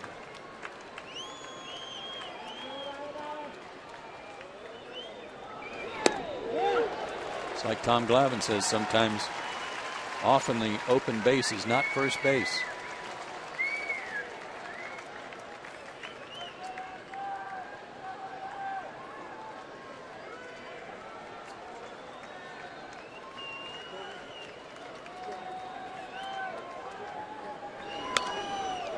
A fly foul over the Braves dugout. Pence down to his last strike. Fastball in on him too. Target was in and tied him up. Couldn't get extended.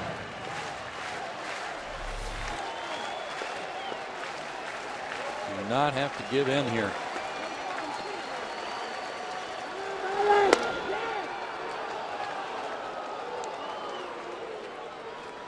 Brian calls for the split finger or the slider. He's got to make sure that as many times as he's kept the ball in front of him tonight, he's got to certainly do that here.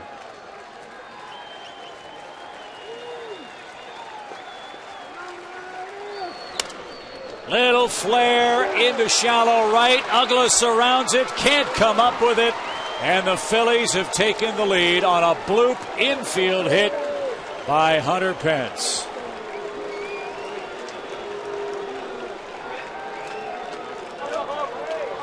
And all the way around to third goes Utley, and the Phillies have broken through. Just too good a pitch. It's ahead in the count.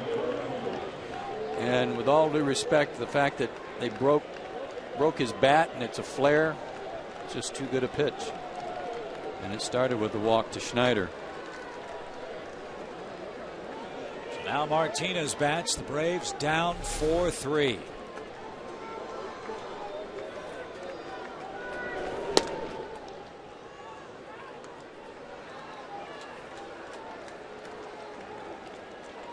Looking ahead to the bottom of the inning. Chipper Jones, Dan Uggla, Freddie Freeman, Brian McCann. Now the Braves have to score at least one to keep this game alive. And perhaps their season.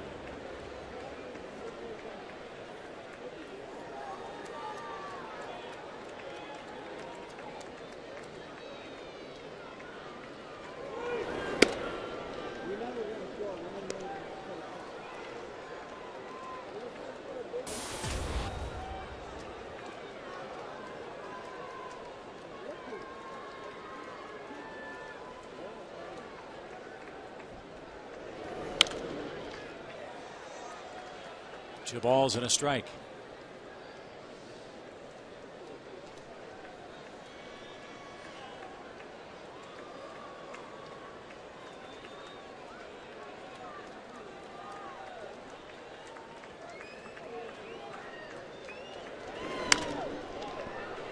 High fly, left field line. Martin near the stands takes a peek, and he is there. Martinez pops out, but the Phillies get a one-out walk. Hunter Pence catches that in with an infield hit, and it's do or die time for Atlanta. 4-3 Phillies, bottom of the 13th inning.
For the moment, St. Louis leads the wild card race. The Braves have to win this game if they're to force a one-game playoff tomorrow night. Atlanta has the right guys up. Jones, Uggla, Freeman in inning number 13. It's been the right recipe for St. Louis tonight in that they got a lot of early runs, breezed through behind Carpenter. Fast game, no trouble. while the Braves have had to just fight, and here we are 13 innings into it. They got to like the fact that the Braves have had to go through their bullpen too, even if Atlanta wins. So Chipper Jones will go to work.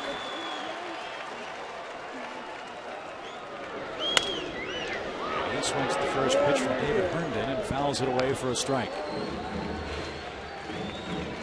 This guy's been really good lately. His record may not indicate it, but his last 33 games he has a 1.99 ERA after a real slow start. That's over the outside corner, 0-2.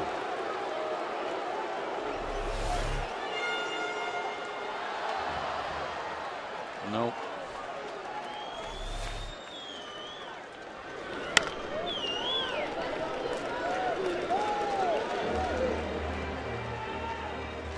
This guy throws a lot of strikes, doesn't walk a lot of people. 90 to 94 on his fastball.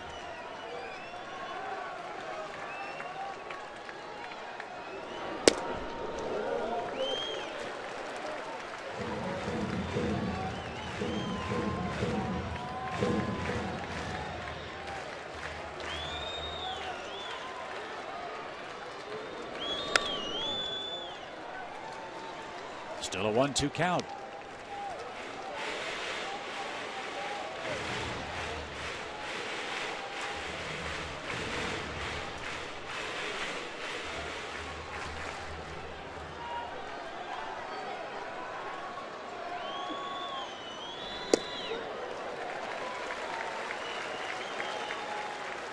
Made him move his feet just to keep him honest.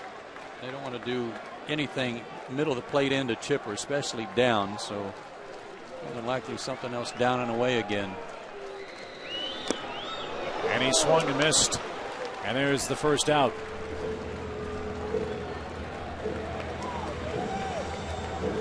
Here's Ugla. Big time hard sinker.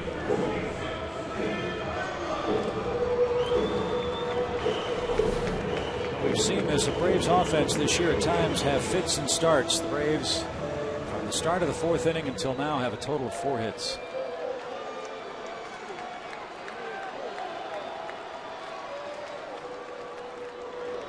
And they've struck out 15 times too. And Ugla down a strike.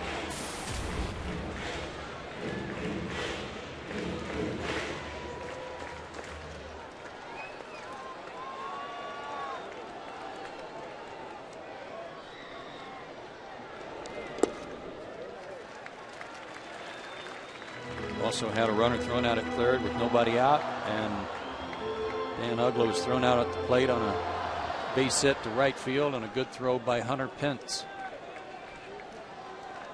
He also has the Blute game go ahead RBI here so far. 1 ball, 2 strikes. I think you said at the start of the series, Braves had to play almost perfect baseball against the Phillies. You knew the Phillies weren't going to give them anything. They'd gotten their offense going with a big day on Sunday, and they came in ready to get tuned up. No swing. 2 balls, 2 strikes.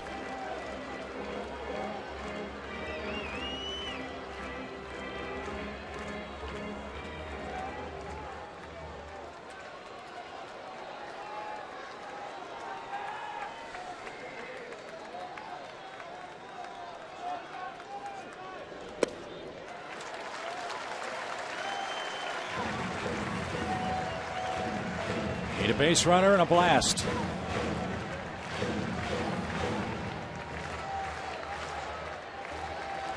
Doesn't want to walk him. Dan's taking his time getting in there. Wants him to get the ball up. He didn't. What have you said all year long? It's certainly in September. A walk is a rally. potential tying run. Braves have 13th inning hope. Here's Freeman.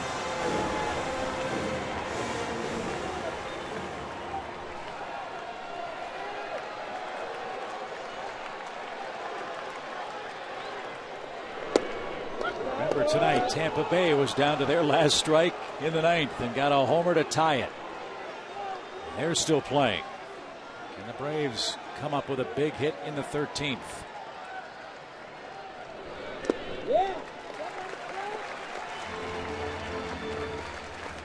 This guy's ball is sinking, as you saw with Chipper when he was behind in the count, having to guard the plate and chasing that ball off the plate. You got to make him get it up a little bit, get it above the knees.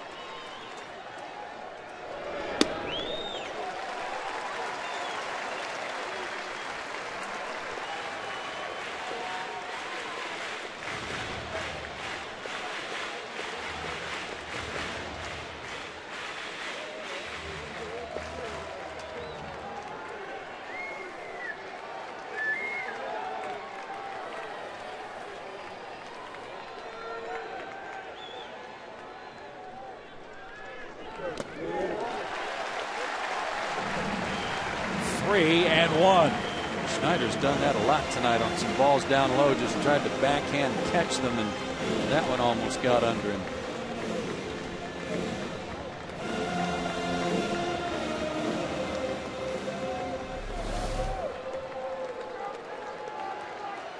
He was very lucky there. He had his head turned and everything. Foul the other way by Freeman, full count.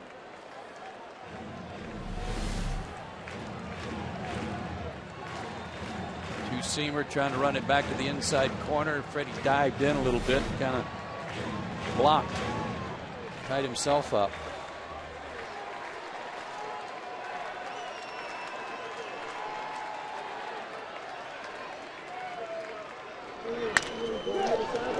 To first, one to Rollins, throw to first, and the Philadelphia Phillies have ended the Braves season.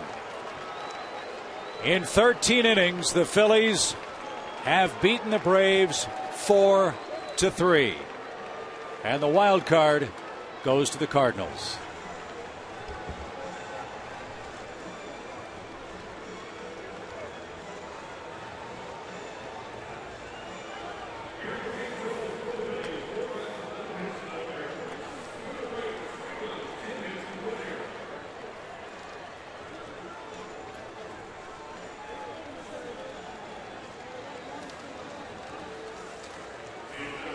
Tough one to swallow right there. Led into the 9th inning and couldn't close the deal in the 9th and lose it in the 13th.